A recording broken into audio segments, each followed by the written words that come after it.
Hello everyone, and welcome to Low Ink, Day 2 of March 2026. This is Alpha Bracket, and I am Duracell, today joined by Devi. Hello! And Devi, I think we're in for a doozy. We have a couple matches. We will be jumping onto our first match quite promptly. And here it is, Land Crabs versus Persona 3 Reload. Devi, what are your thoughts here? We were discussing these teams a little bit before we started, and yeah. We were talking about some of the roster stuff, how on just going off of what Sandu's telling us, that Persona 3 Reload had a Bo player. And we were talking about how Bo has been dominating Area Cup. So if that shows, that'll be cool. And then on Land Crabs, I am pretty sure I remember Jeff. It's been a long time, but I could be wrong, but I may know them for a while. But anyway, and how just kind of looking at the other weapons, good old Canadian sports fan on Land Crabs as well. But, you know, I know that doesn't say much about comp, but hey, a player as fellow Canadian, I vibe with you. Well, I also have some things to share about these two teams before we jump into the first match, which is Zone's Robo Ramen. And let me just say that these teams are seeded not too equally, so I'm curious to see how they fare against each other. Land Crabs currently seeded 22nd, while Persona 3 Reload is seeded 12th. And let's see how they do. There we go. Like shown on Sendo, we do see that Bo hopping out on the side of Persona 3 Reload, and on the other side we have a very midline dominant team on the side of Persona 3 Reload, but they have that heavy splatling, which can really control the zone here on Robo, which is going to be hard to be able to take back if they can't pick off the heavy. But as I say this, two members go down on the side of Land Crabs. That was the Gal and the Dynamo going down to getting picked down. Persona 3 Reload did get cap here. It looks like that sword is pushing up nicely. The Pro trying to take the fight on the Dapples in the bottom corner. Dapples is able to get out there. And the Kraken is trying to go in and make some presence on top while the Reef Slider's taking the corner. Does pick off that Dynamo. I've noticed that they're taking, Persona 3 Reload is taking control of that Dynamo quite well, making sure that the coolers do not go out. Yeah, Persona 3 there really disregarded Land Crab's entire flank. They had the Kraken going in and the Reef Slider player going on from the side as well. But it seemed like they were unbothered and just held the front line. And look, it really paid off because now they've got the counter down to 30, even further. And Land Crabs doesn't seem like they have many resources to work with here. They've already popped the Tacticooler, so they want to get into zone. But with this Inkjet, it looks like they might not be able to, even if Yang... no, if you're getting splatted in the middle of the zone, that's such a steamroll on our first game here. And yeah. It seemed like Land Crabs was always on their back foot, Devi. They were on the back foot, and it's interesting because having the heavy Dynamo comp there, it can be very controlling. But Persona 3 Reload just basically said, no, we're not going to let you have that control. As soon as we have that advantage, we're going to take that control, keep you back so you do not get your resources in. We do not let that heavy paint. We do not let the Dynamo take all of the top corners to put tidal waves down on top in the wings. We're just going to keep you back with the specials that we have. And I saw that the Pro was taking that right side of elbow, the Sword was taking the left side of elbow, and the Inkjet just kind of being able to poke out across the top as well, helping with that, and it just worked out really well for Persona 3 Reload. Yeah, at the start of the match, I wanted to make this point where you mentioned the heavy splatling and the Dynamo as well. These are two weapons that are rising in popularity due to recent buffs. And they're great and all, but those two weapons amount to almost nothing if you don't have control of the map, because it's very hard to retake. And sure, they provide a lot of stability and a lot of control, but when you have control of the map. And it seemed like Persona 3, they did not want to give up anything. And I want to go back to my earlier statement about them completely disregarding the opponent's flank. They did so well in maintaining their cool and just holding the line. They held the line, and when the time came, they turned around, dealt with the two flankers that almost swiped them, frankly. But no, they cleaned them off, swept under the rug, move on, KO the game. It just like they had it set in motion in there. Going with land crabs as well, the way with their resources, because we did see a couple reef sliders. I know I saw one for sure towards the end taking up the choke, and I did see a couple krakens go forward. The only thing with that is that they didn't have the extra pressure to go with those two initiating specials, because the kraken would go in, would try to push people around, but everything else around them was still in Persona 3 Reload's color. It was still in control, and by the time the kraken was done, really the rest of land crabs couldn't really make a move to be able to capitalize on it at all. So hopefully in this next map mode here, which is going to be Clan Blitz Museum, when land crabs does trigger those specials that they can get off, they are able to actually get something out of it with a unit, or the team is ready to move with that special. I think that'll help them out quite a bit here. In this map, and especially in a mode that is a lot more, let's call it chaotic or mobile than Splat Zones, where the objective is scattered all around the map, I think I think land crabs really want to set up or at least pave the way for their Dapple Doolies player to make a play and just roam around the map, get a few picks, at least divert some attention to themselves so that the rest of the team can push forward.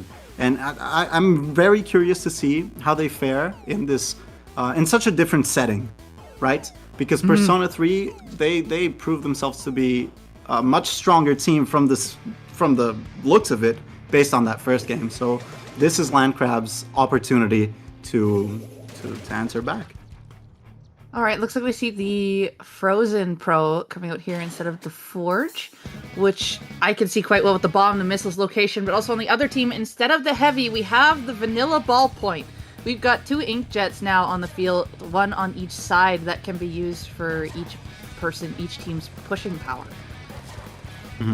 Here we see the Dapple Doolies on the side of Persona 3 actually getting picked off. I was going to say setting up for a play, but no. Land Crabs is pushing into mid with all their might. Ballpoint Splatling here trying to pick off that Inkjet to no avail, but it seems like that Inkjet also didn't do much for themselves as the Ballpoint pops an Inkjet of their own. But look, Land Crabs didn't really move up or get any map control with that early advantage. And now Persona 3 is pushing back into mid and getting a couple picks to show for it. And I think this could be the start of a very, very strong push. Yeah, just a little bit slow on trying to take something back there, but then Persona 3 just capitalizing on it. Like, they're not wasting any time. They know that as soon as the terrain is given, we've got to take it. It's going to work well for our comp. We're going to poke out. And you can see that Land Crabs tried to do a different approach, trying to put a couple from in front and then do the rest from behind. But Persona 3 was ready to be able to take that down on the corner as they got the bow got the chip on the far right, and then the rest just collapsed on the left. And now we have the first basket break from Persona 3 Reload, even though they didn't get a push off of it, but they are still going. The cooler is out, missiles went out, jet went out, we've got specials going out here, and mid control looks like it was more in Persona 3 Reload's favor, but it looks like Land Crabs are finally trying to take use of it while the Reslider tries to go up top. The Gal is taken down on the side corner, but again, two people go down on the side of Persona 3 Reload. And Land Crabs are just kind of stuck down in this corner. They could move up a little bit more here, but they're just stuck down in this corner here from the rest of what Persona 3 Reload is trying to throw at them here. Dynamo Roller here, popping the Tactic Cooler. This could be the start of something great for Land Crabs. All they need is one pick, and maybe they can take control of the enemy plat. Persona 3 Reload, 3 players down. This is now a very dangerous position for them to be in as Land Crab starts their push. That's one power clam, a second one coming in as only Yang is there to assist that jump in. That jumps right back away, and Yang goes down as well. That was a one and done, but they did get to counter down to 57. Now Persona 3 Reload pushing back into mid. They want to start collecting these clams, they want to defend mid, and they just want to get this win in this next neutral, in this play for mid. You do. It looks like the Dapple's trying to make a presence on that left side of the map there, but did go down to 2 members there. The Inkjet plus another, the Pro, I believe, was there, and getting taken down on the side, but in return, it looks like the Dynamo gets picked off here, and look at how quickly this sword is moving up on the plat of Landcrab's plat. Just the sword's up there, the Dapple's now up there, and just this push is trying to go and make something happen, but 2 members going down to 3. Landcrab's able to defend this. I was sure that Persona 3 Reload was going to go and be able to get a pretty good score off that setup there, but Landcrab able to defend successfully, and now they can take back control of mid here, and you can see they're doing it quicker now. The pace is up, but we do have a flank from this Dualies here. Is it going to be seen? No, the Dynamo does get picked out. Reef Slider's getting used to try to help here, but it's not going to get any picks from it. Instead, the Dualies is going to end up going down around the corner themselves, and the other Dualie we switched to going down to the Jet, and now just a whole fight on the side there where now just neutral game is still in present, but it looks like that there is something happening on the far right there that happened in a trade, and we're just going from back and forth here in middle. Yeah, a lot of trades and a lot of fights happening in mid with no clear winner, and when there is a clear winner, it seems like the pushes that are set up don't really last too long. Look, another flank, just a lurk from that Dapple Dually, completely nullified any semblance of a push that Persona 3, that Landcrabs could have made. Now Persona 3 jumps in, but that's not going to be that big of a push. Okay, I almost ate my words there with that Reef Slider getting a pick, but no, it seems like Landcrabs will neutralize this, or will at least stabilize and try to push back into mid. But I want to say this, Devi, compared to the first game, these teams now look like they're in a much more equal footing. It's not a landslide by any means, and with 15 seconds back on the clock, Persona 3 Reload really needs to make something happen. They do, and they know how to do it, but they just haven't had fully effective pushes. They've done it twice. Their Dapples have been able to sneak in the back with another friend, and they've been able to break the basket, and the first they didn't get any clams off of it. The second one they weren't able to get anything off of it, and now in the overtime appears they didn't even have the clam to get it when a member was ready to go. Just the clam economy was not in their favor, even though like Persona 3 Reload had, if you had to put just control of the map, I'm pretty sure Persona 3 Reload had more control of the map overall, even though that mid game was very neutral state. How the Dualies were playing basically identical, and it's just one was able to get more back on the flank and up on the plat more than the other, but just when Persona 3 Reload had that opportunity, they did not have the clams to be able to get those pushes off. Meanwhile, when Landcrabs made their push, they had one ball, they were able to build another one, and I think they had the extra clam to put in as well, so they were able to get down to that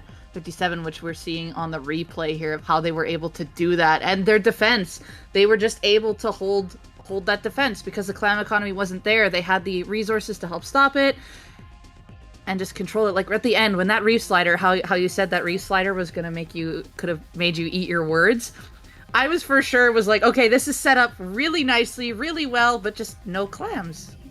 Clams were not there in Persona 3 Reload's favor. Mm-hmm. It was also interesting to see on their what seemed to be the start of a great push, not the replay that is playing. This is the Reef Slider that Devi just mentioned. Earlier in the game, they got a few picks, I believe 3, and they just all went in. And they had everything set up, and they were moving at such a speed that honestly Landcrabs could not compete with. However, their Power Climb player was stuck in Inkjet and on the other side of the map, and Landcrabs just converged on every single member of the opposing team on their side of the map, and they just got completely wiped out. And at that moment I realized that Clam Blitz game wouldn't be a game of huge pushes or extended pushes, and what we did see was very quick pushes for low ticks of score. But in the end, it seemed like the team with the best defense, or at least that could hold their side of the map the best, won, and that went to Landcrabs. But now they face a great challenge, because this last map was picked by Persona 3, and this is match point. I would be scared to go into a match point that was chosen by my opponent. It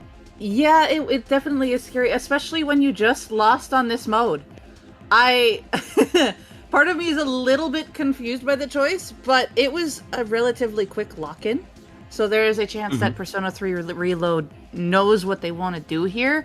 They realize what they did wrong, and now they know how to do it. I said it in the last one, like, if Persona 3 Reload had clam economy, their pushes would have been a lot better. Like, they had the push in there, they were ready to go, but just one part of the team was a bit quicker than the other. They didn't have the economy to be able to get those successful pushes. So there is a chance, hey, we realize this, now let's just do it again, but better. That's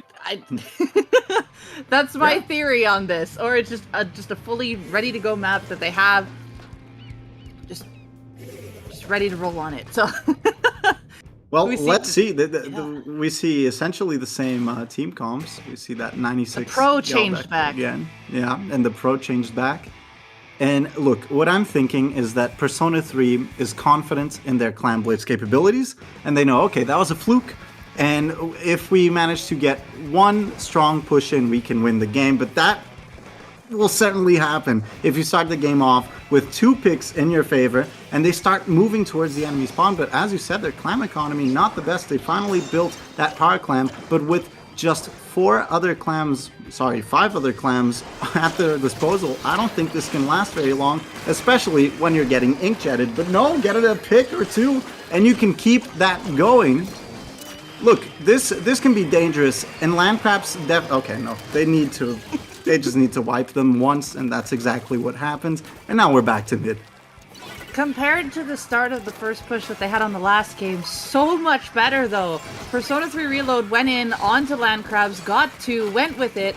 The inkjet was popped from that bow, able to read that dynamo up on snipe, got a pick, and was just immediately gone down. And now we're looking at this again. Persona 3 Reload is just capitalizing on Landcrabs here and just pushing the back. And it was just vice versa a second ago, and now it just flipped right back. It just 2 snaps of the fingers, and what happened?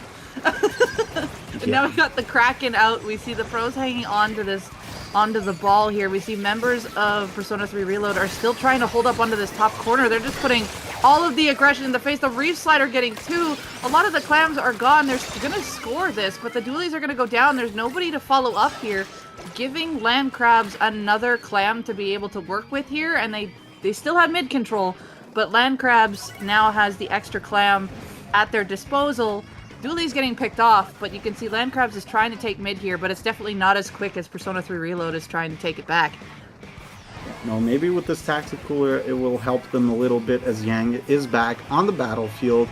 Seems like they might be going for the pick onto the Splatana Stamper there, but they're alone and they got nothing to show for it. Lettuce here getting forced to pop this Kraken might delay this push for a little bit more as his teammates get the pick onto the Booyah player.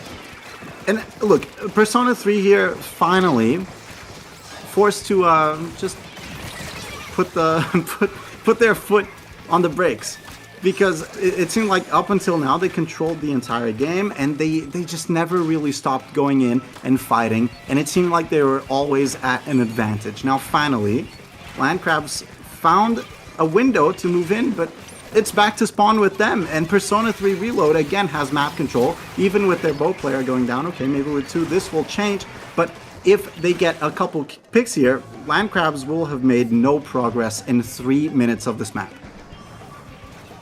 Yeah, it's just mostly like Persona 3 Reload is just able to, as soon as Landcrabs push, it just happened again, 2 of them go down, and Persona 3 Reload can just take back the map again. Landcrabs is having such a hard time being able to actually push up the ramp, because Persona 3 Reload is right there and takes 2 down as soon as it happens. So Persona 3 Reload just really dominating this map, like you said, and Landcrabs are having a really hard time trying to get in. The Inkjet's out now. It looks like the Doolies manages to sneak it on the right, gets a pick. Lettuce able to finish it off. Potato just has to jump back there with the clams as they're the only one left alive. On Persona 3 Reload, but this is Landcrab's opportunity. We said they just couldn't find that opening there. They finally got the ball in. They finally have a push. They had another clam at their disposal. Yang's just hiding under there, trying to get something done there, is able to get the Reef Slider off on the pro, and now they have the chance. They just need the clams to be able to get in. They ran out of clam economy, but if they can hold there, we can see the ball point there, just getting extra clams. They got the clams in. They have the lead. There's a minute left in this game, and now Landcrabs has that possession up there, but 2 are down. There's still 50 seconds left in this game, Persona 3 Reload is not going to just sit back. They are going to go and take space as soon as they possibly can.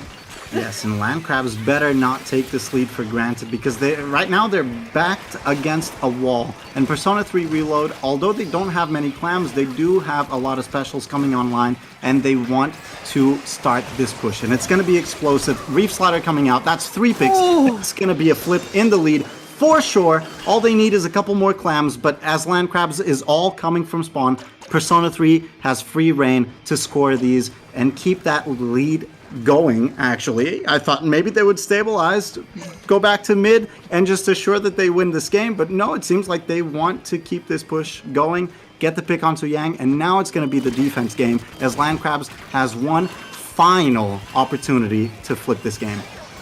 Overtime out now. 2 members of Persona 3 Reload are down, and you can see that just clams just do not want to be on the map for Persona 3 Reload, so Landcrabs can't get it. Inkjet picking up the Dynamo. Lettuce able to go in and score. Yang trying to come in on the side here. Does have the Reef Slider ready. Is going to pop it.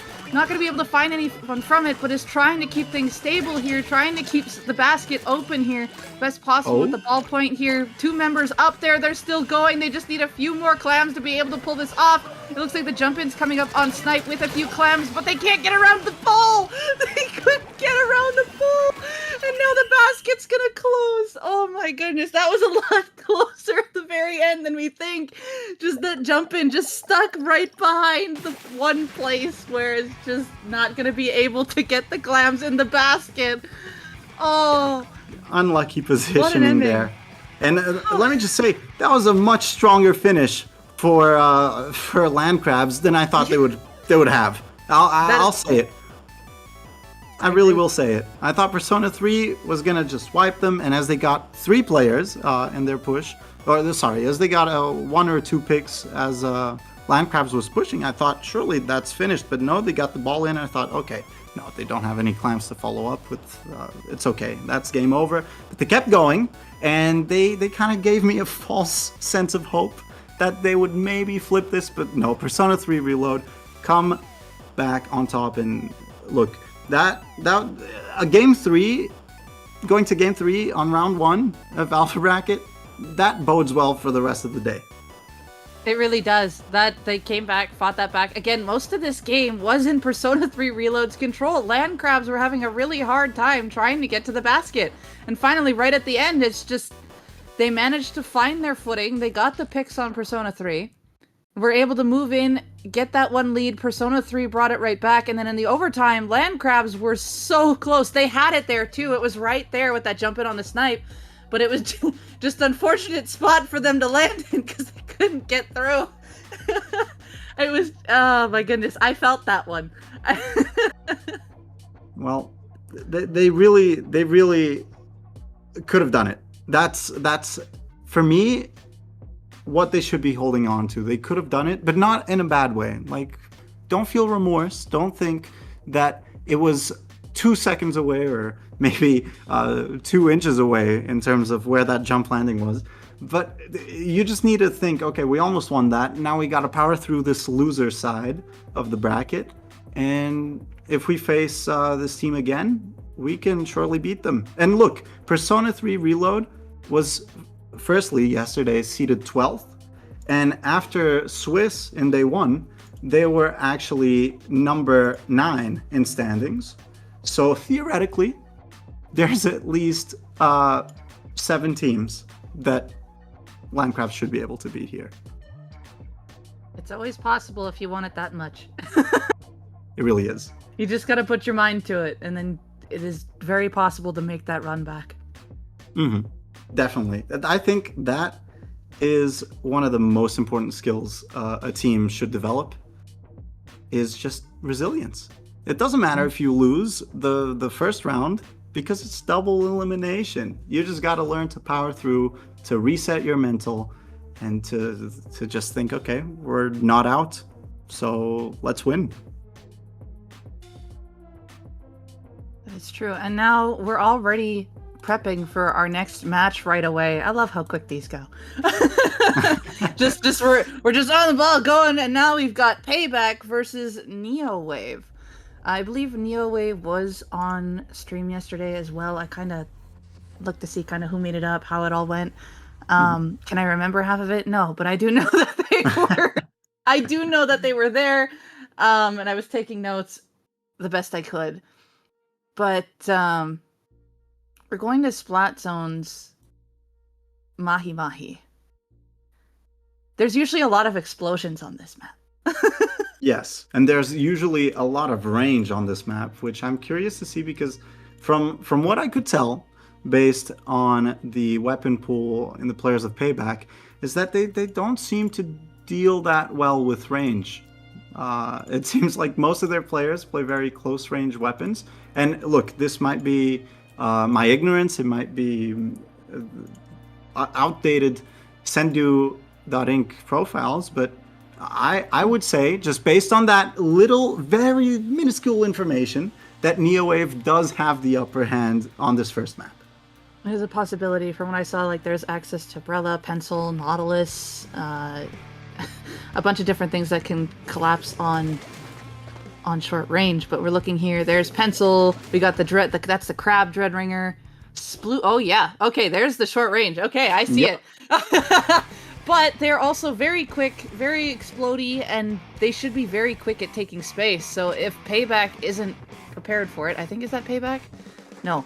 If Neowave isn't prepared for it, I'm sorry, brain. Payback is the one with the splatling and the short range. Yeah, no, if Neowave isn't prepared for it, there's a chance that the weapons just go up, knock on their door, and be like, hi, we're right here. Yeah, well, no level of preparation can protect you from a Dapple Dooley reef sliding on your entire team and setting up for a complete steamroll from their teammates as Lux continues this kill streak on the enemy side of the map, finally choose to pull back as Payback are cementing a very, very strong lead. They will even finally unlock the rest of the map, making this map a lot more interesting and giving Neowave a lot more room to work with for this retake. As Varefa here tries to find this player shocking on the left side. There he is. Can they get this pick? If they do, that would be great for them in a 3v3 situation with this Ultra Stamp getting that pick onto the Dapple Dooley. I'll say it.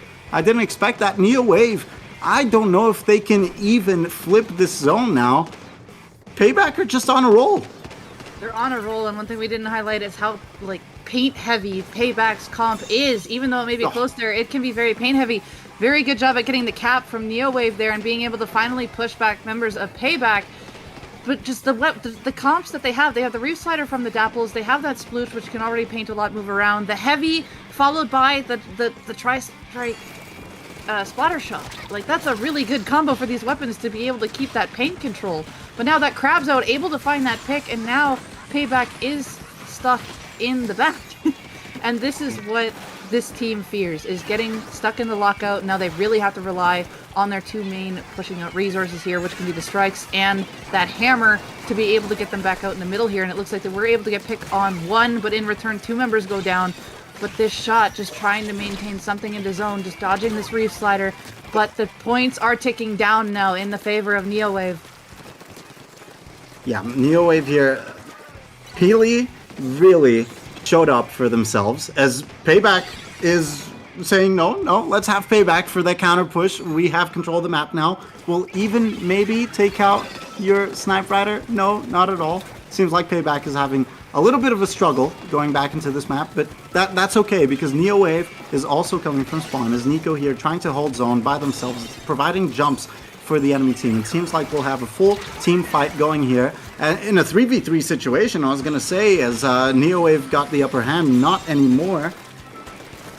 They actually managed to keep the zone here, Devi, and they have the special advantage, and actually they have the player advantage right now. This looks like a great situation for Neowave to take this lead and even maybe KO this map. There's a possibility. Nice splat bomb thrown there to stop the Zuka from being able to get much done. Hammer going in now from the Sploosh on the side of Payback. It looks like zone has been capped. Hammer's just kind of going around, keeping the stop here, but then the Hammer stops right in the middle of 3. I'm surprised they kept running into that. I thought they were going to stop and throw it at the 3 people in the corner, but instead they end up going down. Crab being popped in return. It looks like the shot went down on the right-hand side to a member of Payback. Another member of Neowave going down. And just the zone kind of going back and forth here. Payback able to get back control. And we see that these Dapples are ready to go with the Reef Slider online. Just waiting to find that place to pop it or hold and just getting prepared for this potential counter that Neowave could put out to get back into the zone here. Yeah, the Neowave here looking for a pick. There it is, onto the sploosh. Crab Tank getting popped. And as Magnetic tries to snipe or at least assist that kill, this seems like a great situation for them to retake the zone. Maybe that Reef Slider has something to say about it, but no. Neowave with the Reef Slider of their own, trying to flip the zone. There it is, but nothing is guaranteed. Payback trying to fight back. There it is, 1 player down from the side of Neowave once again. But look, that jump in just gets the revenge kill instantly. Still, Neowave needs to stabilize here. They need a couple specials if they want to win this game. They have 15 seconds roughly on the clock, and they have 2 specials right now. Crab Tank, Trizuka getting popped. They need this zone right now, and they need to flip it before Payback even KOs. Lux going down, that's a start, but no, with 2 players down on each team, it seems like Payback will win that game and take first map. It is now going to be Neowave's counterpick. It is. Like I said, this map was going to be very explosive when we had all the explosives in the middle of that zone at the very end, and it just came down to Reef Slider after Reef Slider towards the very end. But with Payback, like I said at the start, if Neowave isn't ready, they're just going to be knocking at their door and barging right in. That's what they were doing. And the way they were setting it up as well was really cool, because they would have round pinches coming in from their 2 front lines, from the Dapples and the Sploosh, and then the shot was there to follow up if one side went down, and then their heavy full-on like paint support poking out what they can, and just the heavy really making sure that these players have enough ink to move around in and being able to push back some of the range. It helped out, and of course when they're locked out, they just have to be patient, and then they can move back in again. Because Neowave did have it at a point where Payback was stuck in the back for a little bit and actually nearly reclaimed the lead there. It was very close. Neowave being able to keep them back as much as possible until Payback made their way back in. And as soon as Payback has that extra mobility in the middle, they're really going to push Neowave back. So depending on what this counter pick is, how are they going to be able to isolate that even more? I think in their win, it was key to maintain control. And they actually held control for the majority of the game. At the start, I even thought that Payback was just gonna 100 to 0 Neowave. Really, that's how strong they looked. But this heavy Splatling player is so important for Payback right now. It seems like they, as any heavy Splatling in any team comp is, they're the backbone of this team. And that they need a backbone because they have such short range, as we mentioned before the set started, that they really need that constant paint and a player that doesn't really go down as much as the rest. Because let's face it, the rest of that team, they will be trading a lot, and that's being nice. They even, I expect them to go in and not get any picks, but it's okay. It's okay because they can just jump back in, and hopefully the heavy Splatling maintain map control for them, which is exactly what we saw there. Now Neowave, if I were them, I would definitely not go back to zones, because even with that Snipe Rider, it seems like it might be too hard to just get into the map. And as I say that, Rainmaker Museum d'Alfonsino, not too sure what to think about this map pick, Devi. Raidmaker is a very interesting one to take on to Payback, because Payback has 100% popping power if they get there first. Mm-hmm. They have the speed and the popping power. But the map choice itself has a more open area where I think the Snipe Rider can take control. But again, at the same time, they really have to keep an eye on those flanks. From as long as they can control those flanks from, like, if Neowave can control the flanks from Payback, which I'm for sure are going to happen, it's just kind of how their comp is.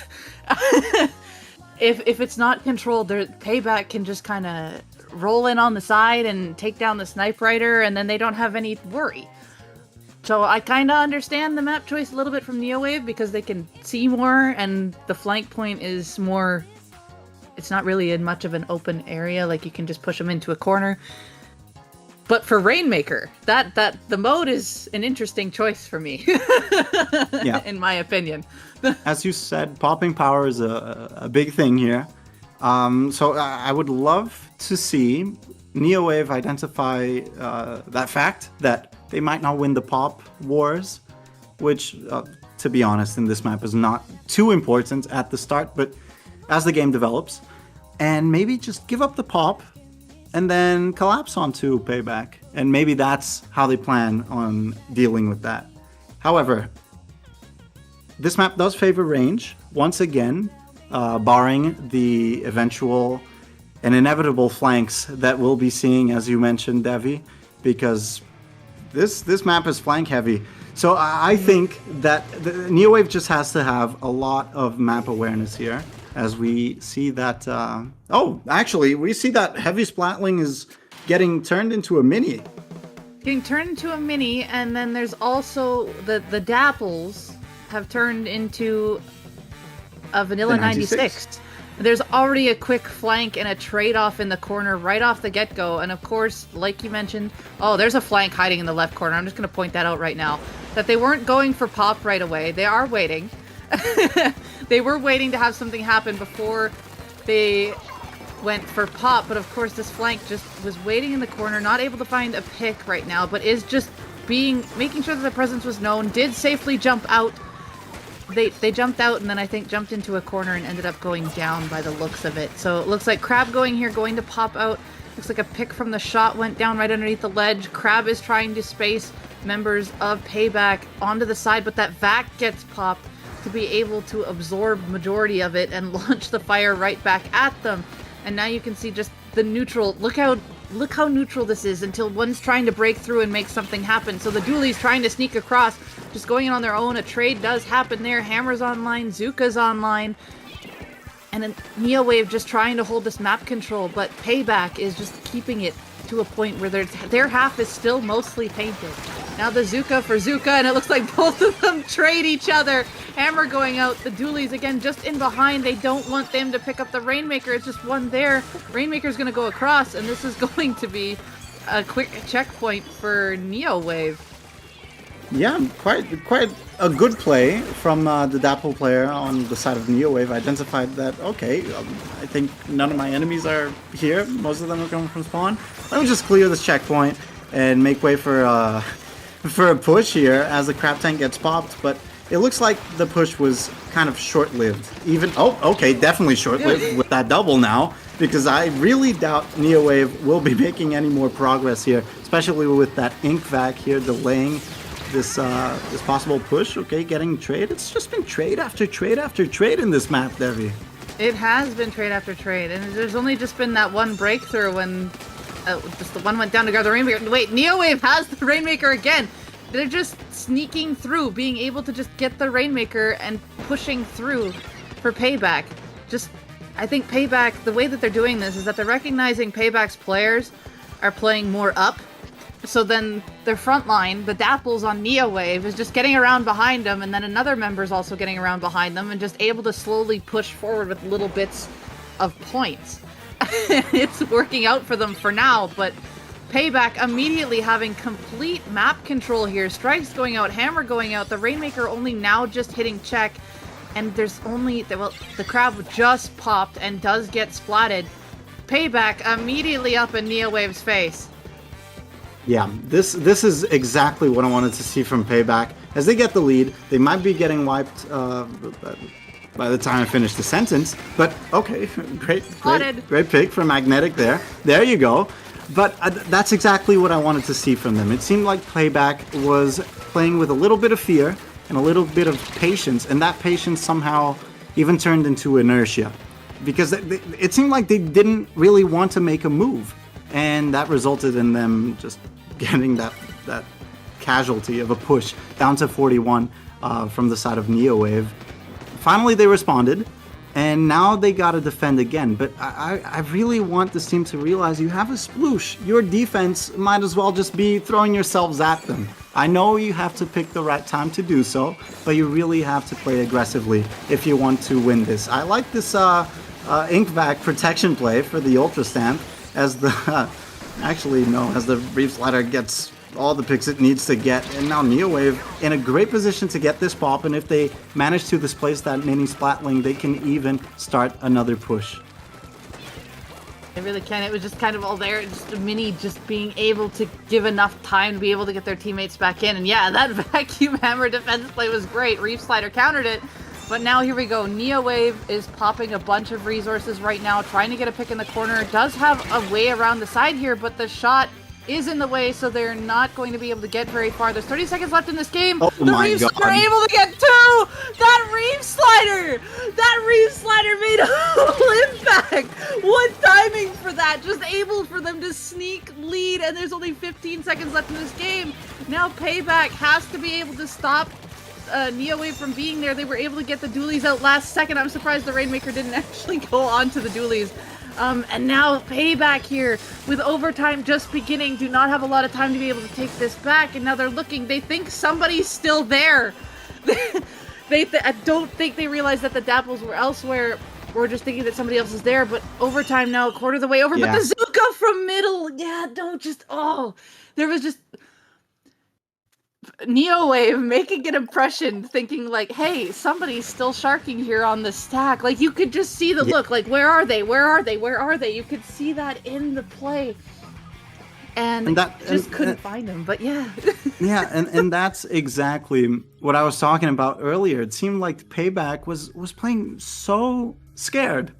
Like, you can't play that scared. You can respect your opponents, but you cannot be afraid of them. And you cannot be afraid of challenging them and actively fighting. Because what's going to happen is you're going to stay put, you're going to sit on your side of the map, and you're just going to get Zuka'd. Exactly like we just saw.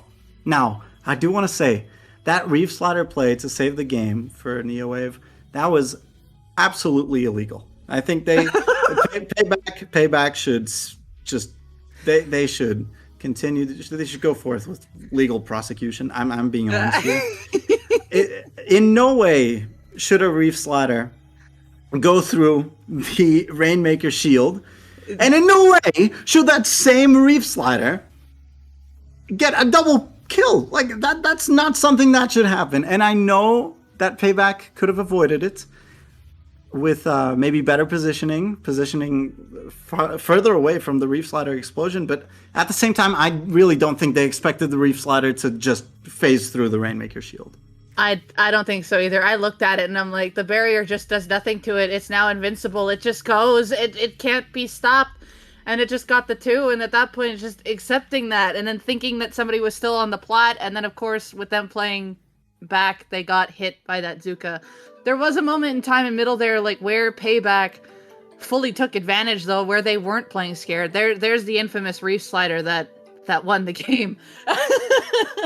But there was a point where Payback had their push for the initial lead, where they weren't afraid. They actually moved forward. They were way ahead of the game. They were stopping the specials as they came out. And even as soon as a crab popped, that was the only thing to defend, canceled the crab, and just took it right out. But then at the end, you mentioned how they were playing defensive. We saw it at the start, we saw it at the end, but in the middle there, they showed that they weren't just going to play afraid. And if they did that for more of the game, they could have had probably more points or could have knocked out. Yeah.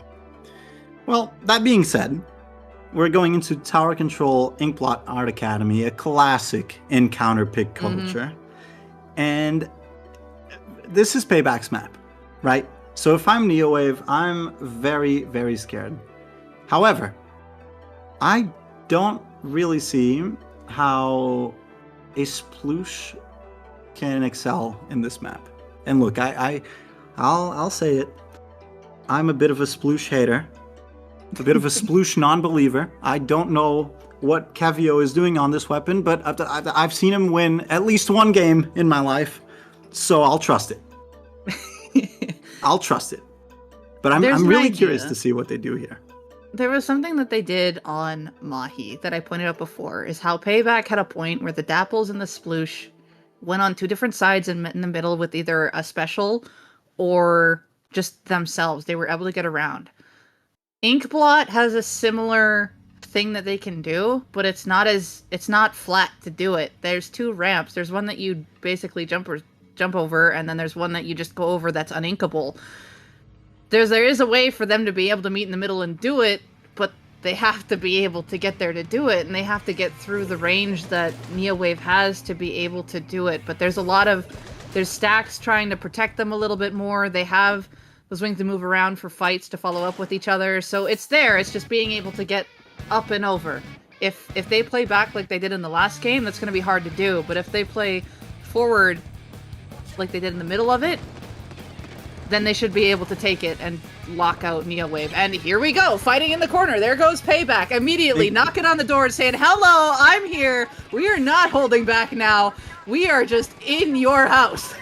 Yeah, absolutely. I was about to praise the blaster weapon pick from Wither on the side of Neowave, but it doesn't really matter because Payback is in it to win it. They take control of the enemy bats. They take control of most of the enemy spawn here, and Nico is really just force-feeding himself this tower and giving jumps to his teammates.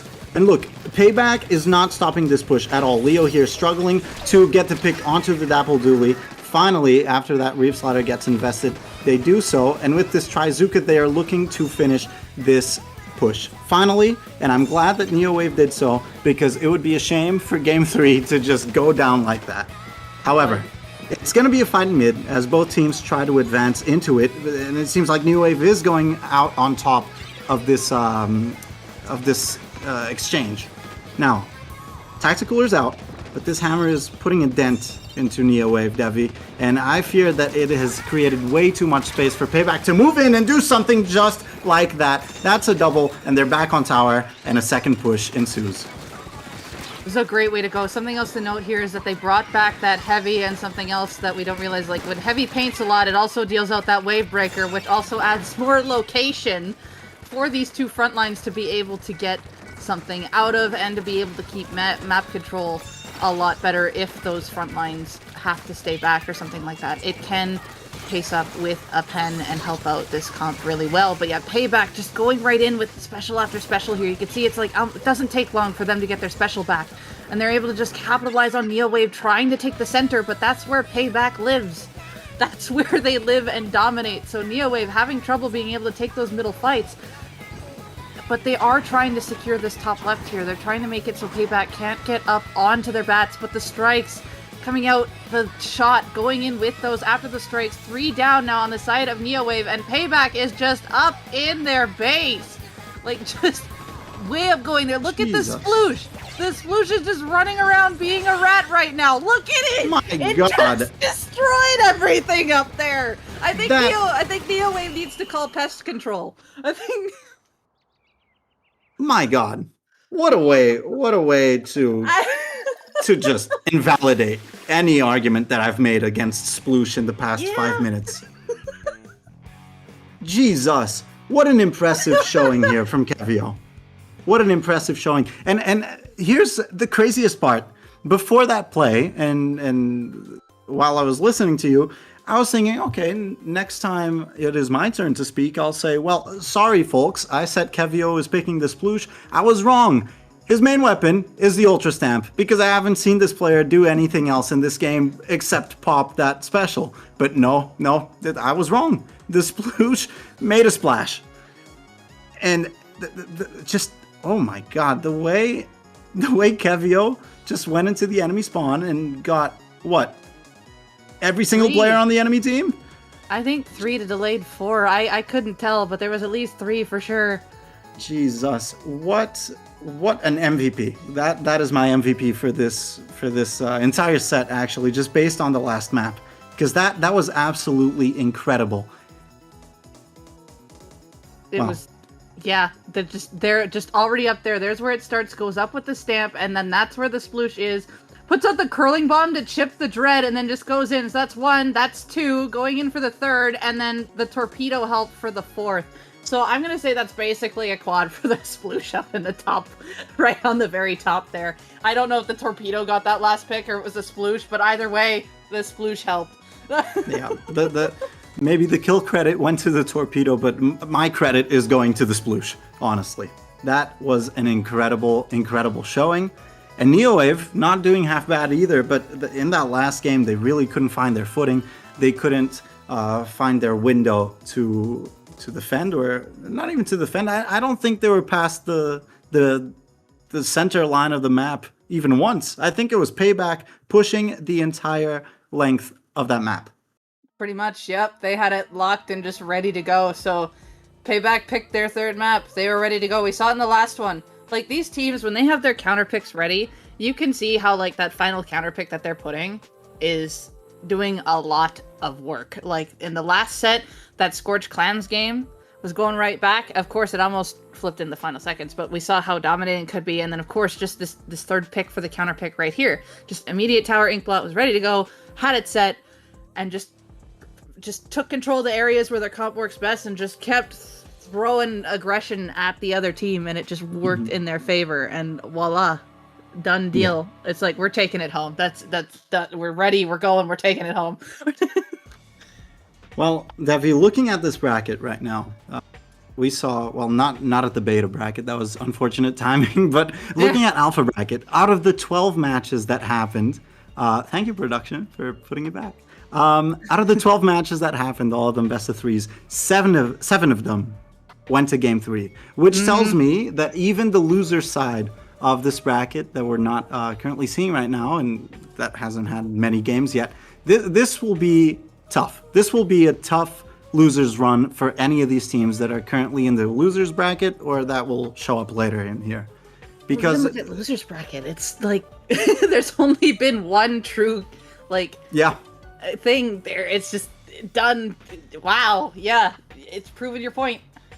Look, this is the second low ink that I cast in a row in which I say, okay, these games are close. These games are close, which is great, because it tells me that these teams in kind of an entry level to competitive Splatoon are on equal footing, and they're getting better by the day, and they're getting better in a way that doesn't really completely outpace one of the other teams or all the other teams. So they're growing together, and shortly at the end of the tournament, we'll see someone that has gotten much better than someone, or than the rest rather. But for now, this just tells me that this event does what it does best, which is round up all these players and teams around the same level and force them to play each other, play different teams, because the weapon variety in this tournament is quite large, adapt and get better. And it seems like few of them, at least in the ones in alpha brackets, they really don't get left in the dust. Nope, they look like that they're all here to play. They all want to try to get back, make their run back up, even if they go down one. That's just how you want to do it. You want to try to take it all the best, like, take it as far as you possibly can. Even if you get out the first one, try and take it back. You have a second chance. It's not over until it's over. You keep running until you actually are forced to stop. Yeah, definitely. Well, I do believe we're waiting for our next match. So why don't we take a little bit of a break? What do you say about that, Debbie? Sure. I think we're just waiting for another one, so it'll be a short break. But yeah, don't go anywhere. We'll be back.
And we are back, folks. We told you it was a short break. You better have Very not short. gone anywhere. That was really short. That was just enough time for me to get a new bottle of water. What did you do in the past minute and a half, Devi? Regretted the team name. Well, yeah. Well. No, I know casters shouldn't be biased in any way, really. But before the broadcast started, we were looking through the list of teams for today, and we saw this team on the left side of your screen, folks, and we thought, okay, no shade, but we hope you lose. Because we don't want to say this name.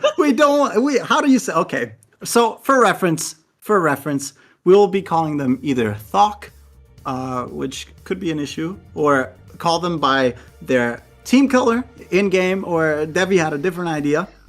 I'm just gonna call you the meme team. It's just like person with pizza. I'm just gonna call you a meme. So I apologize. I'm gonna call them the meme team, not mean team. Well, you're mean for giving us this name, but you know what I mean.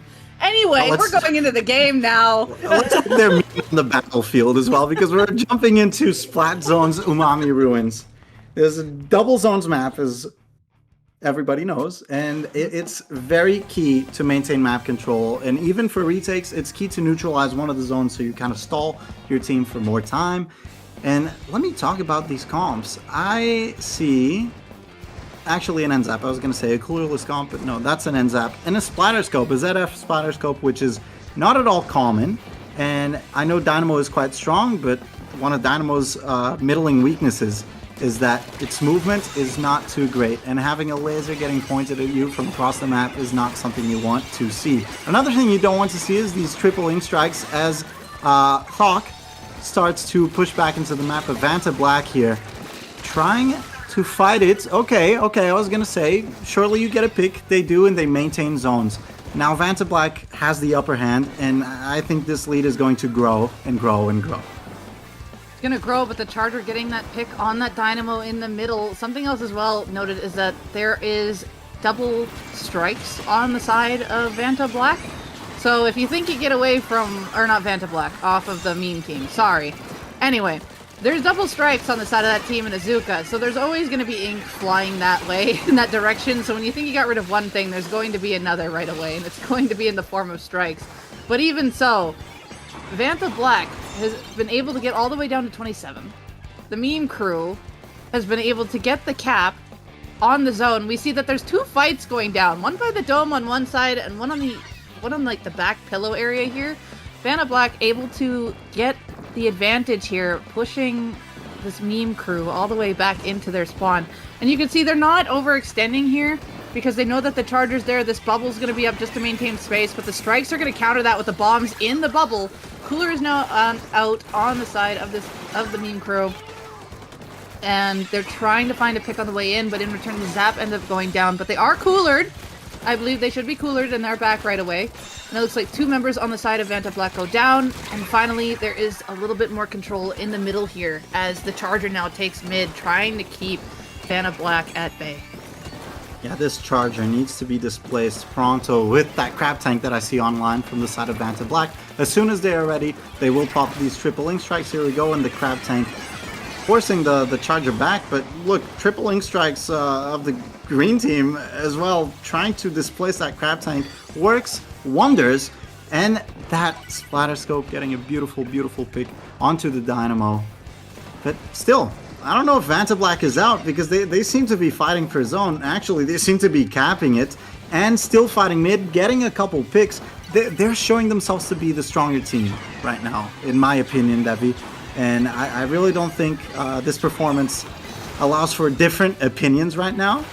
In a 3v3 scenario, Vantablack seems to still be holding mid. Maybe with 2 picks, the green team will change this, but I don't see it. Vantablack has more of a, like if they get mid, they have definitely more control off the get-go with the Slosher and Dynamo combo. Because those are just tidal waves you don't want to be in, and then you have the Crab and the Decav's range slash to be able to pick off on the side. But the meme crew here, able to just keep back here. Of course, like, they don't have the lead right now, but they are able to take back control. They've been putting up decent fights in middle here, making sure that these tidal wave of ink doesn't rain down on them from middle. And just trying to hold them back, but aren't able to hold them back long enough to be able to cap the lead, which they are in a good position here right now to be able to do so. But this Decav sneaking up from the side, getting a bubble out. They are cooler. Oh, wow. Decav getting another pick here, is able to get Aura'd. Dynamo following up, and the Dynamo here is able to get this one side. Charger here doing a good job of trying to hold this middle here, but isn't going to be able to hold zone for too long. Looks like the Bucket tried to come out and paint the zone to try to hold it a little bit. There is a 10-point difference, but Vantablack able to get back in and keep this meme crew back. But it's not done yet. Cooler is out. Strikes are out. They're trying to get a hold of this other zone. They're trying to get hold of middle here, and they've got 2 members of Vantablack down. They're trying to cap the zone again. They've locked onto this last player here that was lurking in the middle, and now just want to try to be... They need to be able to hold here to get this lead. Yeah, the green team here in a great position. Even though their splatter scope has gone down, they got a pick of their own onto the Dapple Dualies. But the Mint Decapitator has something to say about it as the triple ink strikes go out from the side of Vantablack. But that flank, absolutely crucial, getting 2 picks. It's now a 2v1 in mid. 3v1, scratch that. And this dually is surely going to get picked off. Now the green team in a great position as they trigger overtime, hopefully, to get this lead. Splatterscope gets a pick. Can they get a second as the Dapple Dually tries to move in through the right side? But no, there's nothing they can do with those triple ink strikes getting popped. And that is a great reversal for the green team, as Vantablack just cemented themselves as the clear winner for the first, 5 minutes of the game. Only at the last second during overtime did the green team come online and say, no, we can hold zone as well, and we can hold it for long enough. And that's first map. They did that flank. Was it the Dualies that did that flank? I believe so. I didn't see who it was, but I just saw someone come up from behind and get 3 members. No, I think it was the up NZAP. in the middle there. The NZAP. Okay, well, one of them went up and got 3 from behind. And that just that was exactly what this meme name crew needed to be able to get that control in the most greatest timing. Like, it could not have happened at any sooner or later time. That was what they needed to be able to get secure, because then the Charger has up front there, the Charger had strikes, and they basically had insurance just to keep that zone locked to get that overtime lead. So it worked out so well in their favor to keep Vantablack back. But Vantablack putting up a solid fight towards middle there. Like, when they had control in middle, it was hard for this meme crew to be able to move in, and they had to really rely on those strikes to get something to happen and move in with those strikes to be able to make something stick. So so once they finally were able to do that, it just worked out in the end there. Wow. Yeah, that flank, that one big flank at the end to catch the 3 stuck in one spot did numbers. Yeah, I will say I'm very impressed with Vantablack's Decapitator player.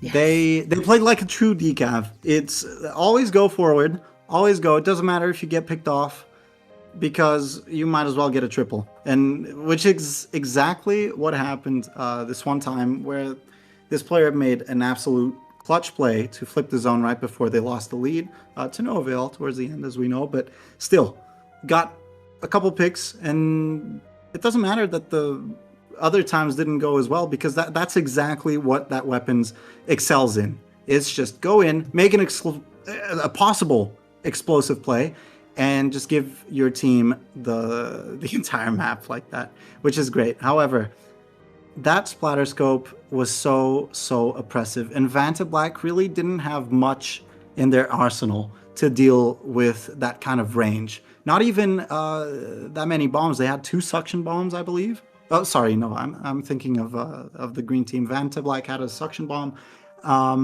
but they couldn't really displace the charger, which I think would be key if they want to move in. They had that crab tank, but it always got triple link striked without fail.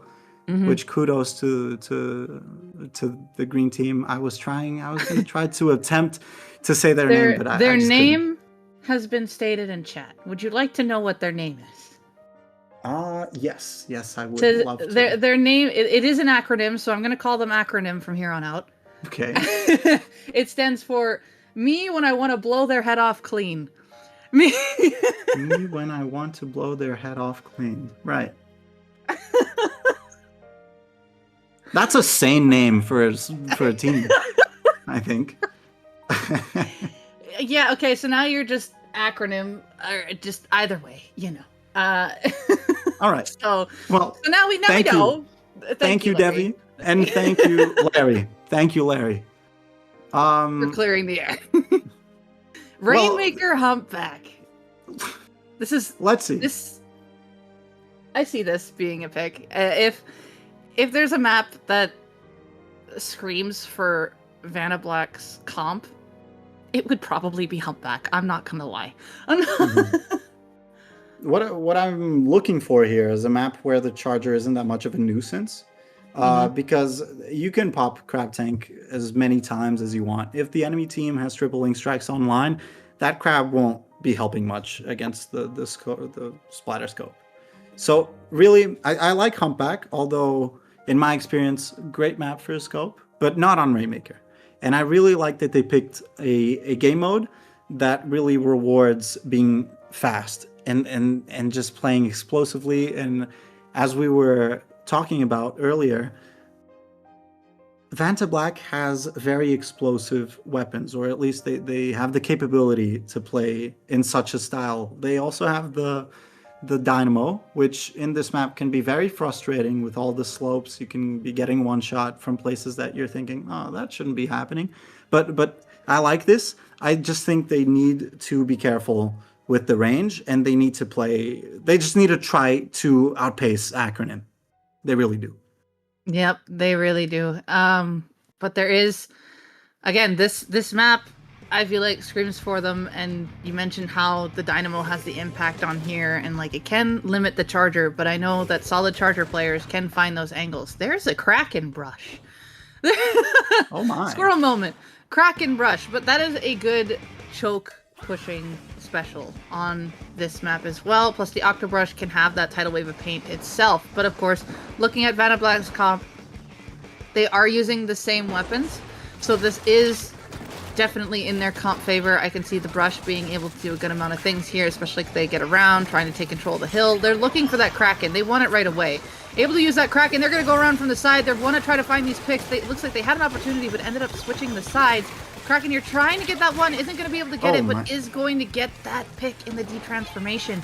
So is able to get one. Looks like two on Vantablack go down in return of the brush.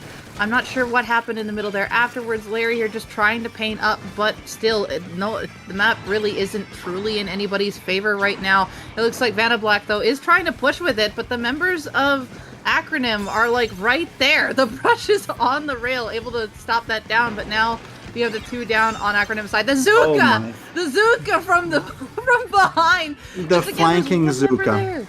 The flanking Zuka. out of nowhere. Splat Kirby there with the absolute hero play, but look, you can't be standing in mid when you don't have it and not check your back once in a while, because the Dynamo is just going to pick you off, pick up the Rainmaker, and clear that checkpoint. Now, even if Acronym here is in a better position and can flush them out, that is quite dangerous, because this map, pushes in this map can be very, very quick if you're not careful, and having the enemy clear that checkpoint that fast, not a good look for you. Not at all. However, it seems like Acronym is looking to do the same and equalize the field. Respect to that.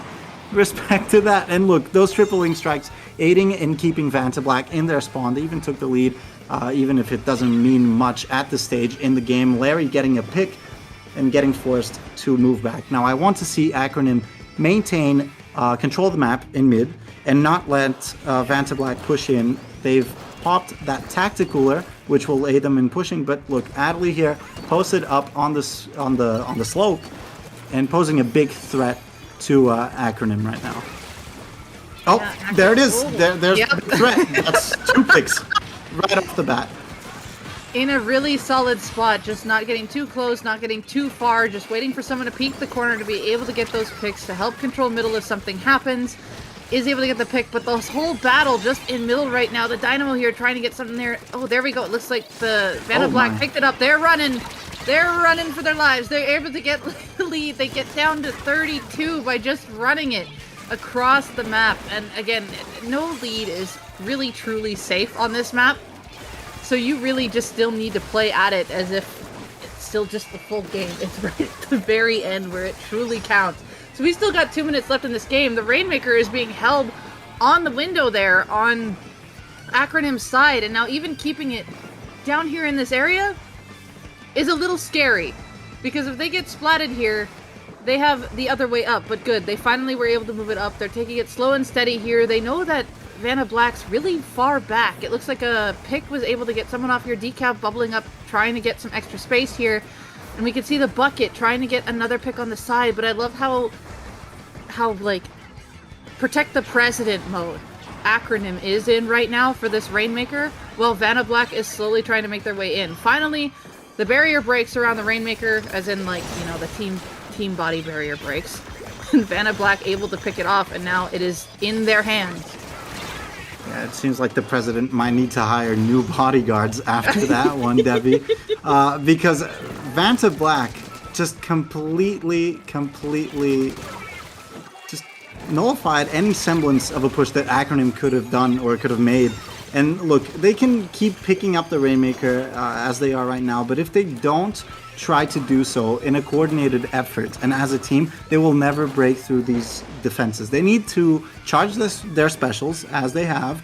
Tacticoolers online right now, and they need to get a pick. I would love to see the triple link strikes getting popped by Big Bubbler. There we go, but with only 2 players on the map and with Alibi pinching you as well as PogChamp there's really not much you can do, and there's only 20 seconds left on this map, Devi.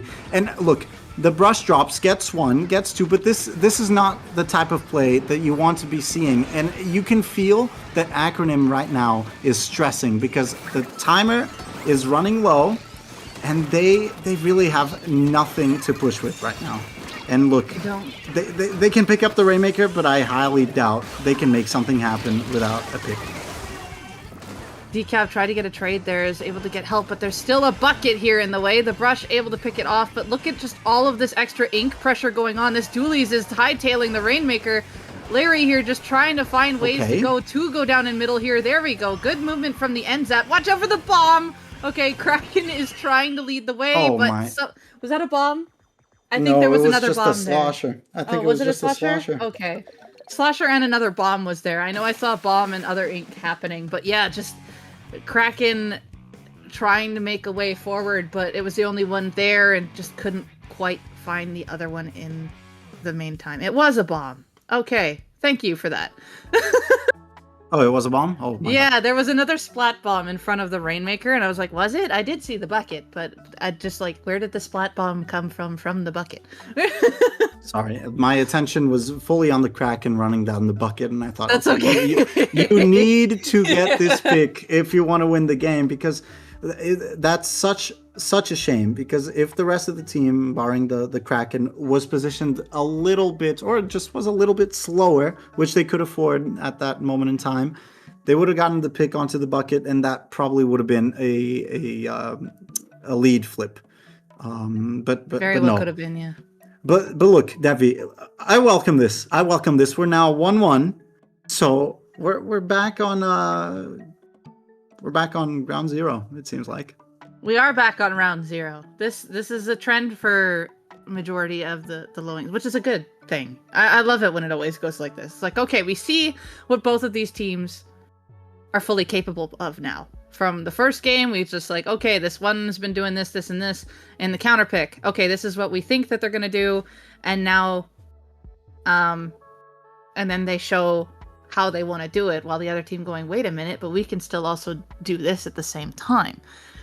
And now we're going to game 3, and now, of course, with it being semis, it is best of 5 now.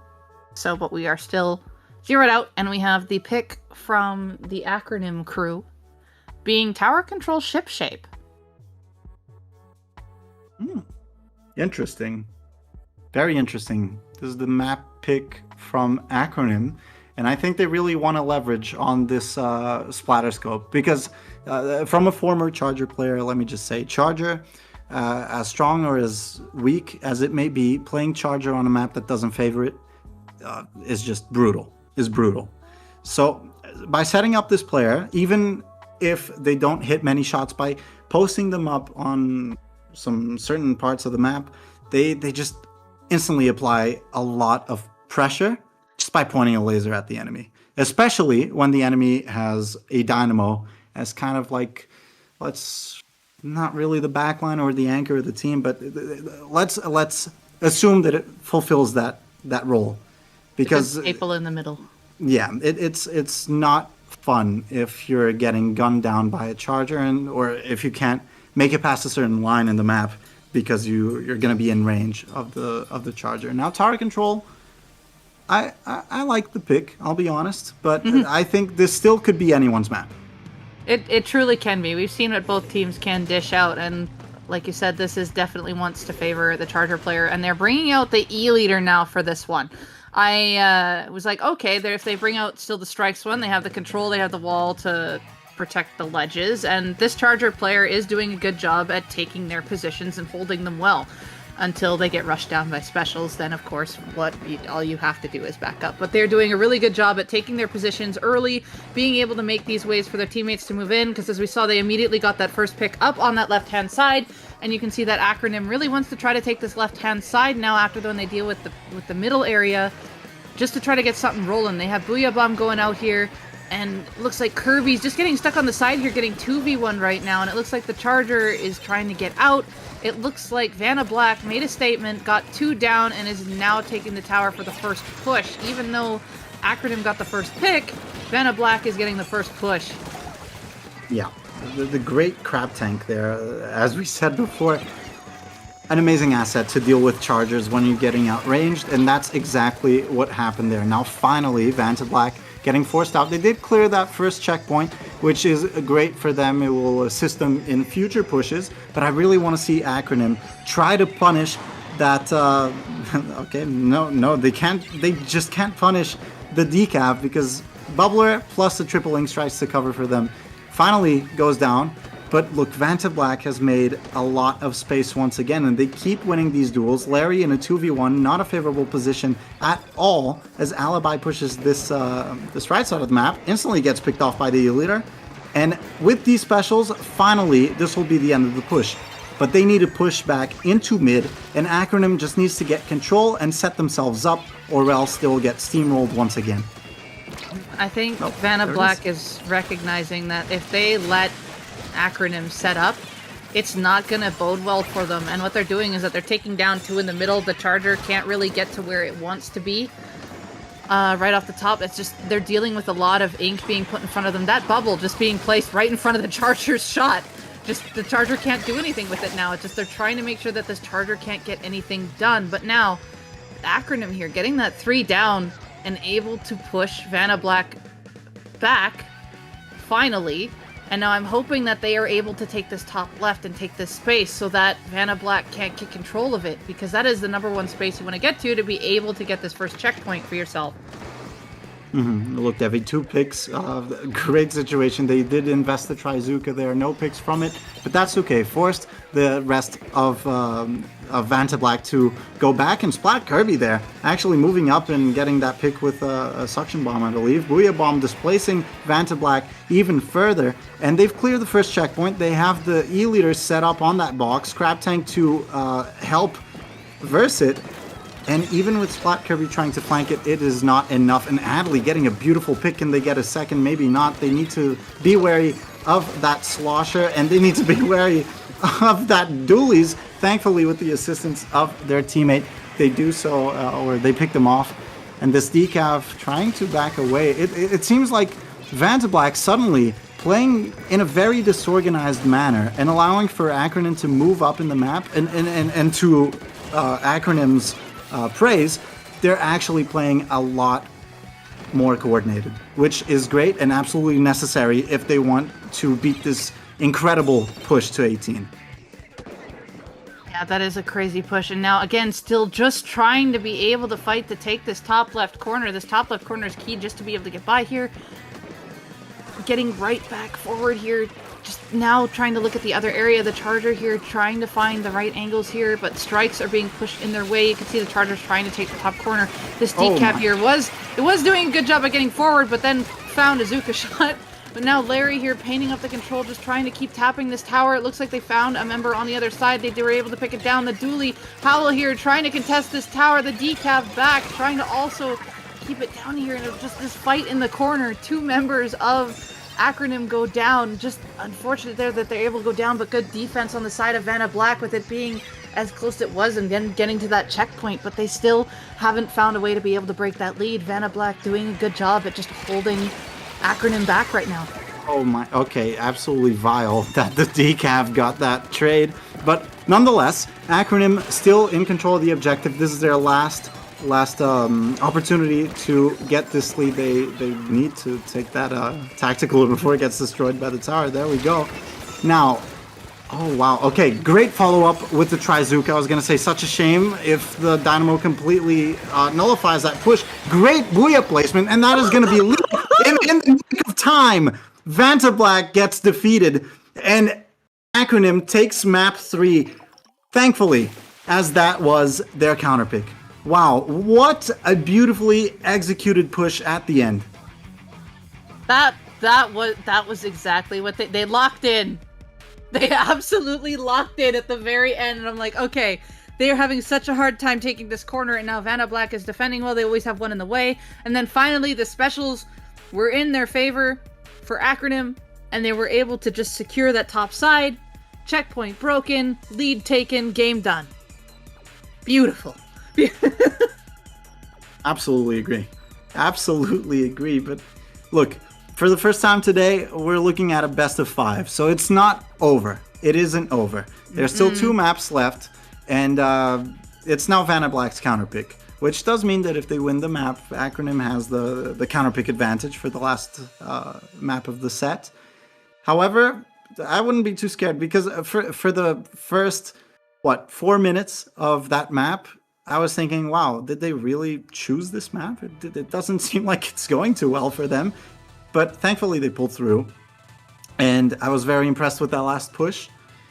And they just need to keep simulating that kind of team play and coordinated play for the maps to come. Because they can definitely come out on top. But Vantablack, from the first 2 matches, still looked like the first match, still looked like the stronger team.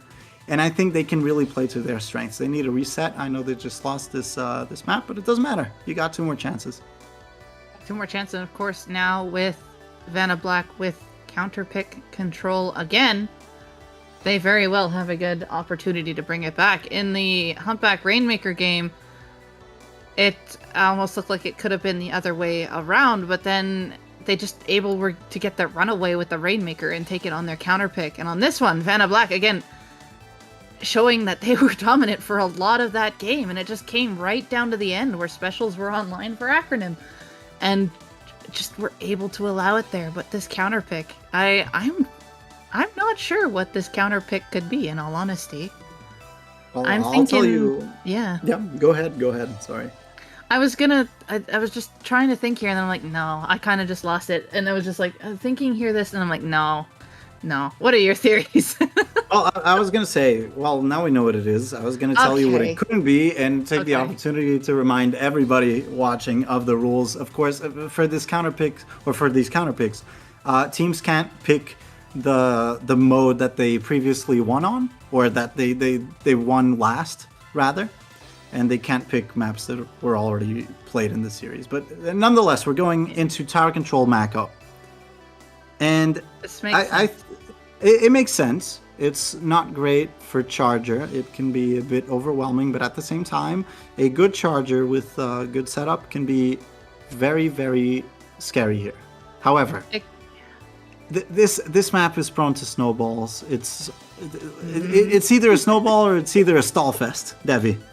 Yeah, it is.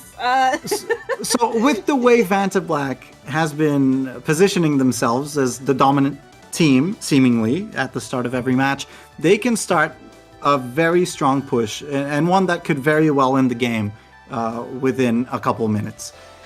Now, Acronym here, they really need to adapt, and they can't be too overzealous with their plays as they were in the previous map, at least for the first half. They need to be a lot more methodical and simulate the way they were playing at the end of the map. That being said, Devi, lead us in. We've got the Mako. So this here, with the terrain, I was also thinking Mako for a map, but I wasn't sure of the mode. But with this being, having the stacks and having the terrain, the bucket and the dynamo should be able to synchronize well together, with the decav also trying to get those side angles, trying to go for flanks. You can see it's already trying to take control on top, but is unfortunately taken down. And then the dualie's trying to follow up, unfortunately going in when the decav was already mostly down, giving Acronym a prime opportunity to be able to get this solid advantage here. Has the first set of strikes out ready to go, is going to break this first checkpoint, already getting this first push. The charger on the tower is able to also help isolate the person who is on top. And it looks like the dualie trying to get a flank, but unfortunately does fail because it was called out. And this push already going to 40 points, and we've only been a minute into this game. All the way to 39.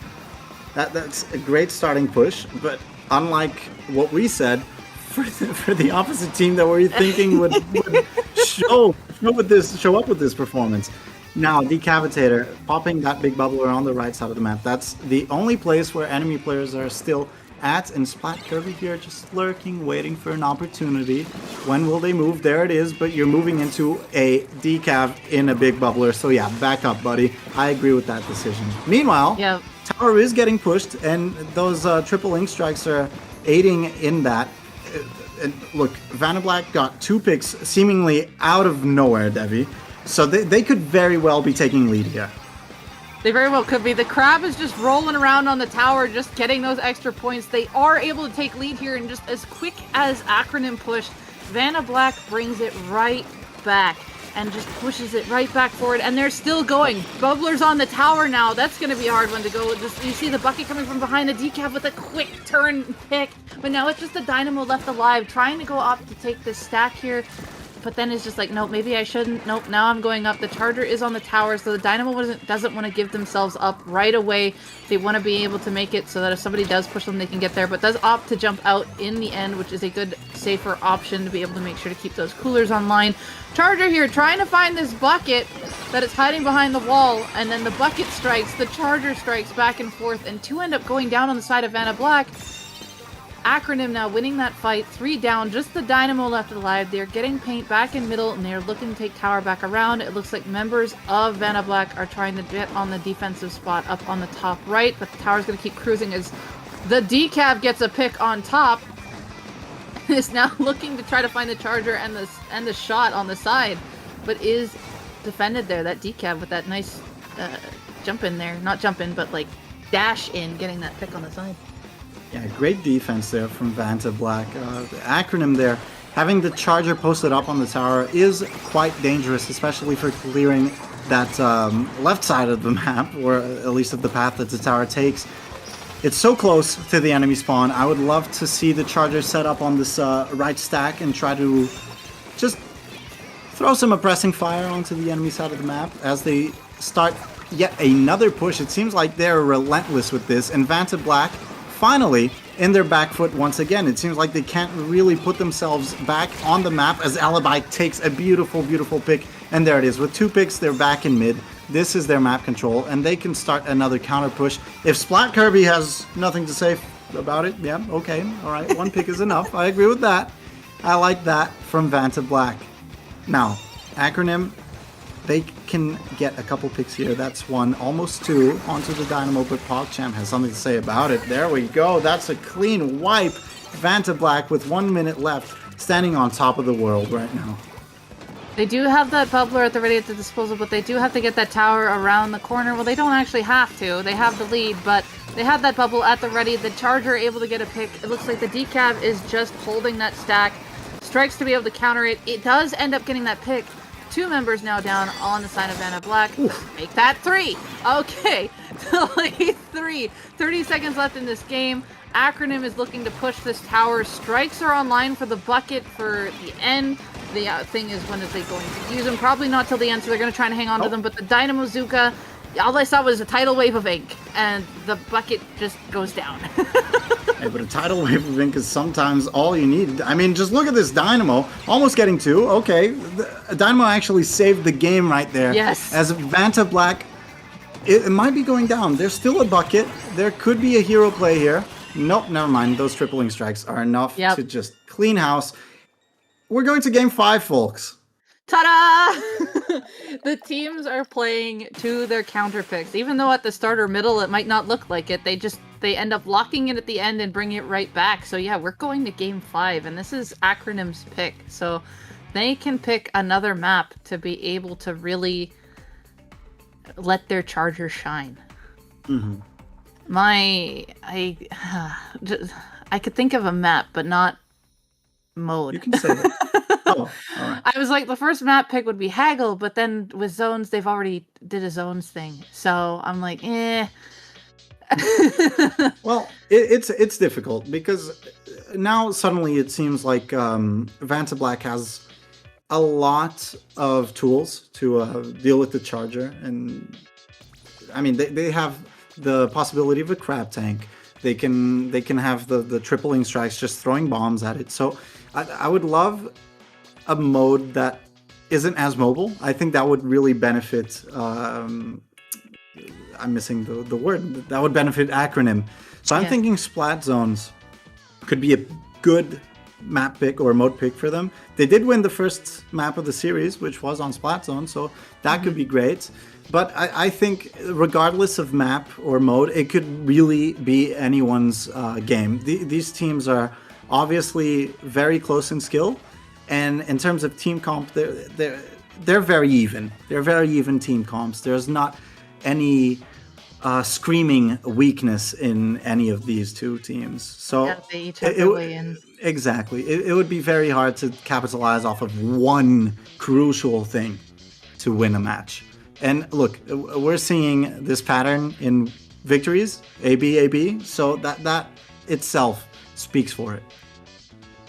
So if we're looking at their distance, so they have to pick either Rainmaker or Clams for the mode. No, right? they can pick anything except tower control. Oh, okay. They can pick any, it's just the most recent. Yeah, okay. So yeah, zones would probably be the big one. Then I would for the charger, I would say Haggle or Robo. But considering the strikes and what can get in, I feel like one could keep that off. But wait, we can see the counter. Okay, this is another one. Okay. I was thinking Museum. Clams Museum is the counter pick for this one. Museum was the other one. We're like, okay, we were talking about how earlier we saw a pencil on Museum, but it was Rainmaker. Mm-hmm. But in this case, now it's Clams. So this charger still has a lot of range to be able to view that. The one thing I'm worried about here, though, is the big ledges. Vantablack can really take advantage of that. So that's the one thing I'm worried about on this pick. But if they're able to make sure that they don't get control under those ledges, for like if Acronym makes sure Vantablack doesn't get ledge control, this should be a pretty decent map mode for them. They just cannot let Vantablack abuse those ledges, because the Dynamo and the Bucket can do some serious damage under those ledges. And let's not forget, in a mode like Clan Blitz, having a weapon that's so, let me throw myself at you, coded like Decav, which we saw in the first game coming out from Vantablack. It could be very, very dangerous, especially for a team like Acronym, who once locked out has not very little, but few resources to get back into mid. They really need to throw everything at once. Maybe they'll I don't know, double Ink Strike, but if you're relying on just specials to even get out of spawn, that is not a good sign. Either way, let's see. Maybe I'll get proven wrong. But right now it's looking like Vantablack to me. Yeah, Vantablack just going to stick with their main comp, and we see that Acronym is going back to the Ink Strike Charger, the ZNF, and the Kraken Octobrush is also making a return. So that's one of those things where it's like, hey, I want to get up on your plat. I'm going to just Kraken up there and be a nuisance. But PogChamp over here on the right, I mentioned earlier how Vantablack has ledge demons, pretty much.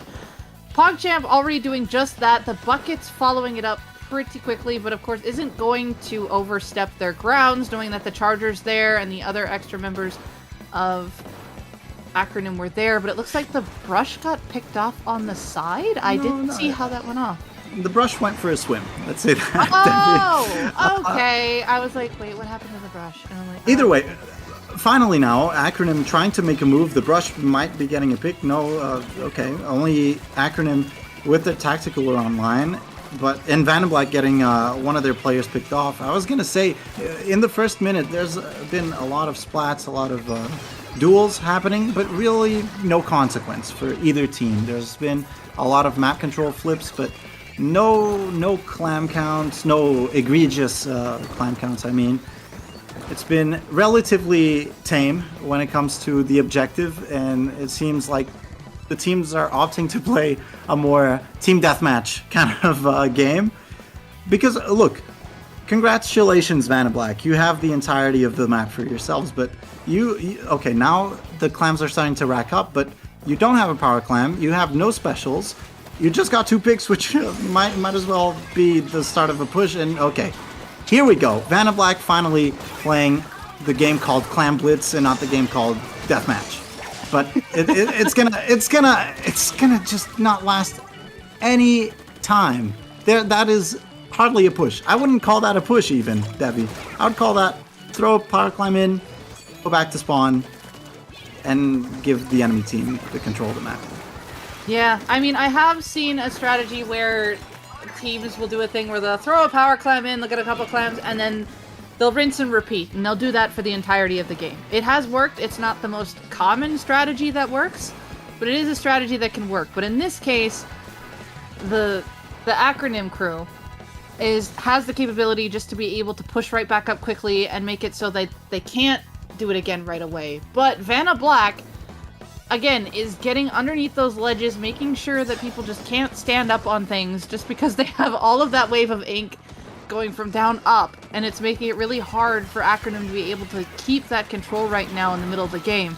Looks like the brush here is this way, and they want something to happen, but there's only 2 clams. They're gonna jump this power clam in. They want to stall this potential push that Vantablack has, and the Charger's now just kind of holding up front forward, but they don't have really much to follow up on it. I lied. There's 2 that are down. They have something that can follow up on it. There we go. There's the lead. They got a few more clams in. That is what they needed. That is what the brush has been wanting to do the entirety of the game. Just go cracking up onto plat and be like, hey, jump to me, we have this resources. But now, we're a minute 45 into this game. Left. Vantablack now has 2 power clams at their disposal. 1 already made, and then they have the pity clam. The bubble is online. It looks like Cooler is out on the other side of Acronym, and now we're fighting for middle again. if Vantablack gets control, this could be a bad look for Acronym, but it looks like it ends up being trades kind of around the block here, but the Decav doing some work here, up on the ledge, Cooler out now, and Vantablack making their appearance, pushing forward here. They have all of these clams at the ready here, and they're trying to find that way in, just making sure that they get these picks, but it looks like someone got up over top. The strikes were out, another happened, and three members of Vantablack go down in the middle there. That push was stopped. That was looking a little scary. It seems like both teams are playing so slow. Great shot from Adley there. Great pick. And now they have two power clamps to work with. Only the Dynamo, I mean, I say only, but the Dynamo completely shut down that entire push almost by himself. And that's a wipe. That's the entirety of Acronym is coming back from spawn as Vantablack is moving quite swiftly, pardon me, towards mid. They have the Tacticaler, they have a lot of clams, but they only have 3 players online, which is not something you want to see. Maybe they'll equalize the field. There we go. NZAP goes down, but so does the Dynamo Roller. And look, they can't really move up. They need to coordinate their specials. They need more specials. And Acronym has both Trizuka and Tripling Strikes online right now. And with overtime about to get triggered, this is a very, very tough situation for Vantablack. They need a Hail Mary play right now. And it's not going to be made by getting pushed by the brush. I mean, maybe PogChamp, okay, cleaning house, but you got nothing to your. Oh, never mind. I'm in awe. I'm in awe. I didn't expect that. I thought the Kraken would be a little bit faster, and that the Decav wouldn't have enough time to throw those clams in. What a fumble! What a fumble! I swear, every time I'm on mic, there's always something that happens with Clam Blitz. Here we go! That's the Clam Blitz moment there. This PogChamp's just like, nope, I'm taking care of business. I'm not letting down. I'm locked in. I'm gonna get the lead back. Oh my God. Able to just get there, had the extra clamp, and just did it. Yeah, I was watching where you were going. I'm like, wait a second. The Decav has a bubble here in front of basket and is winning their 1v1s. They are making a statement here. They want this game. Well, Devi, like I said on the first map of the series, Decav is one of those weapons where you just hold forward and you either die, you either get a trade, or you get a triple. And it just turns out that in the moment of truth, this guy just decided to get a triple, pick up the power clam, get the basket, pick up 2 clams that just spawned there from the kills that he got, and yeah, no, I'll win the map and I'll win the series. Wow, what an absolute, that just shouldn't have happened. It shouldn't have happened.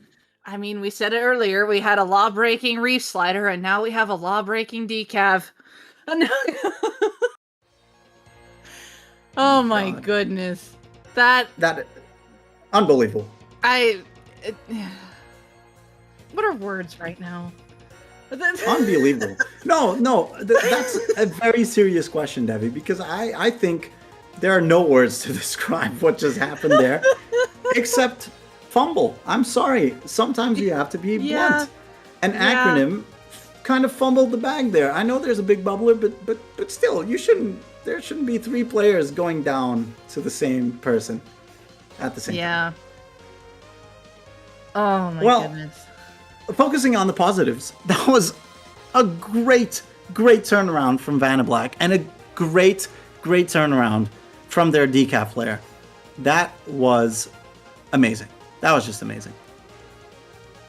It was like both teams putting up a solid fight, and of course, even though I was worried going into this final pick that it was going to mainly go into like the map pick, like it looked like it was favoring Vantablack. They were doing so well, and then the other group just brought it right back, and I'm just like, okay, this is tight there. And then of course, right at the very end, like you said, it's just that little fumble there, and just boom,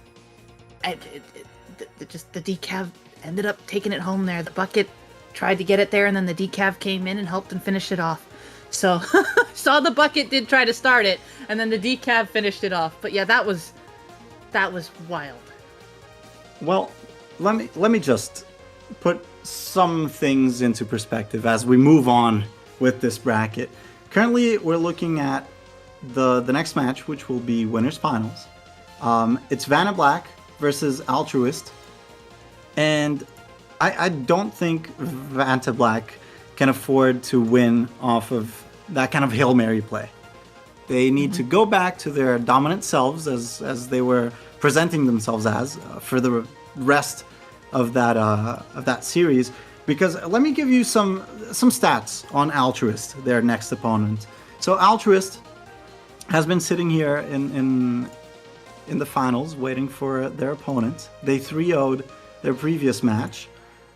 And yesterday, day one, Altruist went 6-0 in terms of series, and they went 17-1 in terms of maps. They dropped one map the entirety of day one. That was great. And yesterday, Altruist was actually the only team that beat Vantablack. So they're really set themselves to be Vantablack's arch nemesis. So this will be a climb for Vantablack, especially if you're holding some emotional attachment to this matchup. So I really, really want to see them pull out their A game, because they'll need it. They'll 100% need it. Yeah, and even looking at the bracket, like Altruist has been going on a run there. It looks like that they did have that there was a game taken off them earlier in round 2, but again, they've made it this far. They want to take it all the way to the end, and they are just going at it. Like they're just 2-0ing Ice V. They Persona 3 Reload getting a game off them, but then 3-0ing Payback, and we saw what Payback could dish out too. So Altruist is on quite the run. Yeah, definitely. They're seated first. They were seated first even before standings were defined by Swiss yesterday. Mm-hmm. And they really during these 2 days they've proved that seeding is accurate. They're definitely the people to look out for and the team to beat in this month of Low Ink. And look, my money personally, just based on statistics, is on them. But Vantablack, after that set, they can definitely take it. They just need to refine those little micro decisions and the micro really of their gameplay. Well, Davi, with that whole shtick set up, I think we are ready for some more Splatoon. And we are ready for possibly the best match of the day, or the closest match of the day, and hopefully a match that we'll see again in grand finals later on. Yeah, this is set to be like, if we're talking about the stats of how this went yesterday to how this could be now and what we're about to see, this could be quite the set. But we haven't seen on stream yet, at least I haven't seen what Altruist has, what they're bringing. I haven't even looked at the match thing to see what potential weapons they're seeing, but just going off of numbers, it's just they're ready to roll here. And just kind of considering what Vantablack also just came out of, the morale's going to be high. They're going to be ready to go, but now they still just have to reset themselves and be like, okay, we need to be ready. We need to be still on our A game. Like, we're feeling good here. But now if they do end up going down in the game 1, they can't lose that morale. They just got to keep it up. And they have to adapt. We were talking about adapting earlier and how there's so many different things that can be put out and how teams are adapting, and it's great to see. This is the time where we truly can see it shine, especially now that we're this far into the bracket, into winners finals. This is where that adaptation is truly usually seen. If not, this is where if they go, like, if this ends up being a 3-0 to a team and the other goes down into losers, how are they going to adapt to it? How are they going to get back up there? Because you want to see this again. How are they going to keep it? What's all going to happen? We don't know. It's only just the start. Yeah. Well, Splatzone's Barnacle seems like a very neutral map to start things off and get a feel for these teams. And look, this map can be very volatile, and actually, this map can lead to some pretty nasty lockouts in spawn. So I really hope that we don't see that. And I really don't think we will, because I know Altruist are the team that is favored to win right now. And from the games that we watched Vantablack play, I don't think they're going to be that kind of a letdown. Now, I was looking through the players in Altruist. We got Shaq, Gibbons, Hydra, and Octoseal. And as the name suggests, Hydra does have the Hydra Splatling in their arsenal, along with every other Splatling. So If they do, I might be very biased. Yes, I was going to say that. And let me remind you, Debbie, that casters should be biased. I know. I push that aside. I'm like, look, I have a favoritism, but I respect both teams as they are. We'll go from there. But I will be very happy to see it. Yeah, realistically, with the current state of the game, I would love to see a heavy Splatling come out from Hydra. I think that would be a tremendous idea, especially in Splat on zones, this map because mode too. it's just so oppressive. But even with such oppressive painting, Vantablack has the tools to break through that kind of power and just steamroll your team, and we saw it happen at the end of the last game. It's enough dwelling in the past. Let's go into winners finals, Debbie. Here we go. We're kicking off. You mentioned how you'd love to see that heavy Splatling. There it is. We know that this is basically how the state of the game is with a double bucket comp. Now, I have seen 2 buckets dominate this map before. It is a high chance that it's going to happen again, of course, and we see Vantablack bringing out the same comp that we just saw in the last set with the bucket, the dynamo, the decav, the dualies. We're just going back and forth. Already relatively neutral start from both, but of course the numbers are ticking down for Altruist as we see this Dreadringer just trying to take control of this plot point up here with members following in behind, and they have full control here. Like, look at the color of that map already. It did not take long for them to get it. They're already down to the 60-point mark. Tri-strikes are going out. They want to try to get an opportunity to have Vantablack come back in. They did pick off that heavy Splatling, which is big. Dreadringer going down as well. There goes the Reef Slider option, potentially. Enzap going down as well, followed by another. That is basically a delayed wipe at that point, with the heavy being stuck back in the pit. Vantablack right back into play here. Yeah, what a reversal from them, popping the crab tank quite early, getting a pick off of it, then throwing the triple ink strikes to get in, and continuing up the pressure. I'm pretty sure the decav got a pick there, but it doesn't matter now because there's another pick for the decav. Okay, not a second one, which we love to see, but Vantablack does take the lead. I do believe that they won't maintain this control for very long, as it's only the Dynamo left alive, and the Dreadringer swiftly takes care of that player. Decav maybe in too deep. Watch out, buddy. You might get picked off, or you might get a pick onto the end zap. Absolutely amazing from that. The Reef Slider to help defend, but with the triple ink strikes, both teams in equal footing right now. They need to get that pick onto the slosher. There you go. Vantablack getting back in as the heavy Splatling is just holding the front line. There you go. Altruist showing themselves to be very stable. It seems like this heavy Splatling is keen on staying in, not really cowarding out, and it's paying off because look, they're about to KO this map, and Vantablack, they need this reversal right now, and they need this flip. There's a pick, but no, that's a wipeout, and Altruist just they take the first map like it's nothing. What a great showing. Vantablack did have a great re-entry into the zone, but Altruist here in this first map of the series showing why they're seeded first in this tournament. Oh my goodness. Yeah, showing off of there. And Vantablack, they had a really good push out there. You mentioned how, like, oh, the decav might have been overstepping or get a pick. They got that pick and were doing well.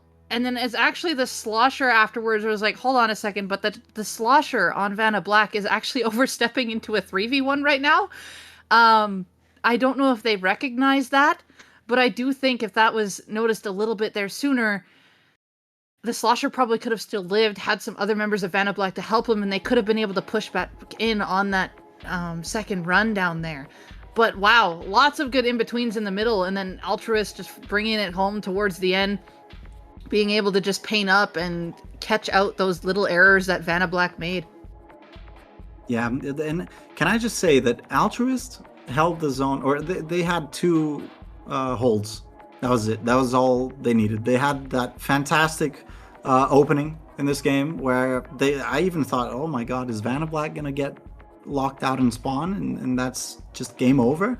But no, they pulled back with an incredible retake. But Altruist, in just 2 fell swoops, just ended that map and said, all right, Vantablack, choose the next one. We can take it. Yeah. Just Reef Slider is its finest at the end, but just with the follow-up right then and there. Yeah. But it's like, oh my goodness. But yeah, no, that's kind of how it was with the Splatling holding over with the paint, with it being zones, the bucket just getting over the ledges, the Reef Slider going out. You just got so many options to follow up with that big burst end there. And it's like, oh my gosh. It just, again, the timing there and had it, but Vantablack did show what they can do. Like, they right at the start, they did bring it back towards there in the middle and were able to hold for a little bit, but they didn't keep it for long. But they do have the ability to do that, and the one that is shining on a lot of those breakout pushes is that decav. Is able to get up there using resources. The decav will start it and the rest follow up, and that is something that Vantablack is really working towards on getting down. The one worry there, though, is if Altruist is going to beat up on that a little bit more. If they realize, like, hey, this decav is breaking out first, it's getting the bubble out. That's how the rest of them are getting in. Just keep an eye on it, and maybe we'll either shut it down first, or we'll work around it. And it's just kind of one thing to keep an eye on here with Vantablack's decav being a nuisance there, being kind of the prime one who can break out, who can get those fights, and give Altruist a little bit of trouble. Yeah. Now, moving on to map 2, Devi, I'm getting a little bit of a deja vu, because we're seeing tower control, ship shape, and let me just say, Vantablack, they played this map in the previous set against their opponents, who we promptly named Acronym. Yes. And Acronym actually counterpicked this map. And I was thinking, okay, that makes sense with their comp. Okay. Vantablack had an incredible showing in that map. So I don't know if this is a comfort thing and they're actually quite good at this map, or if they're like, oh, remember the game that we played, like, I don't know, 3 rounds ago? Let's go there again. We did very well. And yeah, we can probably do just about the same. And look, let me just say, to set up this next match, Vantablack had an incredible opening last time they played this game, or this map, sorry. So let's see if they can replicate it. I'll definitely say they can replicate it, but they do have to get through these 2 buckets here, so that Reef Slider still there can definitely go through and explode on the sides, and we can see that Altruist doing a really front start on this left-hand side. I love doing this. I love it when someone goes with the Splatling on the left-hand side to control the prime area that they want to push the tower. They wanted to control the tower path first, but it didn't go in their favor on this side, unfortunately, so Vantablack able to beat that push and are going to get their push off the get-go here. So just like last time, they are able to get the picks off the start, and they're able to get the first tower push. We could see the Dreadringer trying to put any kind of little bit of paint out. Looks like the members of Vantablack are aware of it, but they aren't pushing it till they really need to. We got the bucket fight on the side. The Enzap's trying to follow up. It looks like 2 for 2 here. The Slosher on the side of Altruist able to get that one pick on the side. Now is controlling this top right. And now you can see Altruist just quickly taking middle here. They want to try to get some of those resources. They're just dancing around those bombs. 3 specials are now on the side of Altruist. And now let's see how they're about to use them. Yeah, but Vantablack, once again, with an incredible opening here. Immediate wipeout into a push down to 39. Great flank from Vantablack's decav.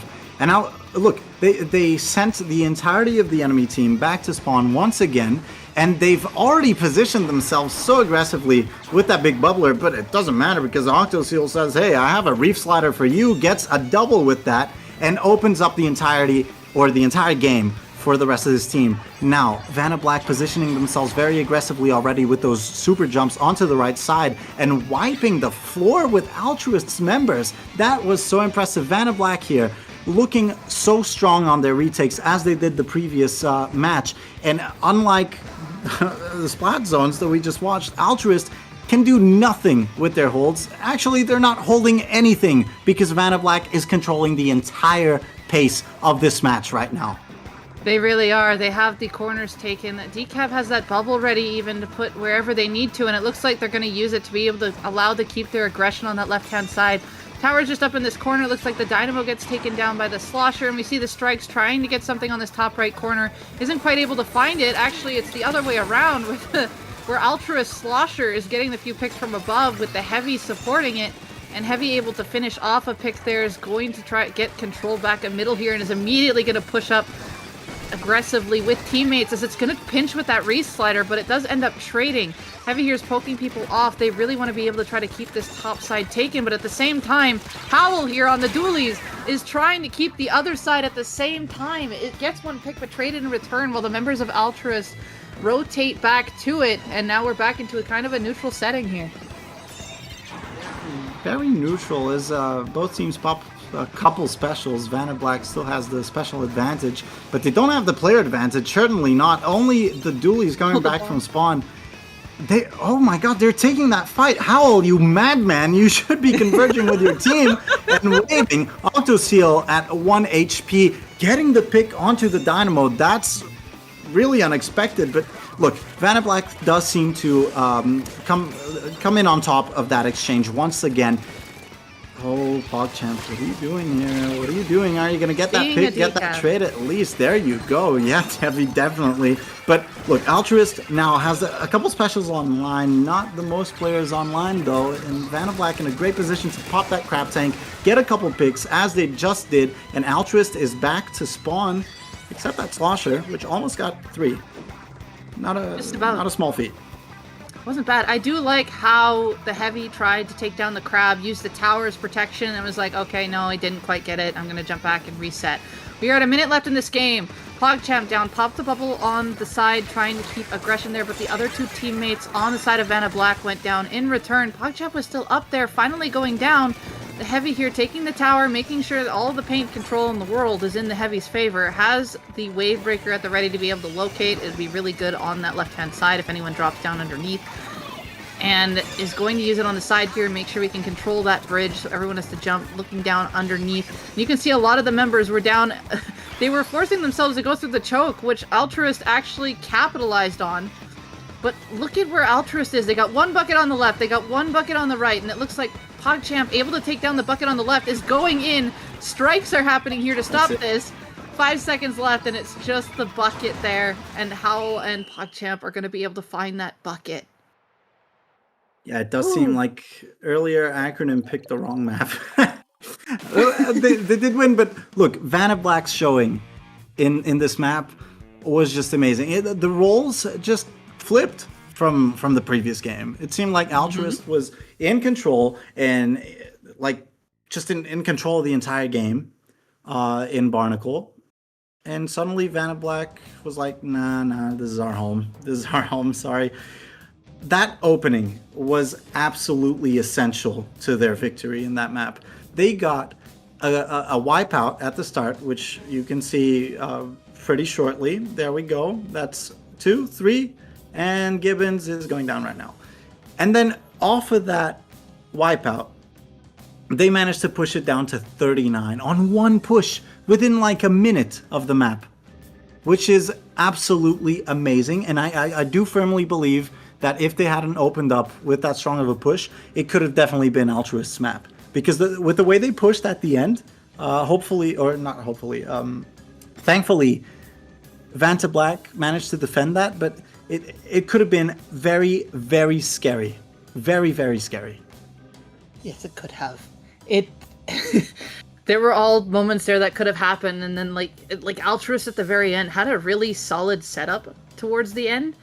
And if Vantablack had fumbled it, it could have went the other way around. But you can see, just this is what I was talking about. They had the setup, but the decap coming in on one side, getting the pick, and then you had the extra specials just to be able to stop on the side. The Reef Slider not being able to get much done on the bottom corner because everyone else from Vantablack was on top. Just kind of keeping there, and Vantablack just kind of had the end there in their grasp. The decab doing their job, going around, the Reef Slider not being able to get too much off there, and then they're keeping the high ground and going down when the time matters. Like going down to the tower from off the high ground, not, you know. Yeah, no, definitely. And look, Devi, this game, momentum is such a big part of this game. Which leads me to this next mode. Altruist counterpick, Clam Blitz on Scorch Gorge, and on Umami Ruins. And momentum is key. If any of these teams can start a push and keep it going, that could just very well be the winning push or even a KO. With the way Vantablack played the previous map, I'd be very scared if I'm Altruist. But then again, they seem to be very confident enough to start the game off with a triple, a great opening of their own. No clams yet, but I mean, it's been 20 seconds. And as they get picked off, two of their players picked off, they start this push, or at least what looked like a push, is only getting the score down to 71. What is happening? Hello? Okay. Okay. A DC. An expected DC. And now we spin. I was gonna say, like, they jumped in, stood still, and I was like, okay, all right. Wants to die fast, just regroup with their teammates. Like, all right, we're really showing off the floaty here. Yeah. I mean, I'm glad we're watching the replay of the start of the push. But I'm pretty sure we're about to see a jump in. Thank you for replaying that. I mean, just showing off their ride, you know. Hey, I just got this new bike. I just wanted to show the entire lobby that I just got it. Well, a damn shame, Devi, because that opening for Altruist was absolutely beautiful, and they set themselves to be just the star team in that map. So they could either try to do the same, or Vantablack will probably adapt and be playing a little bit on their back foot and be like, okay, let's respect these guys a little bit more and try to do the same thing that they did to us, to them. Yeah, that's the one thing with unfortunate, like, opening DCs, is that you may get your opening absolutely amazing, and then this DC happens, and now you have to think, we're starting this over again. They know how we opened, we know how they opened. Now, how are we going to do it this time? Are we going to do the exact same thing? Or are we going to switch it up slightly so that they can't fully get it? What's the mind game here? Now you really have to play the mind game. Like, okay, what's plan B? Are we sticking with plan A and just hoping that still works? Or are we doing a slight twist? And it's just, this is the one thing that really can change the thing during a replay. Like, I speak from full-on experience when I say that, because something else can change and you're not either fully aware from it, or you can do a change and it either works out in your favor. But sometimes it just kind of twists things and you don't know how it's going to actually go. So this could be this will be interesting to see if they start the same way or if they do different. So the way, like, Altruist started is that they had the heavy was dominating on the left, the Zap was painting for cooler, they popped that out, and then two people dominated mid, and Vantablack couldn't even touch mid. And 3 went down right away. So now they're going to be aware of that. So how are they going to do that this time? It's just like, are they going to try to take mid again? Or are they going to work around it? Or are they going to realize that special's going to happen right away? Or yeah, what's the mind game? I do want to comment on something that could have been done differently. Mm-hmm. Altruist had that amazing opening kill-wise, right? Yes. But as soon as they identified the opportunity to just rush in, push in, they threw in a power clam, and then they had 2 clams or 3 to their name, and that was it. So what I saw was all 4 players essentially ran in. I would love to see one of them just skirmishing back for clams and make sure that you can keep the push going. However, let's see how this game starts out this time around, Devi. I hope it's not the same way for Vantablack's sake. But here we go. We're getting off started. It looks like that Altruist is opening the same way, but it looks like Vantablack is more prepared this time, and they are able to pick off Slosher for Slosher in middle, and now it's 2 for 2 to actual wipe on Altruist. Oh my god. The absolute role reversal that we just witnessed. Vantablack said, oh, you like wiping us out at the start? We'll do the same to you. But I will say, Altruist's first push was better, believe it or not. Only a push to 80, not the best, but if you keep those splats coming, Slosher already going down. Gibbon's very low on HP here, and the tactical are getting popped from the side of Vantablack, but I mean, with 2, even 3 players down, it's only a 1v1 in mid right now, and Howl gets found out and identified by the Slosher player. Max range, there you go, buddy. Back to spawn with you as Altruist comes back into mid, and they still have map control, but they need to fight to keep it, as 2 of the members of Vantablack are already advancing into mid and just hungry for a kill.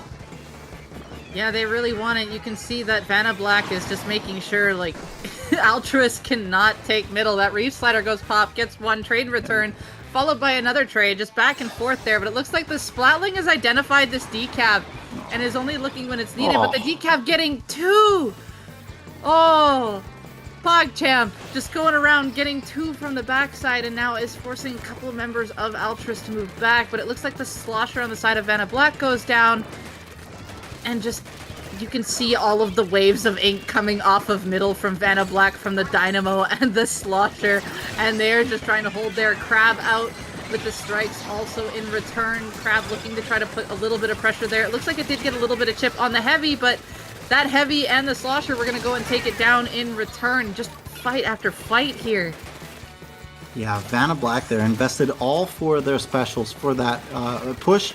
And look, they didn't really make much progress with it, as Vantablack is still struggling to push into mid. Their Dynamo keeps getting picked off. Everybody seems to be getting picked off. It seems like the decav is the only threat right now to the members of Altruist. As I say that, 1 pick, can it be 2 picks as the big bubbler gets popped? What an absolute star player that PogChamp is revealing to be, a third, and opened up the entire map for his team right now. What a star. What a star. Now they have so many clams, they can really solidify this, oh, never mind. I was going to say they can solidify this lead, but not if you're all getting picked off by the members of Altruist who are just coming back from spawn. And look, they've already took mid, and they got another stagger onto the decav. This is bad. This is really bad, but Devi, they desperately need clams. They desperately need them. They do, and just look at the economy on the side of Altruist right now. They have the strikes online, they have a huge economy handy.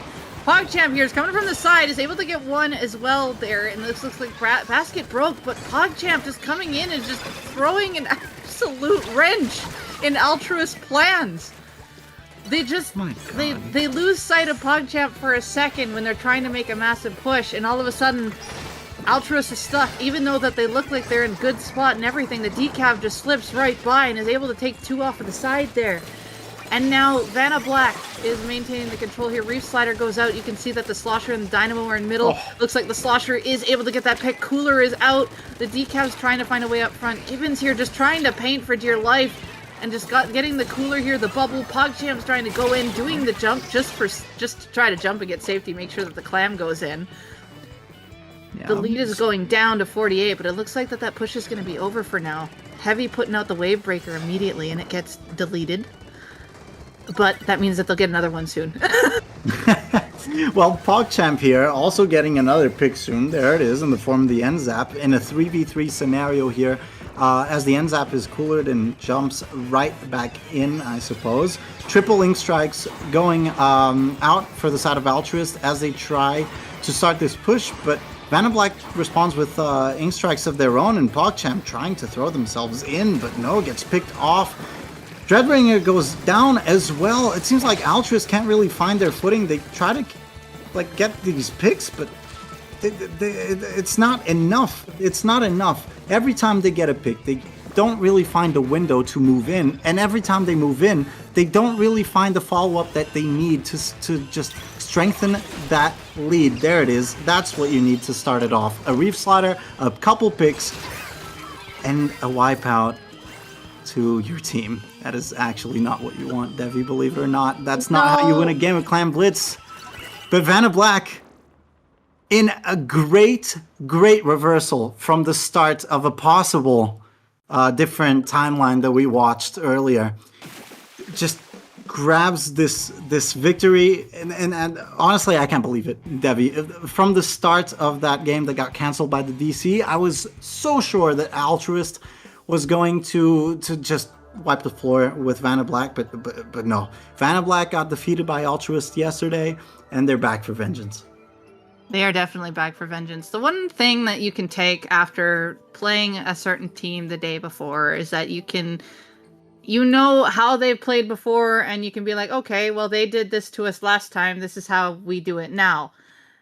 And they are just capitalizing on it. Like, PogChamp especially. I mentioned this before, but is just the big wrench being thrown in Altruist plans. Like, look at this. This is the one where PogChamp just snuck in on the side with a dash, picked off the potential Reef Slider. The Reef Slider is what Altruist wanted to push in that one scenario.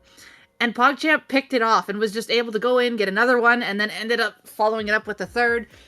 And then Vantablack just able to maintain control there. So this decav is doing a lot of work in just getting right in between where Altruist wants to go. And then at the end of it, I noticed that the heavy especially was really eyeing down the decav. Oh, yeah. Really eyeing it down.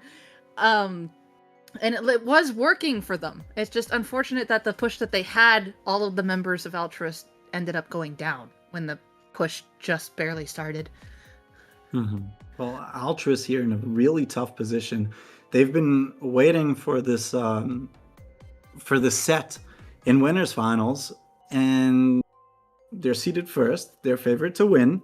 Suddenly, they're down 2-1, and it's match point to Vantablack. So this map pick, Tower Control Hagglefish, they really need this, and they need to do it confidently, because guess what? If you win, Vantablack gets to pick the last stage of the series, and that can be really hard, especially coming off of a loss in a counterpick, or coming out of a loss on their own counterpick in Clan Blitz Umami. This I'm not sure how Altruist's mental is right now, Debbie. I'm not sure, but we're going into this map mode here. And I could see that this is really going to highlight the heavy's range of paint. And it's going to allow that Reef Slider to go in and do some work in the corners to be able to get like the ramp and the sides and just try to help off of the start here.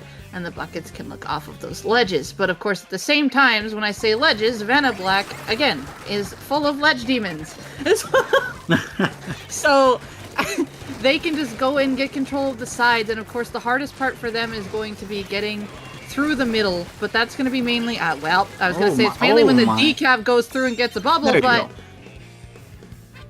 Altruist, there's what they want. Got them all stuck in one area just behind the middle there, and now they're back in spawn. It looks like Reef Slider's on blind for the Dreadringer, and it looks like the heavy right now just maintaining space, just watching these bombs go on tower and whatnot. It looks like the decav tried to flank from the left, but it did not work. It got caught out, so decav went down, and it looks like the members of Altruist here are definitely putting up a fight on the corner, but this Slosher, followed by the Dynamo, doing really well to be able to combo their ink to take control of the ramp again.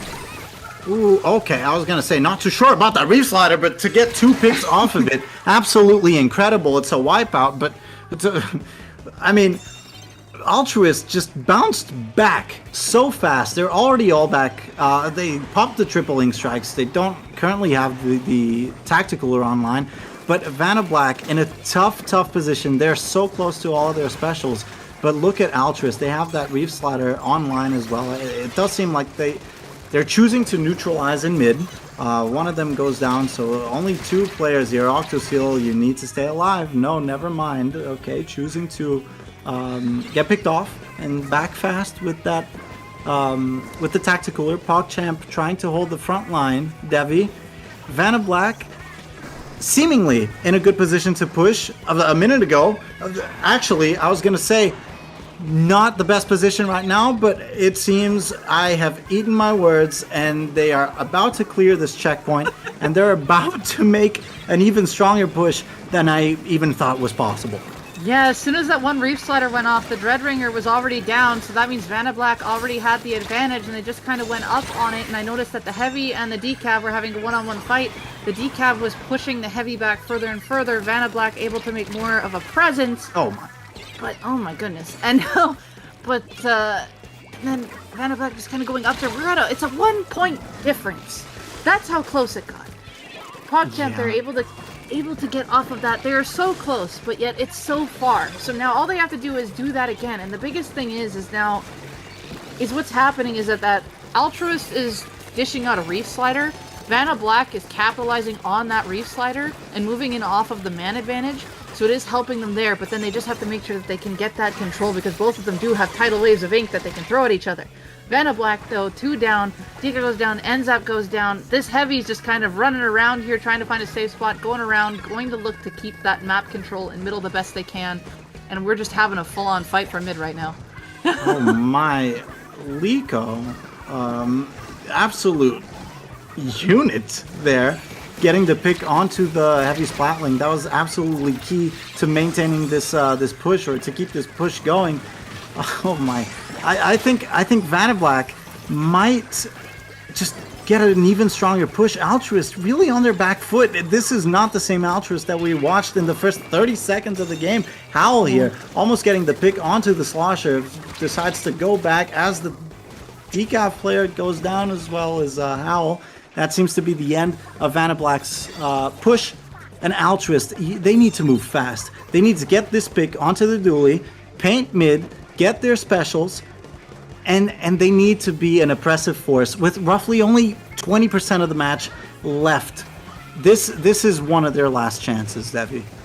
It really is. We're down to the wire here. Coolers are on both teams here. It looks like one went down on Altruist. PogChamp here again, trying to be the wrench in Altruist plans to not be able to get anything done. It looks like something happened, but they were able to capitalize on that. Crab is out. Strikes are at the ready on the side of both Sloshers.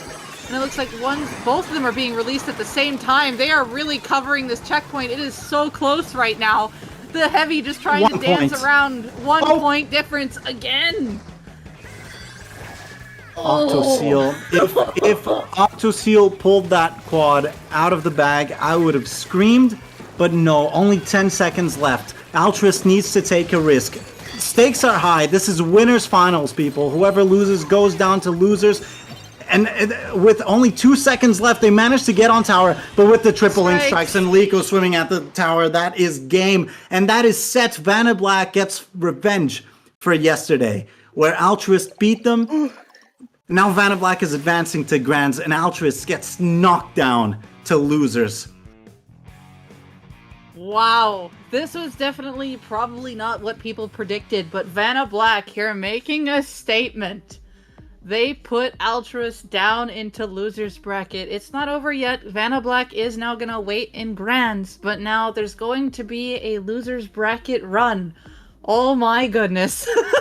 What a match. At the start, I thought Altruist definitely had it in the bag.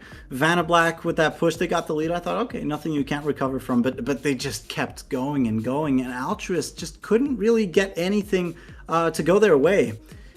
And look, I'm impressed. You said this is not the result people expected. It's not the result I expected.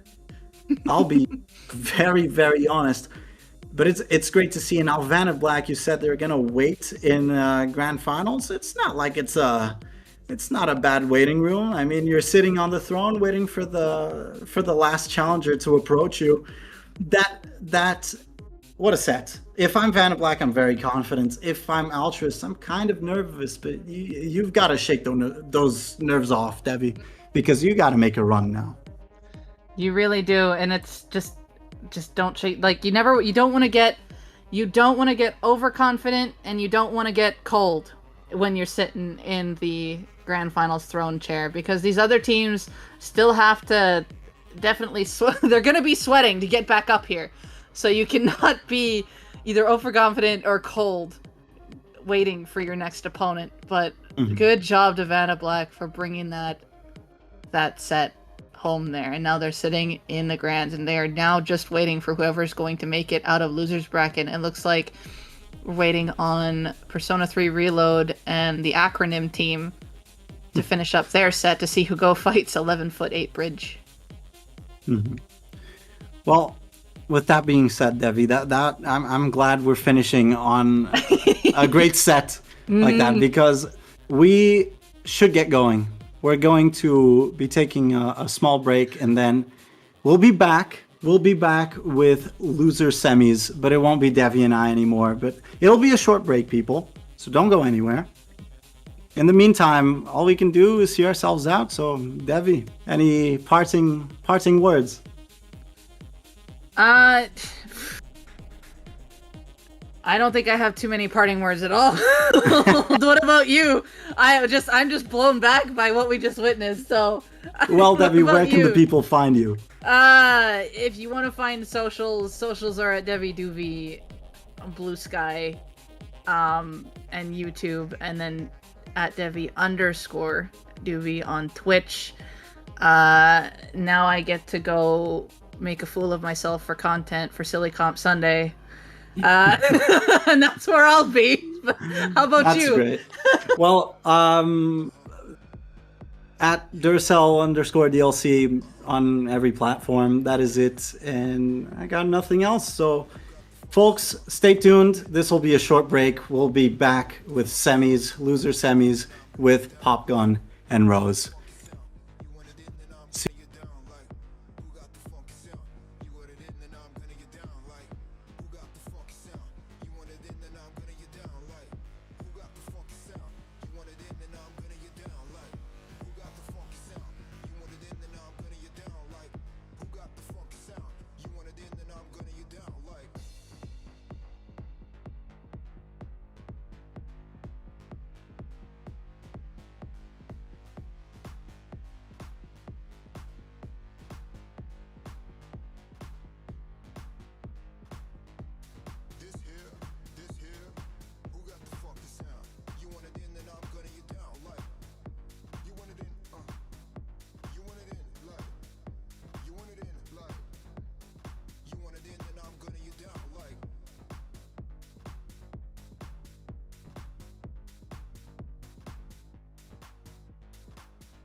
Hello, friends, and welcome back to Low Ink March 2026. I am popcorned by Rose of Battle, who is beyond tickled to death to see a lot of battling going on today. Of course, what better forms of battle is there than a semi-truck going up against a 11'8" bridge? That is the question that Team Acronym's gonna have to figure out here. That's true. I don't think semi-truck works into their acronym at all. And Larry, for anybody who missed it, Larry did give us the breakdown of what the acronym means. But in my head, Malibu had much better ideas. Me, when I want buttered toast, of course. But we've seen Larry before. Larry's been on 3 Kids, 1 Unk. Also back in December, 3 Elves, 1 Santa. And has gotten as far as 2nd place in Low Ink before. 11'8" Bridge has had Tess playing in a few different pickups for Low Ink. But I believe this is the first time, or possibly the first time in a while, where Tess's full team for 11'8" Bridge is here at Low Ink in Alpha Bracket and Losers Bracket semis. I believe you're right. I know they played in the past before. Have you seen the videos of the 11'8" bridge on YouTube? No, I have not. Oh, we'll explain the lore of that after we get started. By the way, this is a best of 3. Shout out to 11'8" bridge for having the same splash tag, or not splash tags, like the little team tag banner things. That looks nice, even though their comp does not look nice at all. What is this? Dueling Kraken Octobrushes coming out here. Respawn Punisher E-Leader as well from Team Acronym. Yes. We've seen Adley play this E-Leader before. Adley's very good at getting those shots, but not if your entire team goes down. 11'8" Bridge having a dominant opening here. You look at what they're playing. They've got a brush that's going to be able to hold these areas for at least a little bit to cause some damage. Tess has been playing bows for a while now, but of course, everybody's pulling out the heavy splatling nowadays. Now, the natural predator of the heavy splatling, of course, is the E-Leader. So that is the least favorite thing you can see if you're Tess. But you know what? If everyone else is splatting the E-Leader, you can just kind of push up and start spawn gaming with the rest of your teammates. Now only 2 players left up. Cinderella poking around, trying to buy some time for their teammates to jump back in. And that's a good little stall right there, because Acronym doesn't seem very interested at all in getting to the zone. Instead, they're just going to build up specials wisely, not feeding in, but the specials don't do anything. GG. That's game. We can call it already. We knew too many members of Acronym went down. 11'8" Bridge knew. But you mentioned the Tentabrella doing a great job of stalling, able to draw some attention away from Tess, who can make sure to stay out of range of that E-Leader, back up a little bit to at least maintain a position around zone, and we just don't feed. We just hold a really strong defense, and their retake crumbles. Now, the 11'8" bridge lore here is pretty similar to what you just saw. I mean, it's just something you cannot overcome if you just kind of drive head first into it. Instead, it's the 11'8" bridge that starts off the game by diving head first. And the brush the brush really just won them the game in the opening right there. Just went right through everybody, threw punches, and took the fight right to them. But the actual video is, I think it's a bridge in North Carolina that's like slightly lower than what the for like a train to go over. So it's like a bridge over a normal road. So if you drive like a semi truck, I'm assuming they're all like over 11'8", because it's just a video of a gazillion semi trucks crashing into the bridge and just ripping their entire trucks apart. Or like an RV losing the entire top part of the thing as it tries to drive under the bridge. It's tragic and hilarious to watch at the same time. And I'm pretty sure that's what the reference to this team is. They're unstoppable. Most likely. I know Tess always has lore behind a team whenever she makes a team. So I'm not surprised. I didn't know the lore, but I love that. Who can win between the semi-truck and a bridge that's just slightly too small? The bridge will win every time. The bridge wins every single time. And it's hilarious because they have like all these special signs and like flashing lights and stuff. It's just, and there's even some videos of like the semi truck stopping and like processing, like, oh, am I gonna clear this? And they just go for it anyways and get immediately stuck. And it's wild. Almost as wild as picking Tower Control Art Academy in game. Why do we even have counter picks? Honestly, I was gonna say, you know what also happens every time? Picking TC Inkblot every time. They just stop and they think, should we pick something other than TC Art Academy? Is there a better stage and mode combo that benefits us and completely cripples the team? Maybe not. Now, let's see. You're going to be going up against... Is Tess a heavy main, or do they bounce around to other things? For the last half year, I have seen Tess mainly play well strings and tri-stringers. But I do also know before that, Tess played a lot of Splatlings, so she's comfortable on both classes. Are you expecting Adley to be an E-leader regardless of what they do? I am. I think Adley absolutely stays E-leader here. I mean, then we'll always have range advantage. There it is. Even more range because they're using the scope variant this time around. I'm just curious of that specific matchup. When you're thinking about, okay, what counter picks are we going to be using here that's going to give us the advantage over 11'8" bridge? And if you're going to be going here, do you feel this is the best situation to get your E-leader set up into some comfortable positions? But it doesn't matter where your E-leader is. If everybody else gets eliminated, the E-leader's not going to win a 1v3. And look how quickly 11'8" bridge recognizes we need to get up to that plat area, and a good job of Acronym recognizing the recognition and responding to it, shutting down the push. They did clear the first checkpoint, but they were getting in position to go for a home run push right there. They did. It was a good stop. Good stop. It really, what's very important is clearing that second checkpoint. Sometimes it just takes a little bit of time to set up for that second checkpoint. And if you run up to take that really important position, which we see Larry is setting up for, is going to go way back from that recall point. But the rest of the Acronym team knows we have to take this bats area. It is so important for pushing towards that second checkpoint. And earlier on the side of 11'8" bridge, I think they just didn't have enough of a presence and they got taken off guard. So that wasn't much of a push for them. And they're going to have to be able to take this back. Hax is trying to get in, is going to get taken out. It is no longer looking good. Adley's not even the one on the tower, is getting almost a point-blank snipe there. Maybe hopping onto the tower soon just to start pushing this forward. I don't expect them to live long, but the push is still kind of going if we get more jumps in. I think wisely, they're deciding not to. Never mind. Wait, just like I said, just like I said, a brilliant counter pick from Acronym, because they already cleared out 2 checkpoints and we got 3 minutes left to go. A heck of a good start.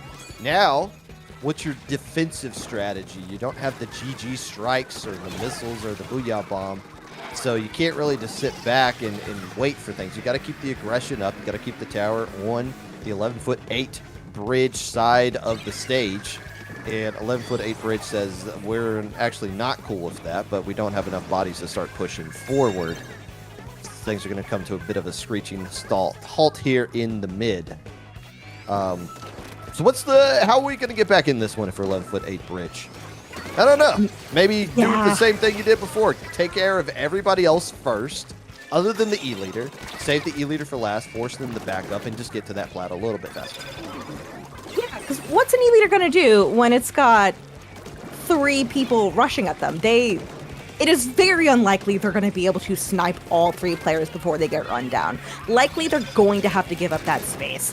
And we saw that happen at the very start of this game. I wouldn't count 11'8" bridge out just yet, but it is definitely looking difficult for them. They've been losing players over the course of the last few minutes. It's happening right now. They really need to get this tower out of their spawn area. It's heading back towards that final checkpoint. And if it clears that final checkpoint, at that point, I just assume it's basically GG.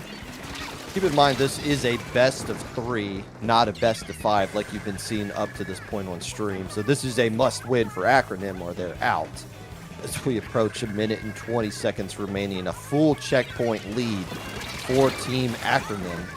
This 11-foot-8 bridge desperately trying to get something going here. I didn't even realize we were having dueling Spider-Man specials coming out here. Both players using the Kraken brush in game 1, now both mirroring, I guess, handshaking to go to the I forget the actual name. Zipcaster, is that what it's called? I just haven't seen it in so long. I guess it makes sense on a stage like this where you got all these high walls. Like, you can literally climb the entire buildings and get to a spot that's almost untouchable here. But can Tesseract be untouchable at the second checkpoint? That would blow things wide open if they could. Doing a great job of staying alive here. I don't even know if that was a Wavebreaker kill earlier, but at the very least, the Wavebreaker was able to clear a little bit of space and also provide a little bit of cover on that tower. That second checkpoint is being cleared, and this is looking really, really good for 11-foot-8 bridge. Renzo does have the wall up, wants to draw some attention away from the tower, but it is a cluster over there. Only 7 points remaining if they can get those points to get that lead, but now that's a lot of yellow on the side of where they need to be, and there's less than 10 seconds to go. Tess is going to try to make the push of a lifetime, not going to die to this bomb, gonna die anyway. We were manifesting that, and You're unfortunately, right, Monkey's Paw dies to something else. I cheated death, but it still caught me in the end. Unfortunate. But we are getting some game 3 action coming out here, and that is going to be the counter pick that is going to be coming from 11-foot-8 bridge. Now, 11-foot-8 bridge had a fantastic opening. In fact, the opening they've had this entire match has been putting Acronym in extremely uncomfortable positions. They've been blowing the doors out early. It's been led by the Octobrush, who just gets so many free splats. It's just tower control, a little bit of a slower mode. The objective doesn't stay in mid. The objective comes to you on the defensive side of things. Acronym doing a better job of shutting down that opening push and then starting to turn things around. Really, they just had one push of the tower. And they got all the value they needed out of that, and then the rest of the time was just bleeding time off the clock where they almost let it slip away. But they're still alive in this one. One more win moves on to losers finals. This will be the pressure for 11-foot-8 bridge to make sure they're picking a map that they're very comfortable on, that they think they're going to win. I think a lot of it really is thinking, okay, how are we going to deal against this E-leader pressuring us from a safe distance? Are there any maps that we can pick where we can effectively displace this leader, but still make sure we're not tunneling that E-leader? Because if we get too distracted by the leader, then the other three members are just going to take us out. That they did so well earlier, taking out the rest of the team and then forcing the E-leader to back away. Because even if you don't get the pick on the leader, if you make them jump back to spawn, that's still really helpful. Unfortunately for 11-foot-8 bridge, we do not have Splat Zone's Urchin in the stage pool. As a result, they don't have the automatic you cannot play E-leader or any sniper on this stage that they can go to. The next best option, let's go to Rainmaker Undertow. At the very least, we could put the Respawn Punisher E-leader in the awkward position of being like, hey, you can't, if you pick up the Rainmaker, you get splatted with it, that Respawn Punisher is going to work against you. Maybe find some alleyways, some corners they can hug around to keep the Rainmakers safe. They do have a bit of the faster comp as well, so I guess this, in theory, makes sense here. Heavy turfs a lot, as has been foretold by the patch gods, apparently. So a lot of opportunities here. I think this is a smart, not that I was kind of leading up to the last counter pick not being smart by Acronym, but they won. But I will say I think this one makes sense for 11-foot-8 bridge for what they want to do versus what they're going up against. On paper, this makes complete sense to me. I could get how they would love to be able to set up some flanks here, draw attention to one side, split up the members of Acronym. That, especially if that E-leader ever wants to pick up the Rainmaker, which, I mean, you often do. The leader's kind of slow unless you're able to have that leader set up in a really helpful position, maybe in mid, providing some really helpful jumps and controlling space when the rest of your team is pushing in. But we'll have to see if this is really going to kneecap the members of Acronym. They do still have that leader. I'm not too surprised, but Tess is actually on the heavy edit with Crab, which now that I'm thinking about it, I have seen her play this on this map and stage combo several times, so I'm not too surprised. But you're going up against the Respawn Punisher E-leader, and it's Rainmaker. Why is there no Soda coming out for 11'8" Bridge? I mean, that helps you with the Rainmaker, and it almost eliminates the Respawn Punish. I can't fathom why they would want Soda in this particular... Now, Acronym's not using it either, so maybe we're just handshaking not to do... not to do one of the best specials ever produced in Splatoon's history, but... Yeah, they're going to have to be really... They're going to have to find ways to be aggressive and not get splatted, because they're not going to have that very important buffer to rely on. Instead, it's Acronym that's cleaning things up. And I think everyone got a little confused. Like, wait, what side of the stage am I on? Oh, this one's just free. Let's just clear the checkpoint. Gone. Yeah, the unfortunate part of taking it to that right checkpoint, though, actually, maybe, now that a Kraken forced people away, you can get some really fast points here. It's hard to get this much farther on this side unless all the members of 11'8" Bridge were respawning at that point, so that they got to 34 is kind of a miracle, but it's also only a minute and a half into the game, so there's plenty of time to push this farther, and that's not a safe lead, but that's a good way to start it out. Put 11'8" Bridge on the back foot, and Tess is going, no, never mind. We've got the back online, very popular special to see in this particular mode, and the rest of the team is going to keep moving forward. We have no other specials for 11'8" Bridge online just yet.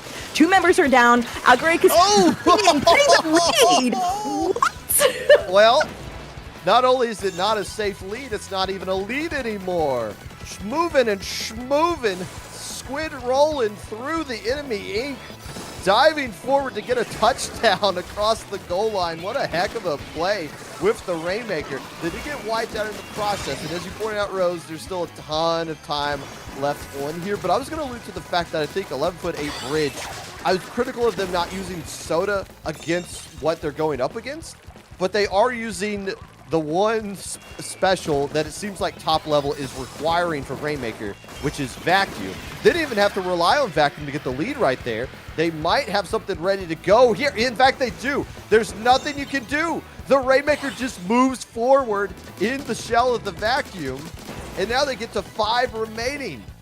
Uh-oh, this is not looking good for Acronym at all. They're going to have to find ways to get that Rainmaker back to mid first, which is already set up defensively by 11'8" Bridge. Yeah, even if they were to force reset it, which they don't need to, that's just going to eat up so much time for them. There's still so much blue paint put down there by 11'8" Bridge. At this point, when you're down to 5, you can just play defensively. You just make sure you're holding really, really key areas. Don't peek Adley on that leader.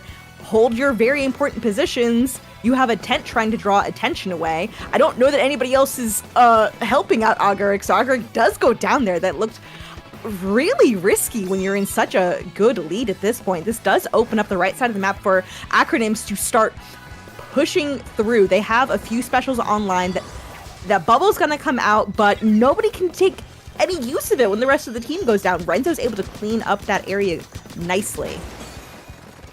Acronym in a very difficult... I mean, you essentially have to touch the podium at this point if not get a smidge up it, which is extremely difficult to do. The only push they've had so far on the stage has been to that unconventional right side just because it was so wide open. They haven't been able to get a push going to the traditional, safer, slower left route. And because they don't have the Vacuum, they can't go right. They're not going to get lead by going right, especially with 5 remaining. So they pretty much have to go left. Even though they're putting a lot of attention on the right side of the stage right now. They got a Kraken over there. They got a Bubbler over there. Why are they? You can't get lead going that way. There's no way. Yeah, I would be curious what their comms are like right now. I don't know if there's differing opinions on which way people should be pushing, but that was... It feels bad when there are 15 seconds left to go. The vac is coming out from 11-foot 8 bridge from that 10th umbrella. Tess is going to get taken out there, but the vac pop is not going to shatter the Rainmaker, but just managed to buy a little bit of time. They have to get really far up this path, and I don't know. This looks extremely difficult. Larry is the one holding this essentially kick me sign, showing exactly where they are. The rest of the team's trying to jump in to save them. 11-foot 8 bridge doesn't have to rush this. Hax is unfortunately going to go down, but you have a tent right there also going down, but it doesn't matter, because when enough people are rushing you on both sides, there's nowhere to turn to. 11-foot 8 bridge. With a name like that, you should be more of a defensive-minded team. Instead, they've been aggressive all match long. They win the best of 3. And look, the pushing to the right on this stage is a good way to get quick, easy points.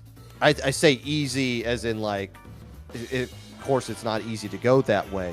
But if you need like quick points to get to like a 40, if it's like a 40-point lead or something like that, that's a good option to go if it's there. They tried to force the Rainmaker to go to the right, and it worked right here because, again, there's only one player there.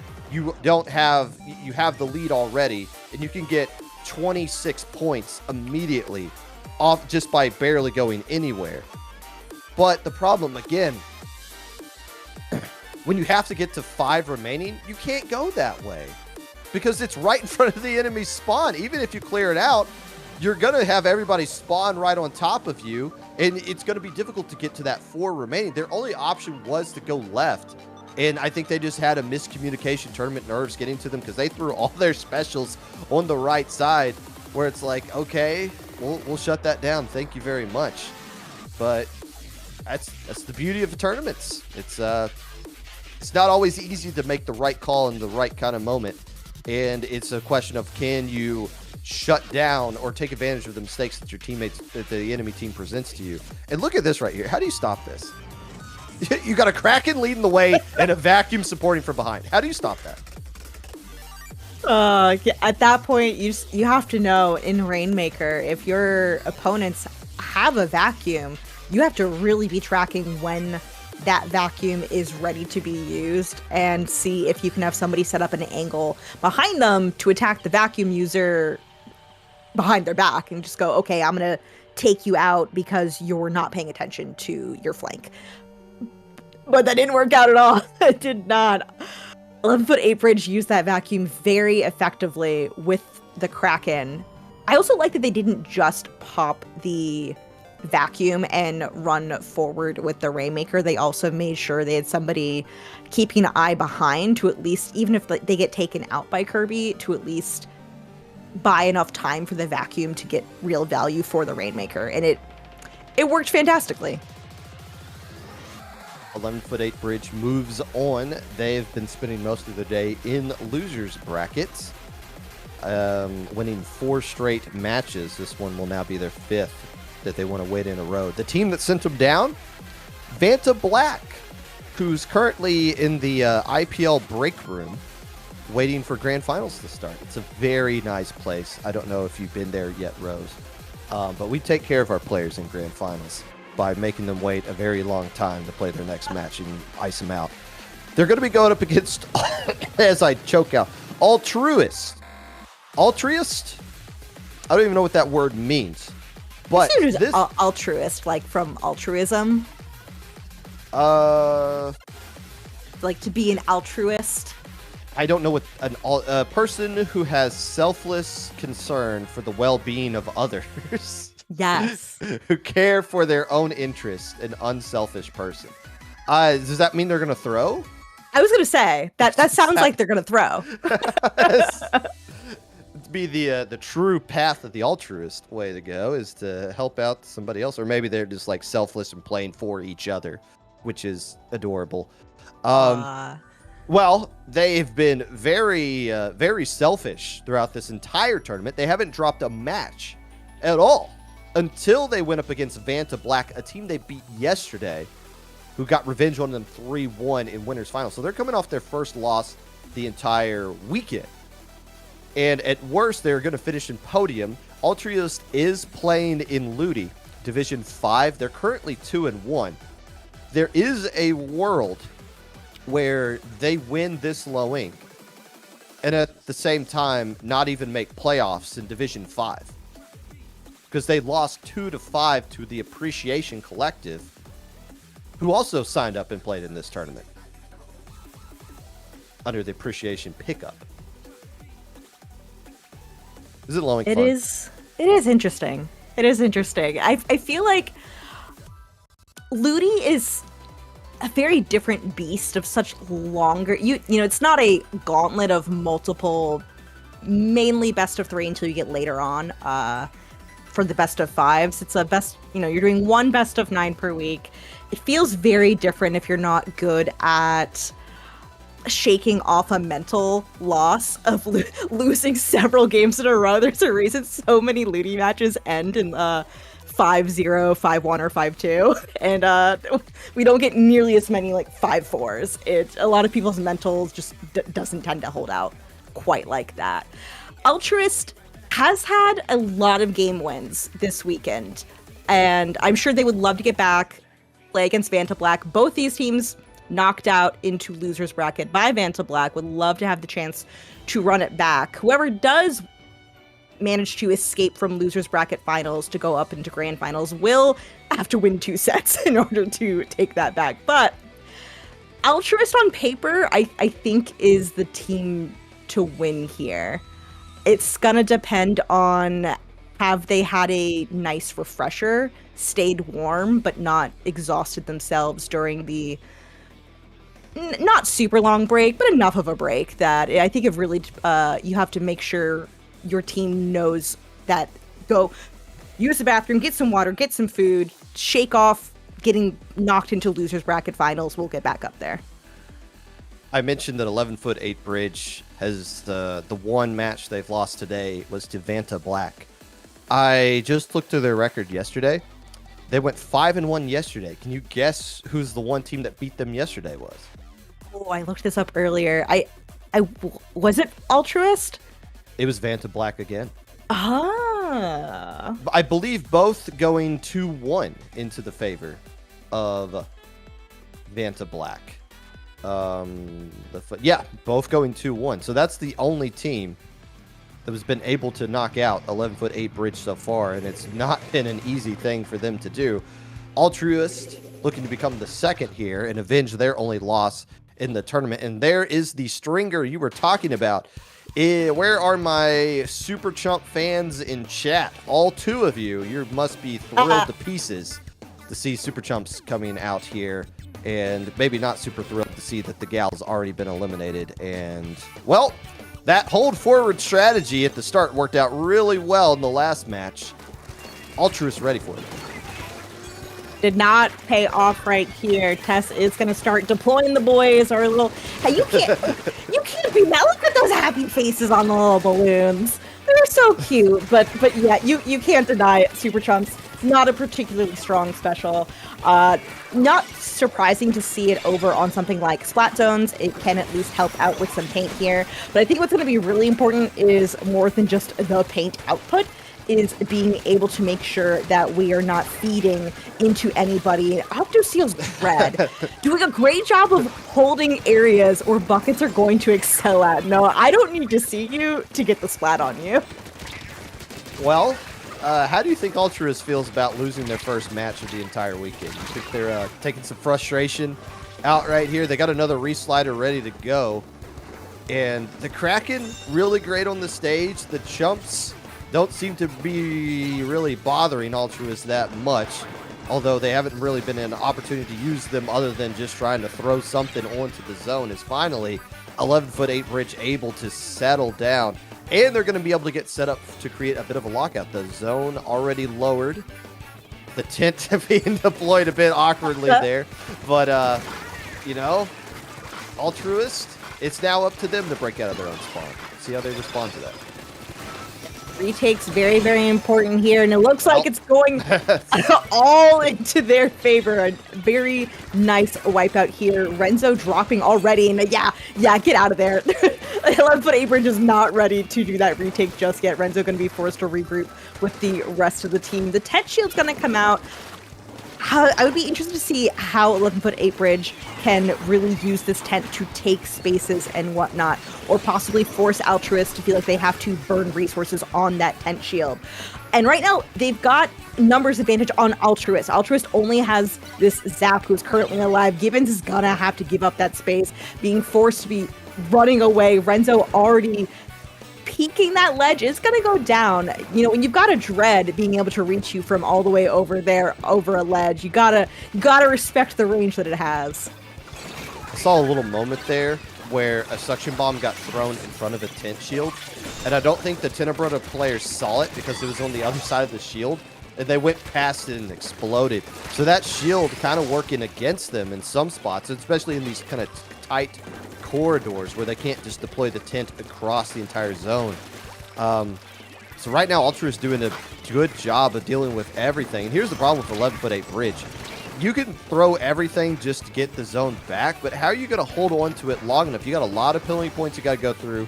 You got to basically get a KO out of this as well, and you're going to have to do it with the super chumps basically by themselves. The little boys, they didn't hold up their end of the bargain. They just sat there and got splatted. They're just little guys. Well, a little guy. This is low ink. They need to step up. They need to be big. They need to be big guys. Like this is PJ low would tell me, ink, he's not a big guy. high ink. There's little guys. It is true. This is not high ink. I guess we could invite whoever wins this one to high ink 4 when we do it 6 years from now. Yeah. But I mean, they're doing their darndest. But I'm gonna need more from them. That's all I'm saying. Yeah, it does look like the super chumps were not helpful here. I think a lot of times they ended up being sent out, and then several members of 11-foot 8 bridge went down and not really able to take advantage of those because they're not threatening. They're just cute little guys. They put some nice paint down. They do force some attention away from areas. But, you know, a lot of times we're throwing them onto zone to get some paint onto zone. And Altruist already knows, okay, we got to shoot at zone because it's splat zones.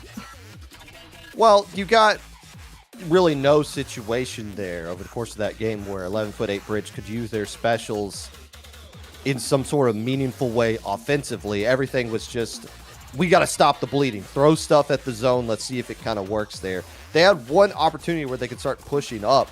I guess they just didn't have specials ready. I would have to go back and see it because they did have a situation where it's like, okay, we got them essentially wiped out or on a delayed wipeout. We can start backing them up. We can start getting set up in positions that we want to be, get our archer into the right kind of spot to start picking some players off as they funnel back into the zone. And they immediately got wiped out.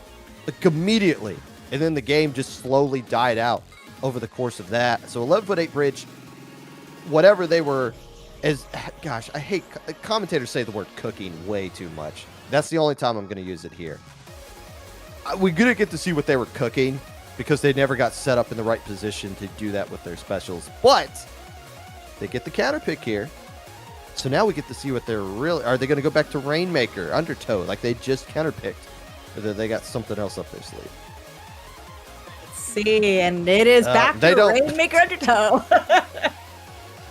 And they don't. Fair enough. It worked out. They got a good strategy here. They got the Kraken. They got the vacuum with the tent shield. Again, no soda. I was critical of that last time because they were going up against a Respawn Punisher E-Leader. But, like, it's not a requirement. It's just like, oh, this so easily counters what you know you're going up against. Maybe this time around, they'll find more. And we didn't see enough crab action to really know, like, how they specifically want to use the crab in this instance. But there's ways they can pop the Rainmaker shield after in the middle of a push with that crab. They can kind of get it along some key catwalk areas and create some paths. So Yeah, it's smart counterpick. I mean, we saw the strategy. It works. And now we get to see, does it work against Altruist this time? Against Altruist's comp. I forget from earlier matches if Octoseal stayed on Dread for things that were not just splat zones. Dread, of course, we don't have that Reef Cheese anymore because it's very difficult to do at this point. Really requires a splat bump combined with a Reef Slider. But it's like the main weapon itself just puts down so much paint. I think it also does pretty well on maps like Undertow, anything with a ledge. It can be quite an aggressive force. So I think this is definitely different. We'll have to see what happens. Game 2. Remember, this is a best of 5, no longer a best of 3. There is still a Dread Ringer. And it is the... Where did it go? Oh, there it is. Double Bucket is what we're seeing here. The Wave Breaker as well coming out. So we're going to see Ink Strikes coming out from Buff Shack, who ultimately gets a trade. So yeah, probably could use a buff right there. Might have got that fight clean at the start. Tess is actually on the Wellstring this time. I've also seen her play on a lot of the Rainmaker maps for that really quick object shredder damage. It's going to go down really quickly, though. Octoseal doing their best. Stay alive. The rest of Altruist coming in, helping out on that fight. They are painting up that right checkpoint. I don't think they're actually going to go that way, though. They are starting to position for that left. Wintry's managing to get a really crucial pick, but the back's going to come out. And just like, oh, I can't move forward. You don't want to get splatted that close to the podium, though. Oh, I mean, I get like, oh, backing up, I'm going to get splatted, but you're just going to give a free checkpoint here to 11-foot-8 bridge. And that's already gone. And the hammer is going to be just used in a fun way as the beacons start getting cleaned up here. But yeah, a little bit of a, I mean, it's your natural instinct when you know you're the only person holding the Rainmaker, as you said, the kick me sign on the back of you is just to start backing up. But the problem is that checkpoint is just right there. So there's a free clear for 11-foot-8 bridge. Altruist, though, getting a couple of splats here. They do have Ink Strikes to work with, but they no longer have control of the Rainmaker. Agaric had something to say about that.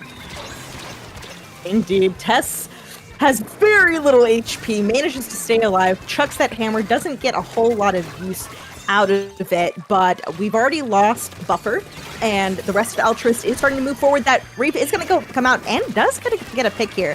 Octoseal doing their best to stay alive, but there's so many bombs being thrown at them. And now with an ink back, that's when you're just like, well, I can't fight that. But Shack breaks away, makes another break towards that pedestal. Still doesn't get the dunk, though. It's been all in favor of 11-foot-8 bridge so far. And now the question comes in for 11-foot-8 bridge. Are you going to go left? And the answer, of course, should be yes. But, I was about to say, they were getting close to that vacuum. But a nice shutdown by Altruist, getting some splats here. Okay, now you can go to the right. Probably, actually, no, they might have respawned back in time. Yeah, so go back. I like that. I like that call. Nice, smart adjustment. Let's go back, get some soda. Let's go to the left. The left is potentially free because they can't shift over there fast enough to get the lead. And that essentially ties it right now. 11-foot-8 bridge, they got the free checkpoint. They didn't get anything on top of it. So Octoseal is able to get the lead, get smacked on top of the head. But, the push isn't over yet either. Trying to stay alive in the tint shield, not going to happen. And here comes the heavy Splatling saying, I'm much better when I don't have the Rainmaker in my hand, and now I can fight you. But Renzo says, well, yeah, but you can't shoot backwards at the same exact time. So 39 remaining, not the most comfortable lead, but still a good lead to have with 1:40 left to go. And you know the exact location you have to defend when they start taking that push around the left side. Renzo's pick on Wintry's was so important earlier to make sure that nobody could jump into that heavy to push that any farther. 11-foot-8 bridge does need to make a push of their own. Right now, Gibbons is holding this down, making sure that nobody's going to come in here without being checked upon. But it has just been done right now. The rest of Altruist is starting to set up right here. Fortunately, 11-foot-8 bridge did have to take a little bit of time to set up there, so they couldn't just rush that forward. So now it's going to be key for Altruist to make sure they have a really good defense. The vac is coming out. Doesn't save them with the Reef Slider pop. And it's looking really tough. Oh, They're wow. You know what? I take it back.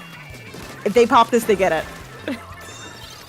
All the defense in the world to shut things down, but once you get wiped out, it's essentially GG. 11'8" bridge, the 12 remaining. And yeah, you stop the push A, you stop push B, but they had one more trick up their sleeve. They were able to absorb everything thrown at them, and now a huge lead for 11'8" bridge. And what is your option going to be for Altruist? I think you're kind of just looking at, all right, we're going to game 3, and it's going to be our counter pick here. This might be a long set that they're going to be playing. Unless they can find a way to steal one. And this would be an absolute steal if they could find a way to get the win right here as we go into overtime. Here comes the Reslider early. I think they saw an opportunity with players gathered around. They could probably get a couple of splats. Here comes the Stingray, Splatoon 3 variants of it. Nothing happening right there. The splats and the ink strikes coming out right on top of each other. Is there anywhere to go? There is. It's right into the tent shield because the Kraken was chasing you from behind. 11'8" bridge punches their way through the defense to take game 2. Altruist was the one to run into the bridge this time. Knocked down. They'll have another opportunity to get the lead and break out of this tie, but they're gonna have to make sure they pick a map that's gonna suit them. Yes. Yeah, I agree with that statement. I wouldn't push back on that. Yeah. And again, I mean, what map it is, I don't know. I don't know. Well, they're not used to making counter picks in general. I mean, they made a bunch in the last set that they played in that they ultimately lost, but the only thing they can't do is splat zones at this point as we take a look at the highlights. By the way, I don't know, Inkling Productions, IPL, as you guys saw yesterday in the Splat World Series trailer, the backbone of our company is production. That has absolutely nothing to do with me. I'm the, like, if I was doing production here, it would just be me drawing stick figures on a sheet of paper. Shout out to whoever created this replay thing, because this is really cool to see. I know I'm supposed to be talking during this and giving like my analysis on the replay, but I think we just need to stop every now and then and appreciate the fact that like this is actually a thing, because we can see plays like this. First push shut down, reslider into the vacuum. Second push shut down because the slosher was in the perfect position, but all the resources spent. Push number 3 all the way down to 12. GG. They knew what they had to do. If they saw that win condition, Hacks did not hesitate. Power control ship shape. This was their pick in the last set that they played. Makes sense. So now we're seeing everybody's just showing their cards at this point. We have our best stage mode combo we pick, and we're just going to rely on that. All right. You know what? You pick what works. You do. And the question is, can they get a win off of that?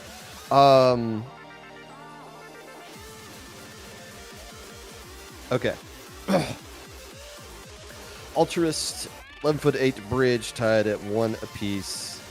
Oh my gosh, look at that logo for Okay, so we Googled Altruist, and it's like selflessness and like believing in your, like sacrificing yourself for the betterment of the world, I guess.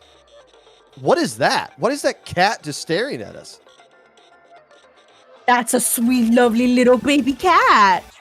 With demon eyes. No, that is not a sweet face. Oh, he's a sweet little demon. That's what I say to my 3 cats all the time. What a sweet little demon you are. Who could claw my eyes out if they wanted to? Yes, you could. It could. It looked like it. I mean, you talk about a logo that does not match your team naming at all. But welcome to competitive Splatoon. I guess that fits in here. Finally, we're queuing up into game 3. No changes coming out from Altruist. That is the Tentatek, which unfortunately no longer has Inkjet. Instead, it has the Strikes. And sticking with the Wellstringer, with the Hammer Wellstringer, you mentioned how effective it is against a Rainmaker shield. They're opting to roll with it on tower control. That will be interesting. I wonder if Tess is hoping to be chucking it at the back line. But you know what? They really don't need to do anything like that yet. Really strong opening from 11-foot-8 bridge. Renzo already setting up, striking that crucial area on the left to make sure to buy some space for this first checkpoint to be cleared. And I do believe 11-foot-8 bridge is now already starting to set up towards where they want to be for the second checkpoint, but lost half the team. So Tess chucking the hammer, not able to get a pick here, at least force them away for a few seconds. Hax jumped in just to die. And at this point, 11-foot-8 bridge needs to stabilize and play a neutral situation for now. So here's what I've noticed about 11-foot-8 bridges openings, which we have seen 6 of now. They just go for it. Like, they just start, they're not building up specials. They're not trying to get, they're just, hey, let's just put some gloves on us to go find somebody and start fighting them. And they either get a wipeout in the first 15 seconds, or they lose all their players, and then Tess is just forced to, like, all right, I got to retreat before I get splatted as well. But they're extremely aggressive rolling the dice. The dice seems to work in their favor more often than not, although Altruist is doing a better job of weathering the storm. Both checkpoints falling or both opening checkpoints falling for each team. We essentially got a tie ball game here with 3:30 left to go. Tied up again, so we've got one down on each team. The slider is online for Altruist, as our strikes got specials from both of these buckets, and they don't need to use them just yet. They're doing a really good job of holding this down. That slider is going to come out. Renzo does get taken out, but, you know, you're like, well, yeah, I'm just going to throw a strike at you because you're going to be stuck in some end lag, so you're going to take you out with me. You may have beat me, but I'm going to destroy the entire base at the same time, Mr. Bond. And that time actually able to get a fair trade out of that, throwing the smoke bomb down. So this is a unfun situation for everybody involved. It's tower control at ship shape. This is the Rainmaker of tower control stages. And everybody's tied at such a low or a high score, I guess you should say, remaining, that you get the sense that just one busted wipeout just like that could be enough to result in a dub in this situation. Buff Shack opting not to go across the bridge, wants to stay around with the tower. And that buys some time for 11-foot-8 bridge to get set up. Instead, the tent just goes right in like it's the opening of the game, gets shut down. It seems like all 7 players for Altruist jumped on that tent. Was able to clear that out. Can they clear the second checkpoint here? They got a lot of players dancing around the tower. They do. With 2 minutes left to go, plenty of time for 11-foot-8 bridge to get back into this one, but Altruist with a heck of a push to get through to the final checkpoint, 15 remaining. They've cleared both checkpoints at this point. They're sitting pretty good. So long as they have a really strong defense, they can easily take this game. The pressure's going to be on 11-foot-8 bridge. They lost a player, but maybe not a terrible exchange. They do have plenty of space to start moving up, taking the space. Tess is going to keep an eye out on that top left area. Hax looked like they wanted to go that way, but knew they cannot just run straight forward into a heavy. They do not have the range or the resources to deal with that. They are going to opt to go back into the central mid area, and we are we were holding hands with the tent shield, trying to move this tower up. The tent is still alive. Renzo is still alive. Strikes are going to come out. We do have some numbers on the field. They just need to get through this checkpoint and go a little bit further. The slide's going to come out. They're going to take out a few people. That is a wipeout. 11-foot-8 bridge not able to actually clear that checkpoint just yet. If they just hold on to those strikes, if they just be a little bit more patient, you got a 2v4 situation. You don't need to throw strikes that early. They throw them on the tower when they're at the checkpoint. 11-foot-8 bridge is already won. We're already done. But just a little bit trigger happy right there. And now that leaves 11-foot-8 bridge in a situation to where they have to start pushing up to get these splats. The tent able to get rid of the NZAP. Tesseract now in the right position. But look at the welcoming party being thrown out by Altruist to the players spawning right back in, but they're starting to win the fights. 11-foot-8 bridge can make this interesting. Here comes some Zuka shots as well. Can there be any specials online to throw down this tower? Here comes the Zipcaster on top of it, but a player jumping onto it from both sides. It's a bar fight onto the tower. The Wellstringer and the Zipcaster trying to stay on, but eventually The soul gets called back to the respawn point, and that gets them off the tower. 11'8" bridge can't close it out the end. Altruist hangs on and holds serve in game 3. Oh, I was clenching my teeth for that last push. I was like, oh, this looks really difficult to clear. We don't actually have a whole lot of presence in that bats area on the upper right to make sure we clear this checkpoint. So even though Tess is holding down that tower, Tess doesn't actually have a whole lot of support in what I think is one of the most important areas to clear that final checkpoint. But, oh, that was a tense one. Huge props to Altruist. They held this down pretty well. 11'8" bridge was tenacious, and they kept pushing this map really, really hard to try to take back this lead. They kept getting close, but Altruist made sure they were holding onto those resources. And the Reef Slider, I want to say, tower control is absolutely its worst mode. It is so obnoxious, but Octoseal's been doing a great job of keeping an eye on whenever 11'8" bridge is stacking together in an area that they should not be cuddling or holding hands, and then punishing them with a slide. I'll give credit to Gibbons on the in zap for Altruist on those last 2 defensive stops that they were putting out there. They knew they had the jump onto the tower. It's not like the in zap has a GG special. I mean, you could throw suction bombs at it, but being patient and knowing when to jump on. You jump on there too early, you're just going to get beat up and sit back to spawn. You jump on there too late, the enemy team gets the lead. They knew they waited until the right moment to board the enemy pirate ship and start a fight, and it worked out both times at the very end right there. You know, we're talking about some things 11'8" bridge could do differently to secure the lead there, but also it comes down to the fact that Altruist just played a little bit better defensively as well, taking advantage of the opportunities being presented to them. I like the discipline being put on display in that game 3 there. Splat zones at Robo Ramen. This is, and once again, if you're Altruist, you got to be expecting they're not going to build up specials at the start. They're just going to come right to our spawn. They're going to take fights immediately. They need to set up a defensive trench right away. Expect for them to come into our base and deal with it then.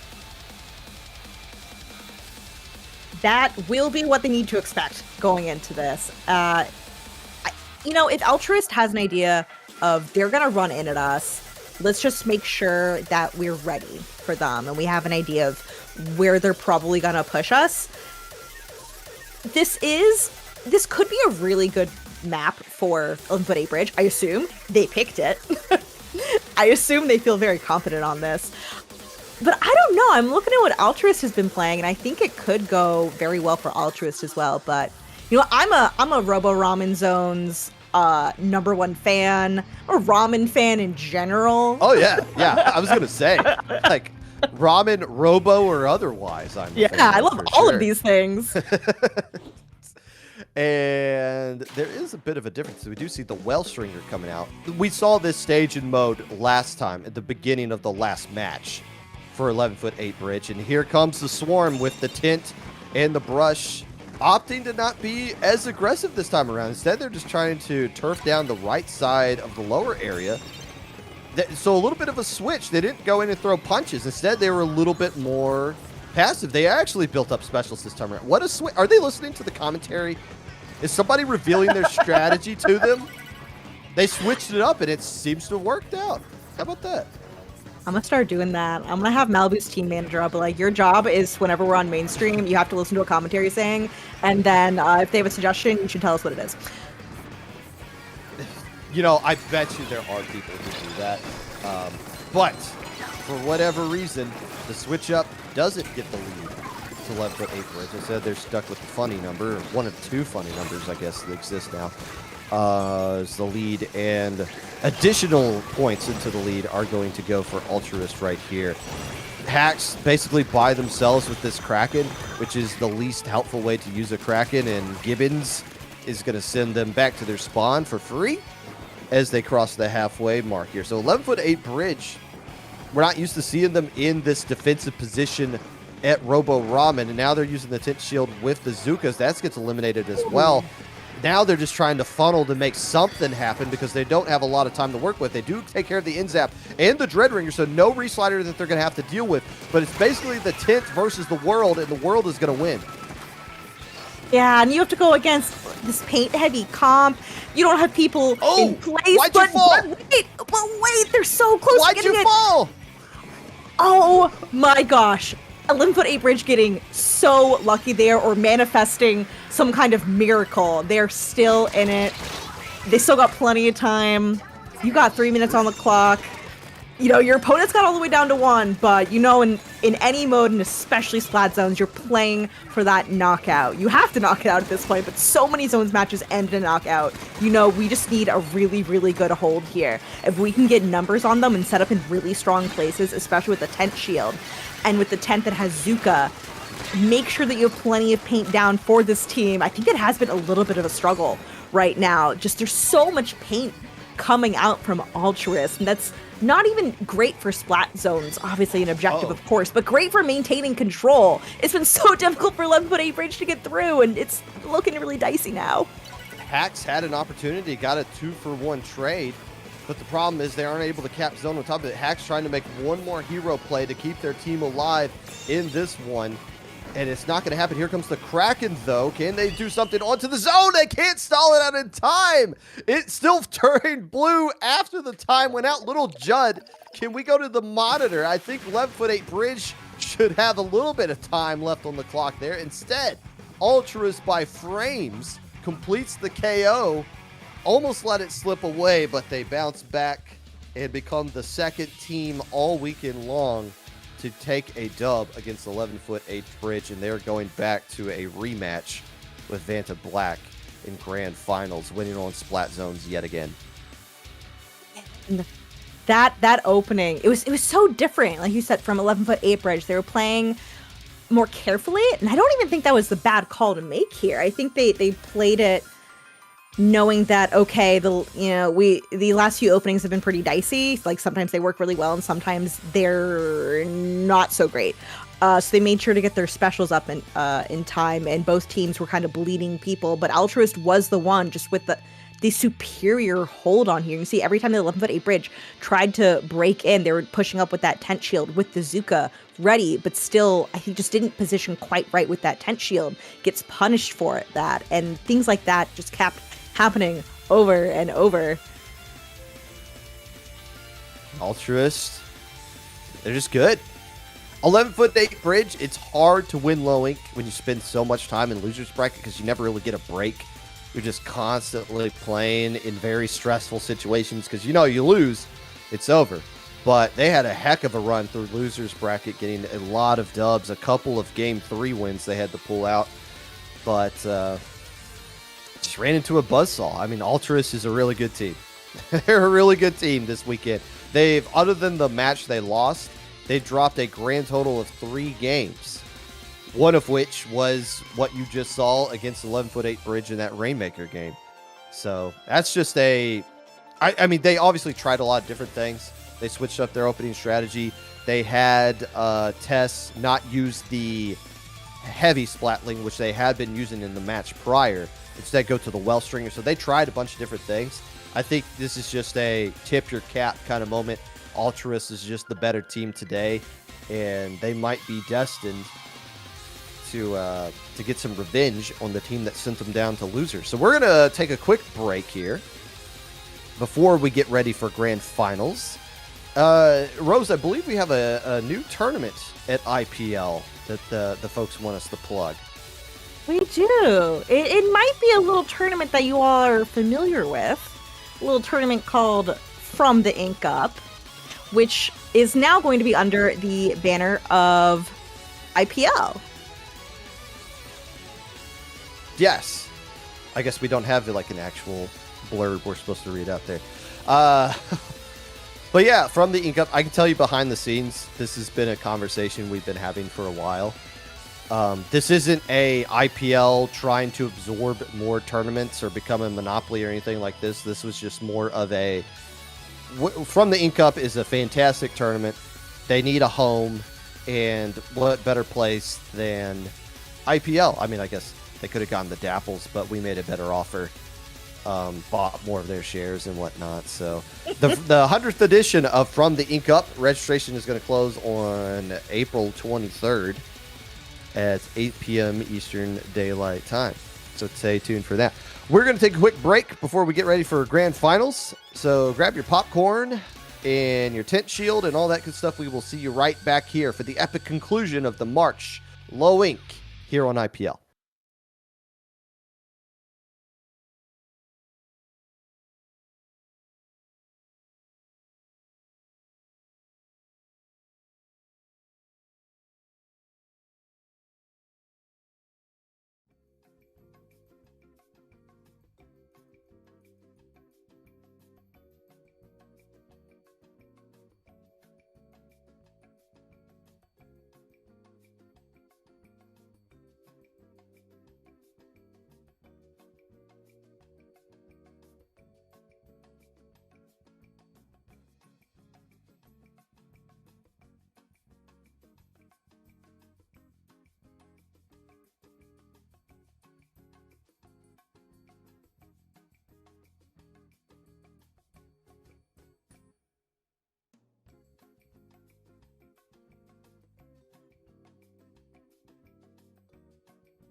Hello and welcome back, friends and enemies. We are here with grand finals of Low Ink March. I almost forgot what month it was. And we are here, Popgun and I, to bring you our grand finals matchup between Vantablack and Altruist. They're running it back from winners finals.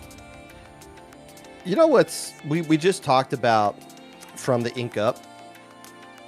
Vantablack won From the Ink Up number 98. So they are reigning FTIU champions. And they also played in Milk Cup number 10 yesterday. And when did they have time to do that? Is it like a weeknight tournament that they play? Yeah, so they played in this tournament last night, and they got second place in it. They didn't even win Milk Cup, but they're the favorite right now, or coming in from the winner's side, to win Low Ink. Nothing makes sense anymore. How do you have the energy? I don't. Vantablack, are you all young? I used to have that amount of energy. Do you know what? That's people do often kind of like, what, you need to work out to play video games? Like Bobby Fischer of the chess world would say that he would work out to play chess, and you're like, well, why you're just sitting down? But no, you are mentally concentrating on something for multiple hours. For any other ball sport, yeah, it's more difficult physically, but to have the mental concentration over the course of an entire weekend for Low Ink is very difficult to do, and is a bit of a stress on you physically, at least your brain physically. But Vantablack able to get a bit of a break, as all teams that win in winners finals do. Now going up against Altruist. I think the colors are reversed because the Dynamo team is on the orange, which is Vantablack. And PogChamp had a solo player moment for the ages earlier in a best of five, in a game 5. So now coming back at her with the decap, we'll keep an eye on that player. They've been playing fantastically all day. Lyco was I believe a Dynamo one trick well before the buffs. And the buffs, they've really made like anybody who was a Dynamo player be like, finally, my time to shine. After Seal does go forward with that Reef Slider, doesn't get a pick though, is going to get taken out for that. And now Altruist is getting some points onto their side and actually forcing the rest of Vantablack to get out of here. PogChamp jumping in, but not able to actually make anything happen. They were all alone. This Dynamo did deploy Cooler. They're starting to get some turf down for the rest of the team. You know, I like that Vantablack is not charging in unnecessarily. They're starting to use their specials. They've got the tri-strikes out. It's not going to be enough to cap that zone, but I think it did at least make some room for the rest of the team to get in. Unfortunately, they did lose their bucket. They're starting to lose the positions once again. Just did not turn out how I'm sure they wanted to. And now Altruist in a pretty decent situation to get the lead, but the Reef Slider doesn't connect. They were trying to get some splats on top of that as a poor Dynamo roller realizing, man, that thing looks ugly when it doesn't have any ink in the system right there. That thing looks miserable. But penalty points gone for Vantablack. The question is, can they weather the storm? The Ink Strikes and Reef Slider ready to go in conjunction with each other. And of course, Reef Slider basically broken on this stage. If you connect right in the middle, especially if you go on the backside, it's an automatic cap. So that's the problem Vantablack has to deal with, this awkward tug of war splat zones, is how do we hold on to the zone long enough to start putting up points, and also probably 2 Reef Sliders we're going to have to weather in order to get lead. And also you want to make sure that you don't lose everybody on your team. That's going to open up a lot of room for Altruist to set up here. Of course, you've got 2 buckets. This is absolutely a playground for them. It's, you know, great for Dynamo as well over on Vantablack's side, but Altruist having the Slosher plus the Dreadringer means they can absolutely play all around the ledges. They haven't been able to set up too well for that ledge camping right now. They have been sort of forced back to just do their best to maintain this zone, but they're still doing a great job of stalling it out here. Gibbons, we've seen do so well today on this end zap, was getting pushed back here, but they've been taking these fights together with teammates whenever they can. I say that they are alone now and they get punished for it. That's why you don't take multiple fights all by your lonesome. And now, okay, so if you're going to win, you're going to have to force Reef Sliders like that. That was just kind of a panic Reef Slider that they're going to have to deal with here. But now you guys start pushing up. You got to get rid of that Dreadringer before they can get another one ready to go, because you're not going to get a lot of points out of this if you can't shut down that Dreadringer. Still, the zone does flip back yet again, so that's just more penalty points being thrown on top here. Instead, it seems like Vantablack's just kind of opting to attack the zone instead of sending somebody around the flank to start getting some splats and shut down the paint production that Altruist can throw out here. Instead, they're just constantly retreating back. That's when your crab is doing nothing but rolling backwards. That's not a good sign, and that's credit to the pressure Altruist is putting onto Vantablack. Penalty points gone. They are gone, and they are ticking down here. We have about 10 left to go. They only lose their Slosher. Everybody else is still alive. They have plenty of weapons that are great at painting. They might lose control here. It's looking really, really close. Lyco doing their best to maintain control of that, to make sure to get it back for Vantablack, and they do. Altruist does lose control, but gets down all the way to 1. Aggression needs to be coming out here from Vantablack if they want to get this one here. Instead, Altruist in a fantastic position to get the lead. They've been the more aggressive team, especially when they've had the lead. They've been forcing the initiative here, but now a couple of players going down. The question is going to be, as the zone will go to Vantablack here into overtime, can they build up the specials necessary? PogChamp is not going to be pogging much longer. They ultimately get splatted, and Octoseal just turfing anything. Let me just get this GG slider. And oh, while that's going on, Gibbons is going to clean up everybody with the end zap. Everyone with the end zap to buy enough time. Re-slider back the zone. GG. Altruist wins 1 of the 6 games they're going to have to win to pull out the low ink here. Number one things chat wants Popgun to say. PogChamp, not going to be pogging much longer. What the chat said. What? Don't feed. It's okay, the chat. guys. I know what you're going to say. I saw Yoshi God is gone, so that's a big plus for all of us. I may have just gotten the back now. Excuse me. There's a disturbance in the force. There's so many people that are just pinging them now. You gotta get Popgun mentioned. You gotta get back on here. Let's mention Vantablack not being aggressive in these kind of situations. Not gonna be pushing up. It seemed they were opting, and it's difficult to do that when you don't have the lead. Your mindset is, let's stay in your zone. Let's make sure we hold on to the zone. But when you don't force the initiative, and maybe there just wasn't a way for them to force the initiative, maybe there just wasn't alleyways for them to take advantage of and take the fight to Altruist. But when you don't have the lead and the other team has a reef slider and you don't, you're just not going to win the tug of war. Likely to. I mean, you can force reef slides like that, but you're not going to force them all to be awkwardly used like that. Eventually, they're going to go in the zone. Vantablack now. Look, both teams very familiar with each other. This is the third of potentially 4 matches they played against each other.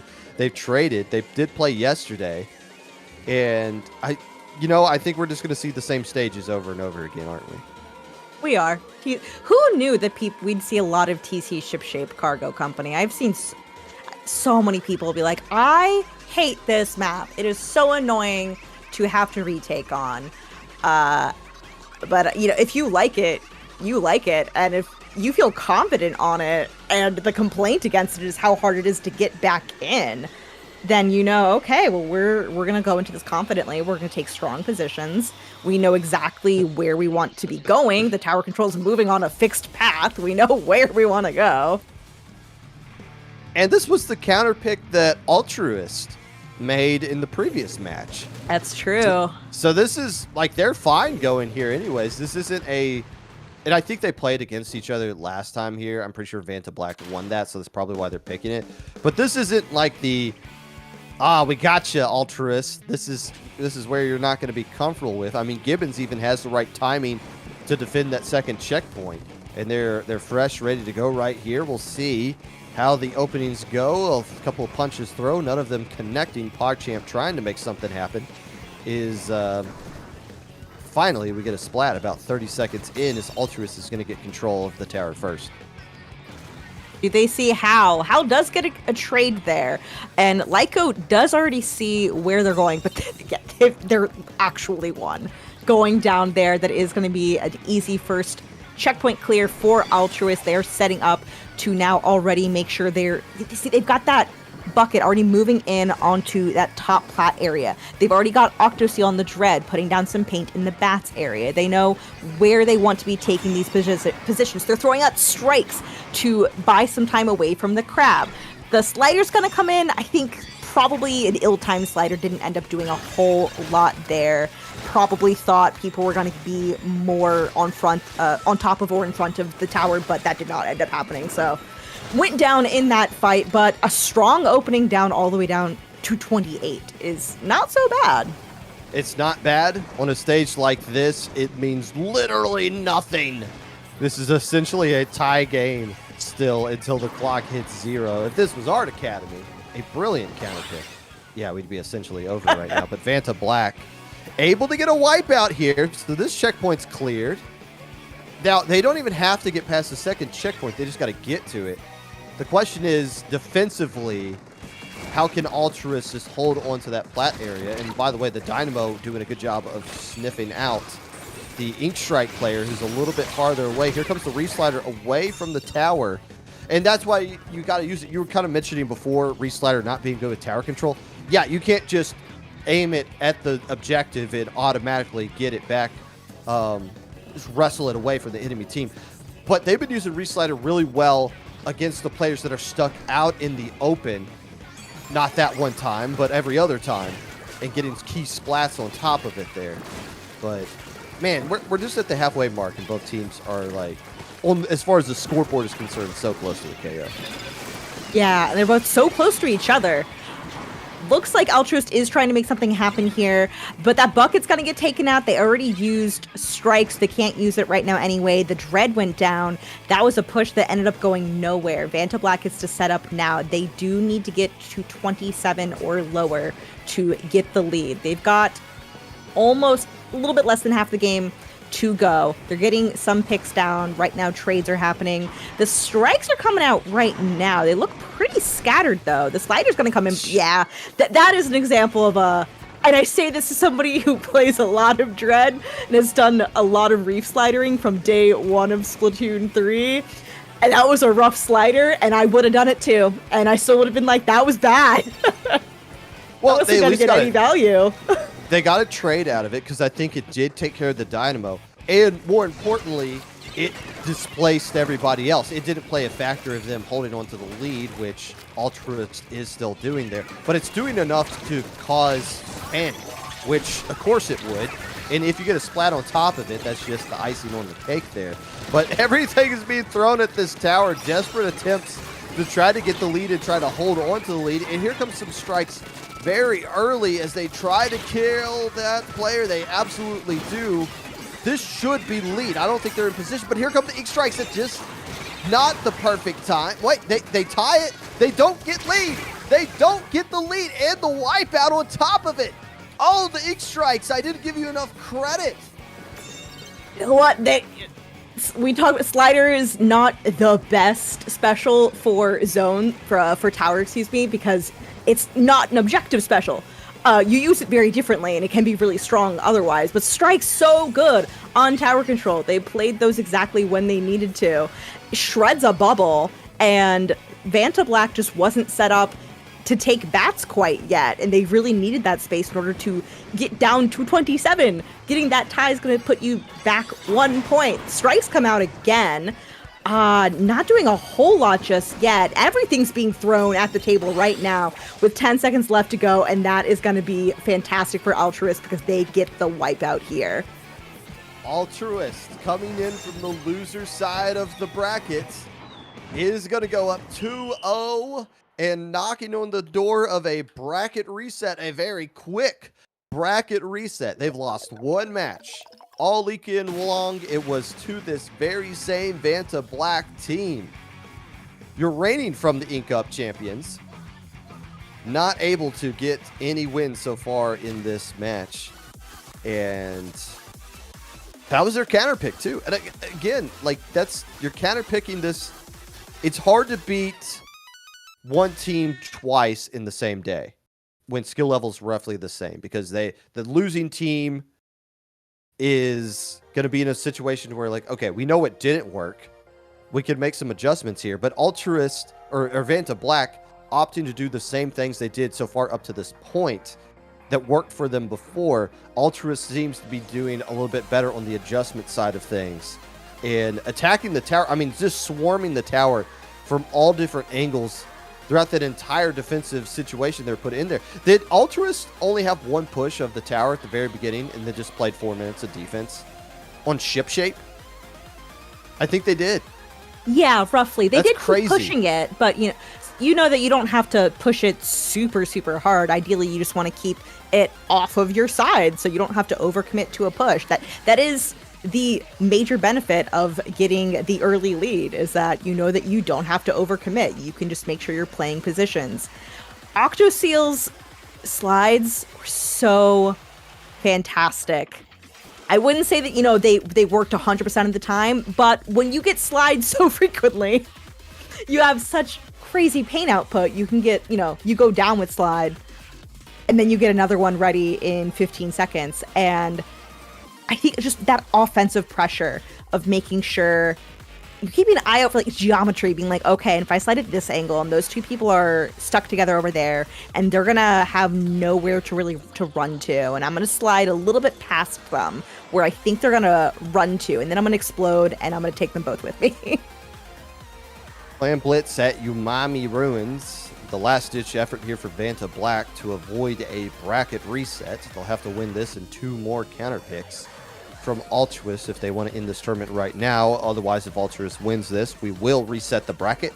we'll do it all over again, and the winner of that one will be the winner of the whole kit and caboodle.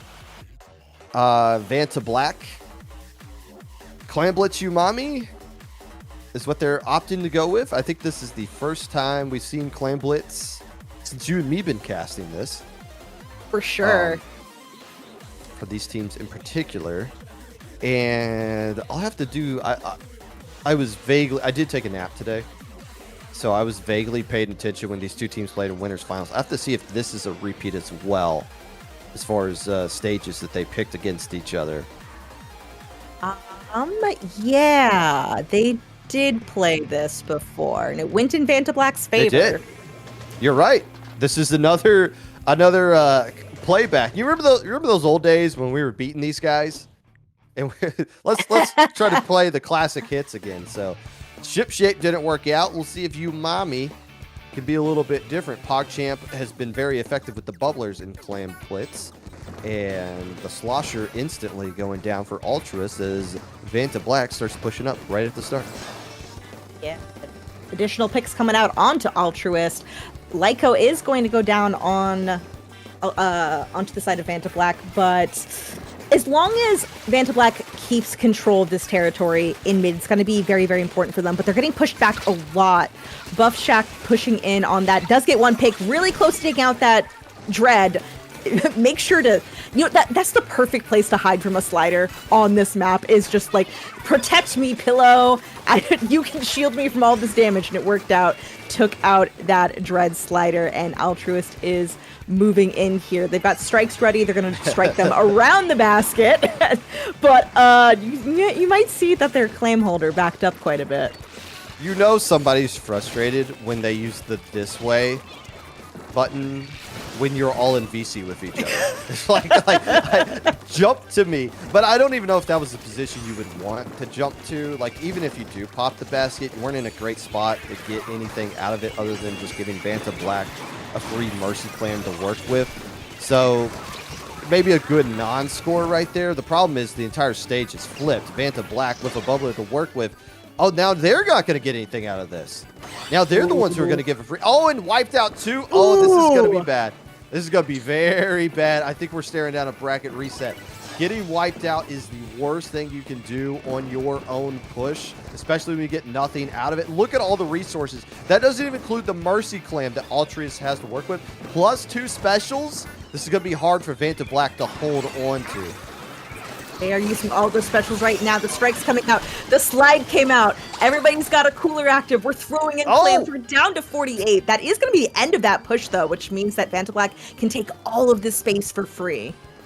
That's the flip side on that. Yes, you get to 48 remaining. Yes, you hold on to your Mercy Clam, but you got wiped out too.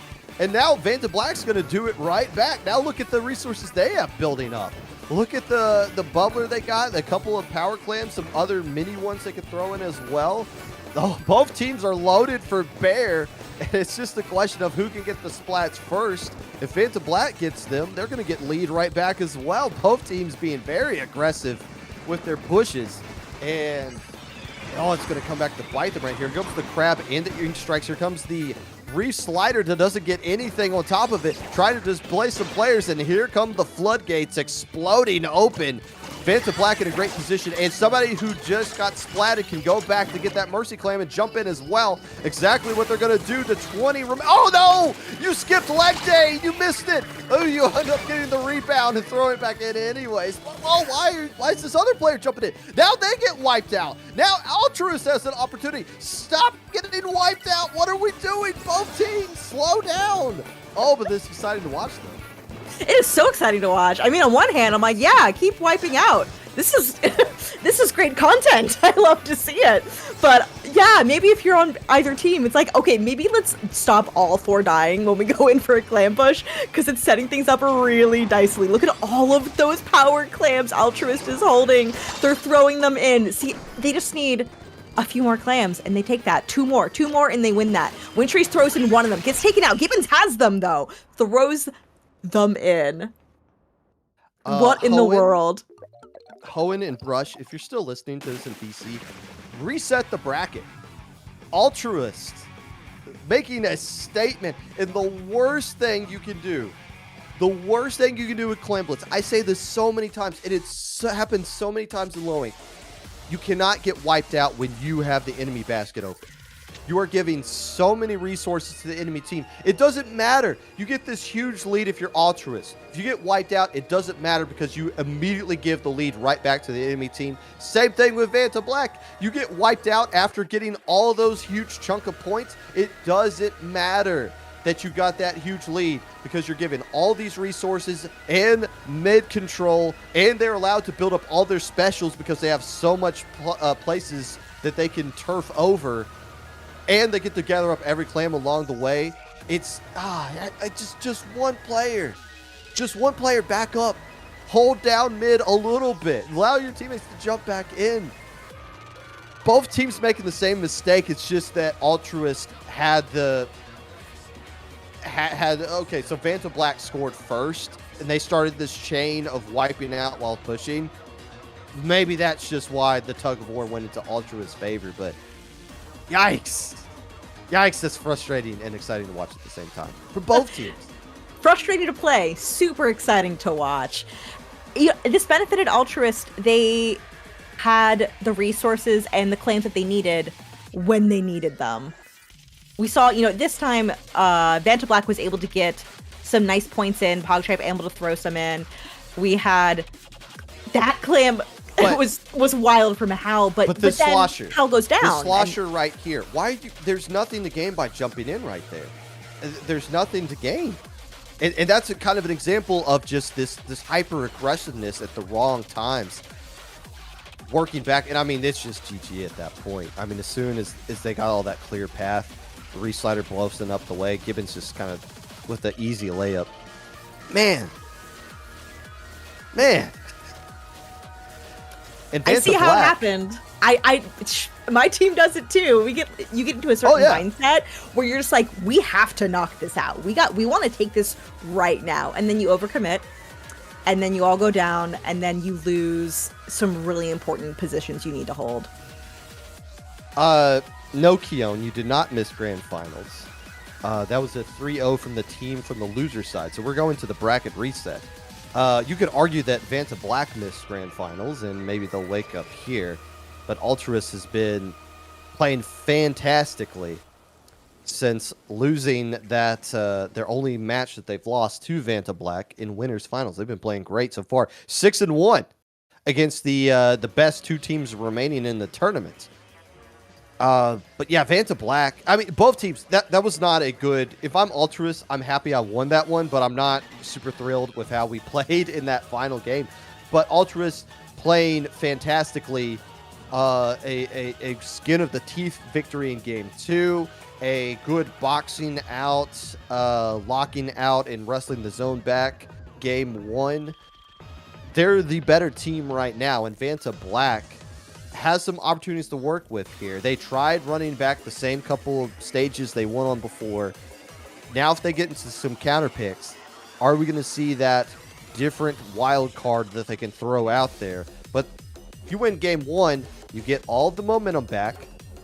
You're still just 2 games away from winning the entire tournament. You put the pressure all on Altruist. But this game 1's going to be so critical. If Altruist wins this one, the snowball might be going a bit too far down the hill to stop. Especially when you come back and you've lost 3 games in a row, and then you lose a 4th game.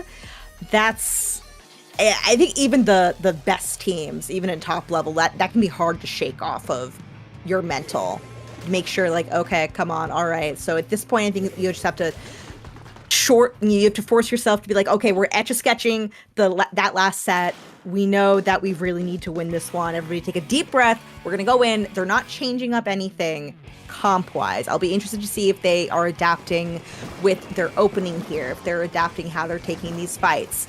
They're just going, okay, we overcommitted earlier, and we need to make sure that we're not doing that this time, that we're not losing too many people when we move in. And so far, Vantablack has had a pretty strong position so far in this opening. They haven't gotten any points, but until about now. Earlier I thought, okay, we're setting up in some strong positions, but now we're starting to lose players.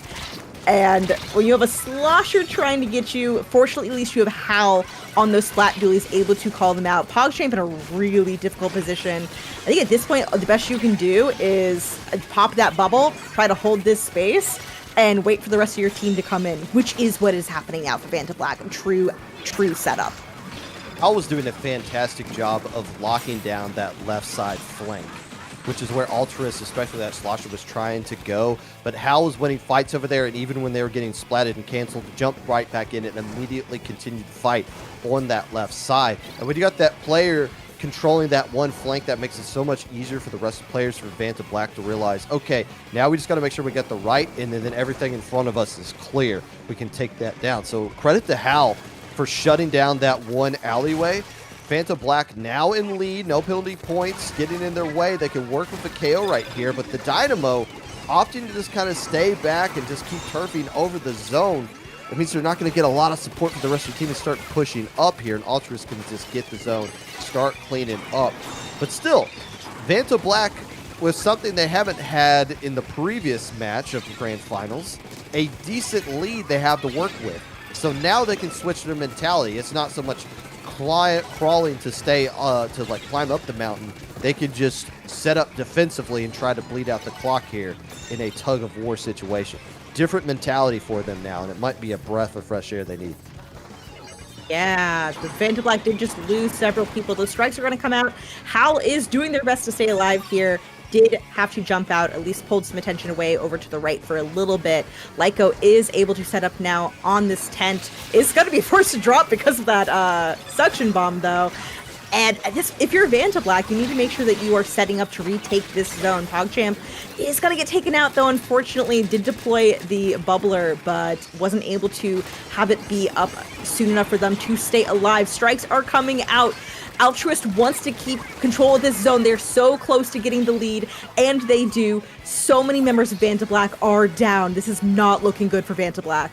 Well, Altruist, being the selfless people that they are, might give them one more opportunity to do something here.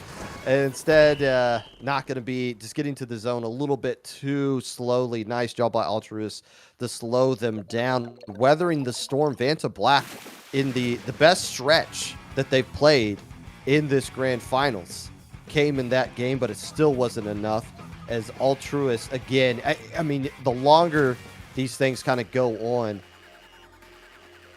the more confidence you get, the more pressure gets put on the other team. It's like, man, we played 4 games and we can't get a win in one of these. Just mentally, it's difficult to overcome. But they had moments. I mean, it's again, Hal played fantastically, shutting down that left flank. It's just when they got wiped out and they lost control of mid, breaking out of their own spawn's been a lot of difficulty for them so far in these splat zone games that they play. But this is where the counter picks come into play. They tried repeating stages against Altruist twice in a row. They lost both of them.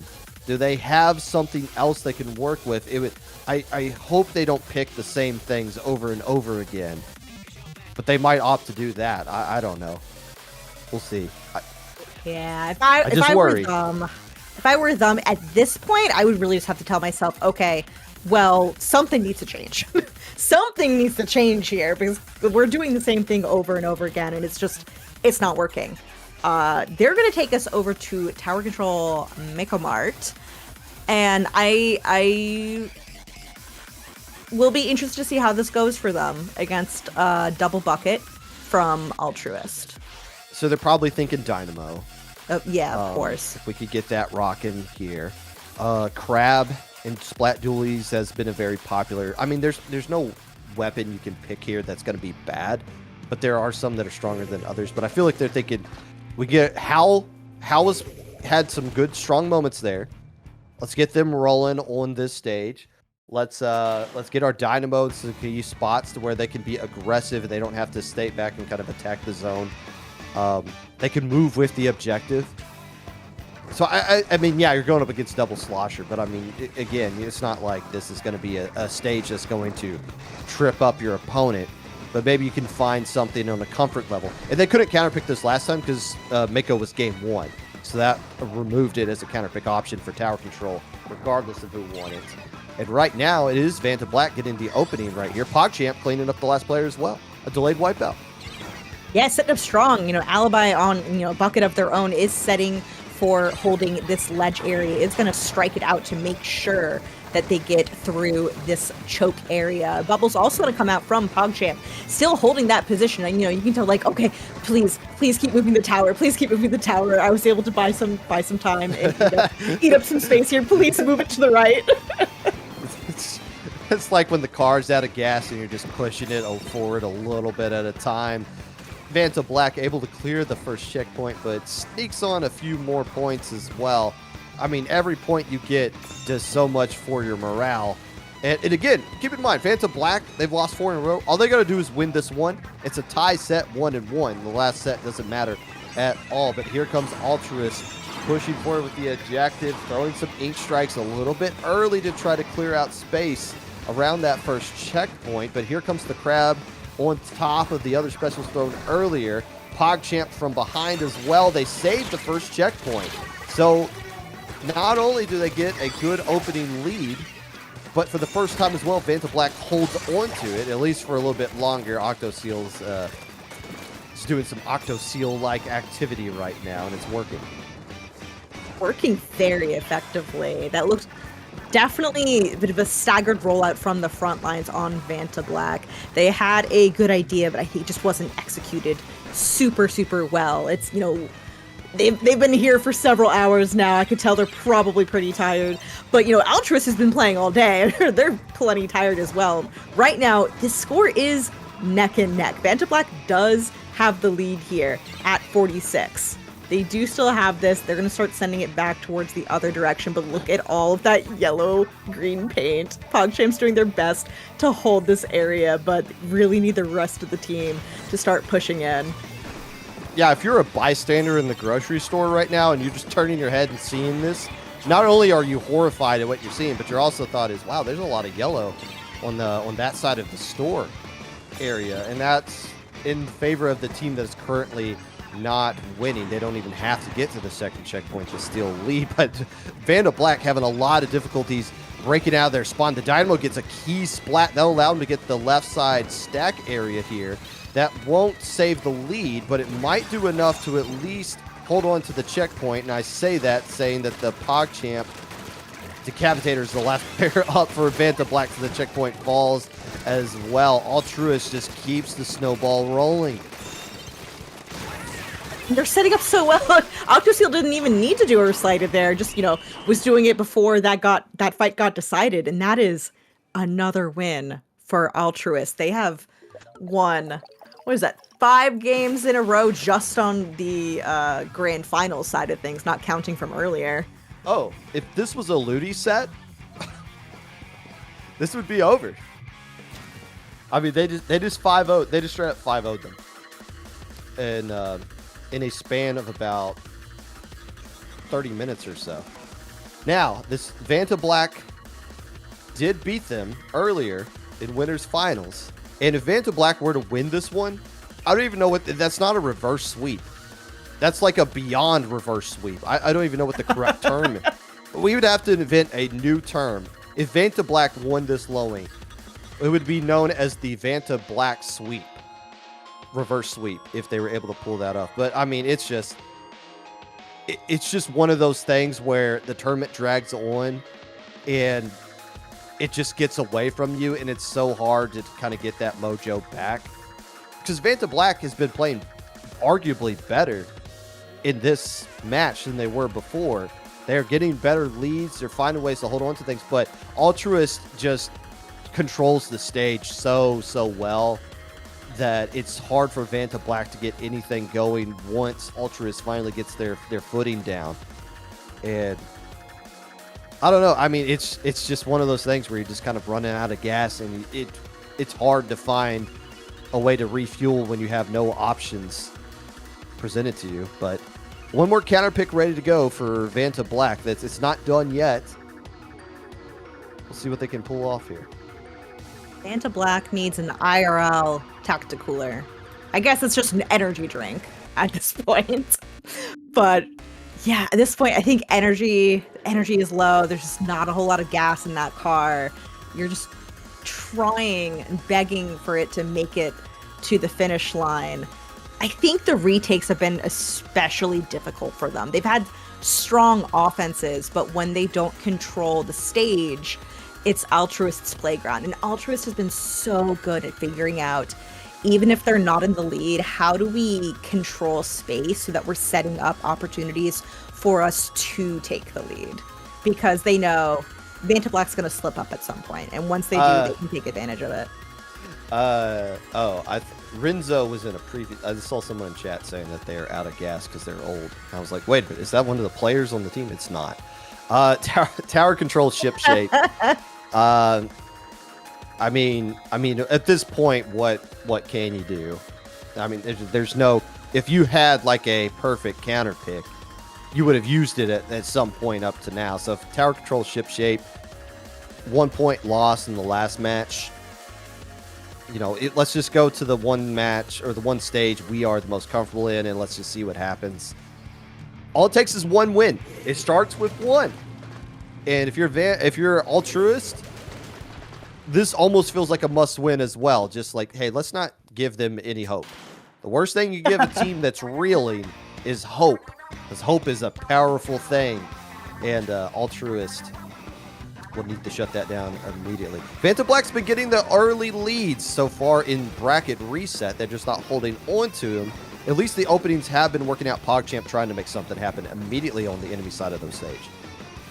And you know what? Got a 2-for-1 there. Not too shabby at all. Alibi's here to start moving in off of that, and several other members are coming back in. Slider's gonna shut down Alibi there. Hal is trying to take a fight that they are going to lose. Lyco's gonna be forced to give up that tower, not even try to eke out that first checkpoint being cleared, which correct move there. I wouldn't complain about that. I'd say, you know what? Okay, we weren't able to clear that first checkpoint in our first push. Let's just make sure that we don't all wipe here. That would be so terrible. Alibi setting up again, but Lyco getting taken out. Hal's also in a 1v2. Things are scattered for Vantablack right now.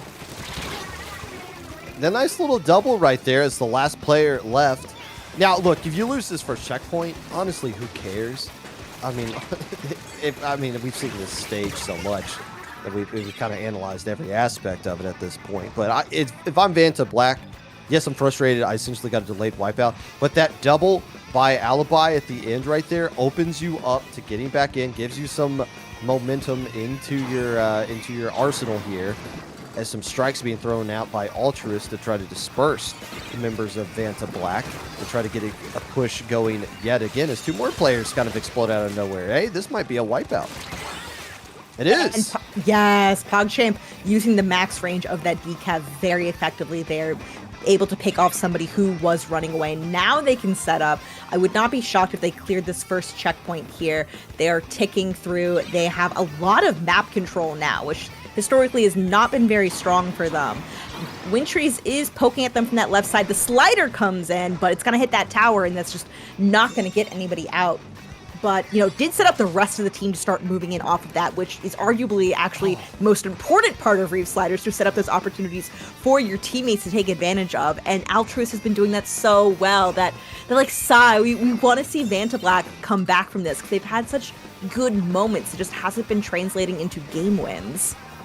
All four members of Vantablack have stealth jump, and I've noticed they take a lot of opportunities. Like, let's just go for it.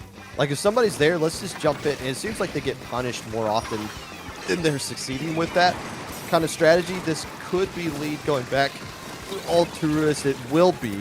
But again, no other team really cares unless you can clear that second checkpoint. Crab being popped on Vantablack. Buff Shack is starting to back off right there, calling the white flag on that push. But they get what they needed. They get the lead. And they basically get to the second checkpoint. So there's a bit of ways Vantablack will need to go, as Hal trying to get some splats starting to push up.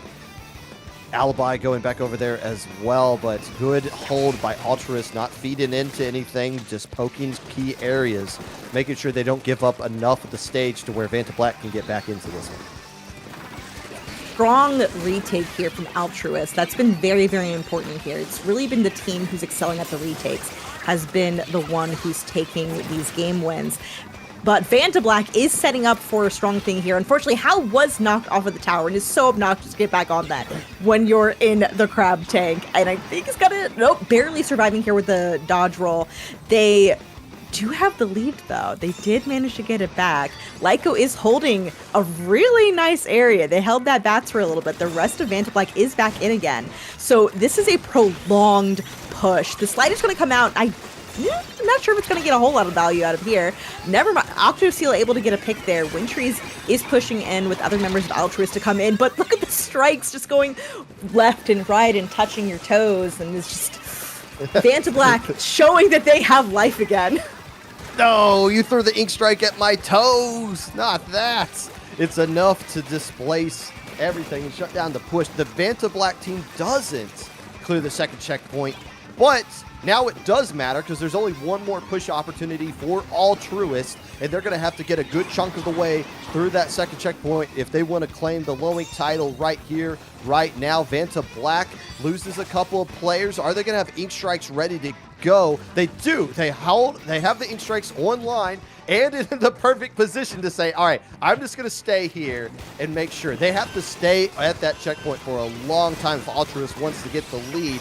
But two players coming down. Here comes the reslider, which means the tower's going to be left all alone. They throw the ink strikes out early. Is it going to be enough to get the tower? They do. Vantablack says, no, you're not going to win. Nobody beats us 6 times in a row. We're going to stop the bleeding at 5. And as crazy as it sounds, they just have to win 2 more games and they're the low ink champions all of a sudden.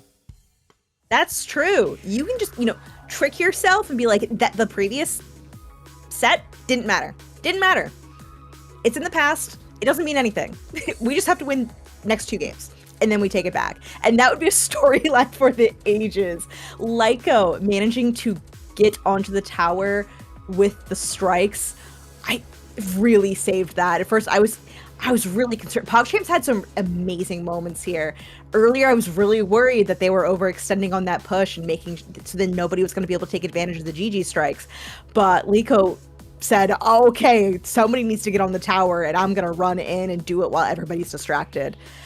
This push here from Altruist was really strong early in the game. It was just, this was a game of people fighting for inches at a time, just trying to get to that second checkpoint, both sides here. And Vantablack, when they finally did it, was huge. And now we get to see Altruist do something they haven't done in a while, make a counter pick. In fact, the last time they made a counter pick was in the previous match where they picked tower control ship shape.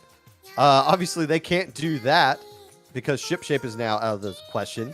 They can pick splat zones because their most recent mode win is tower control. So they just can't pick tower control, period. They can go to splat zones. They're opting to go with Robo Ramen, where they closed out Ludicer's finals with a victory as well. So they're going with what I think is a very smart counter pick for them. They've been dominant in splat zones, although Altruist had their opportunities at Hagglefish Market, but they're trying to close this out right here and not let Vantablack get even further back into this one and force a decisive Game 5. Still championship point for Altruist. Nothing changing coming out from either team as far as the comp is concerned. You dance with the one that you brought. They have favorites. They know exactly what they're going to do with them. Starting to move in now. Initial points on the board, but it means nothing. It means nothing. Things will be going back and forth for a little bit. Both teams vying for control here. Vantablack with the 2 penalty points, meaning their total score is 101.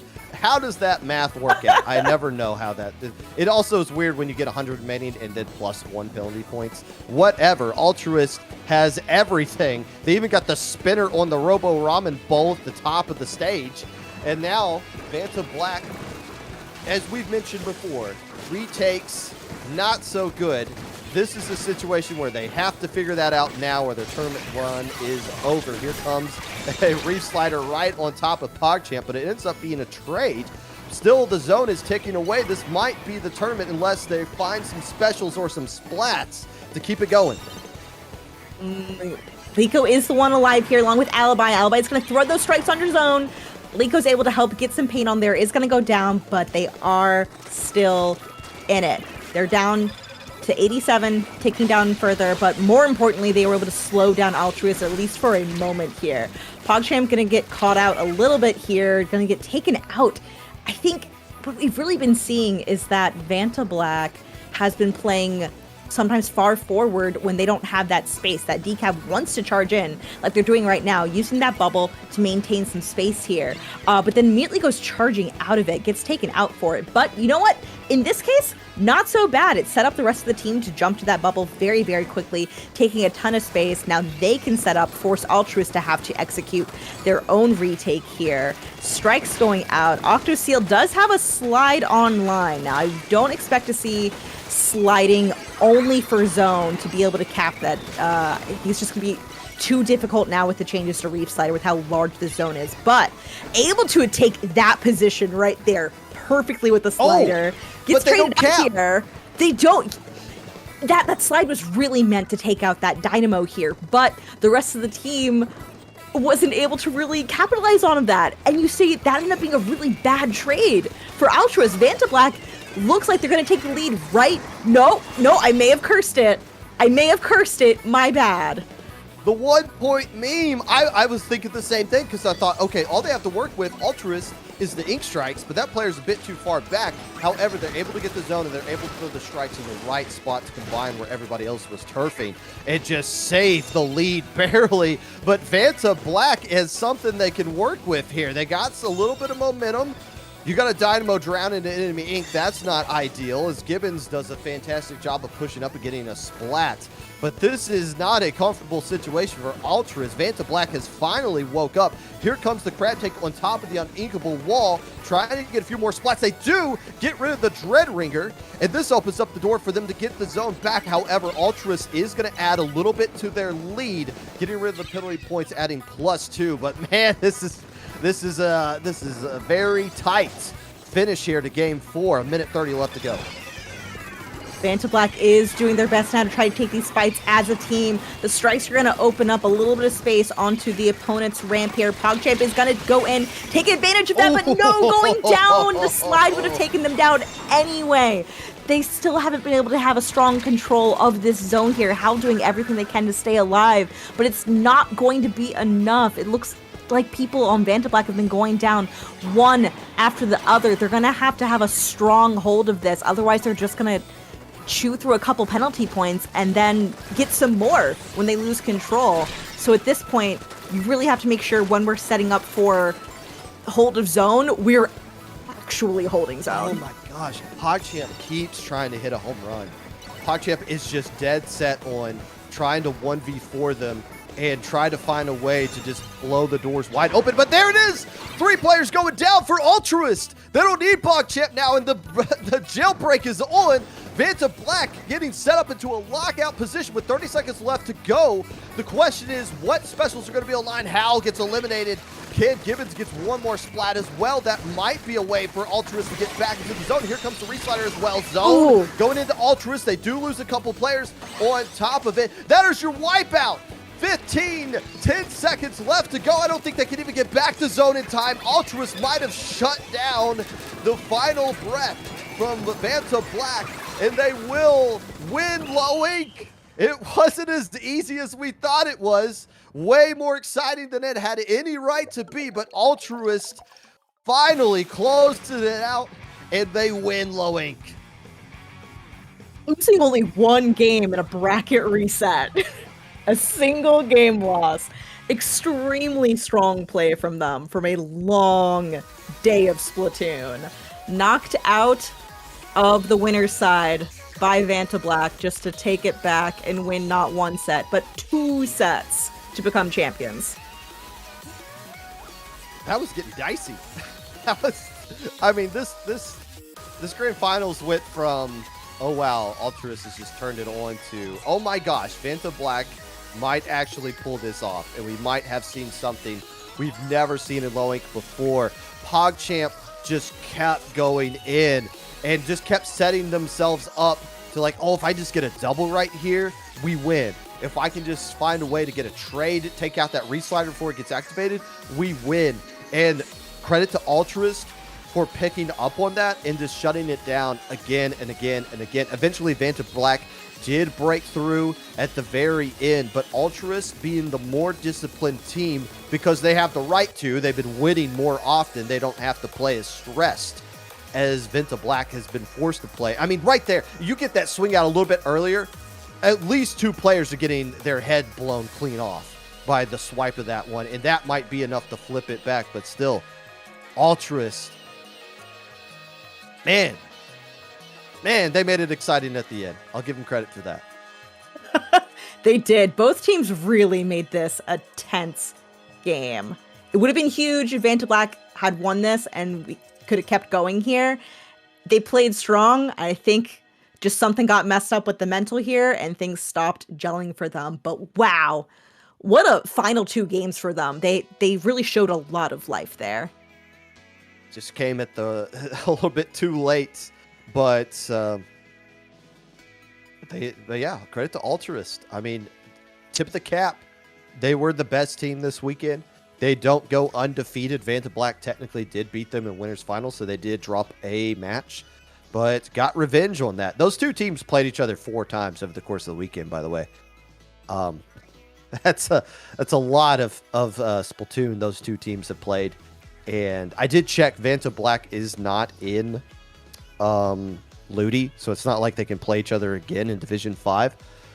But yeah, Altruist, they're Low Ink champions. How about that?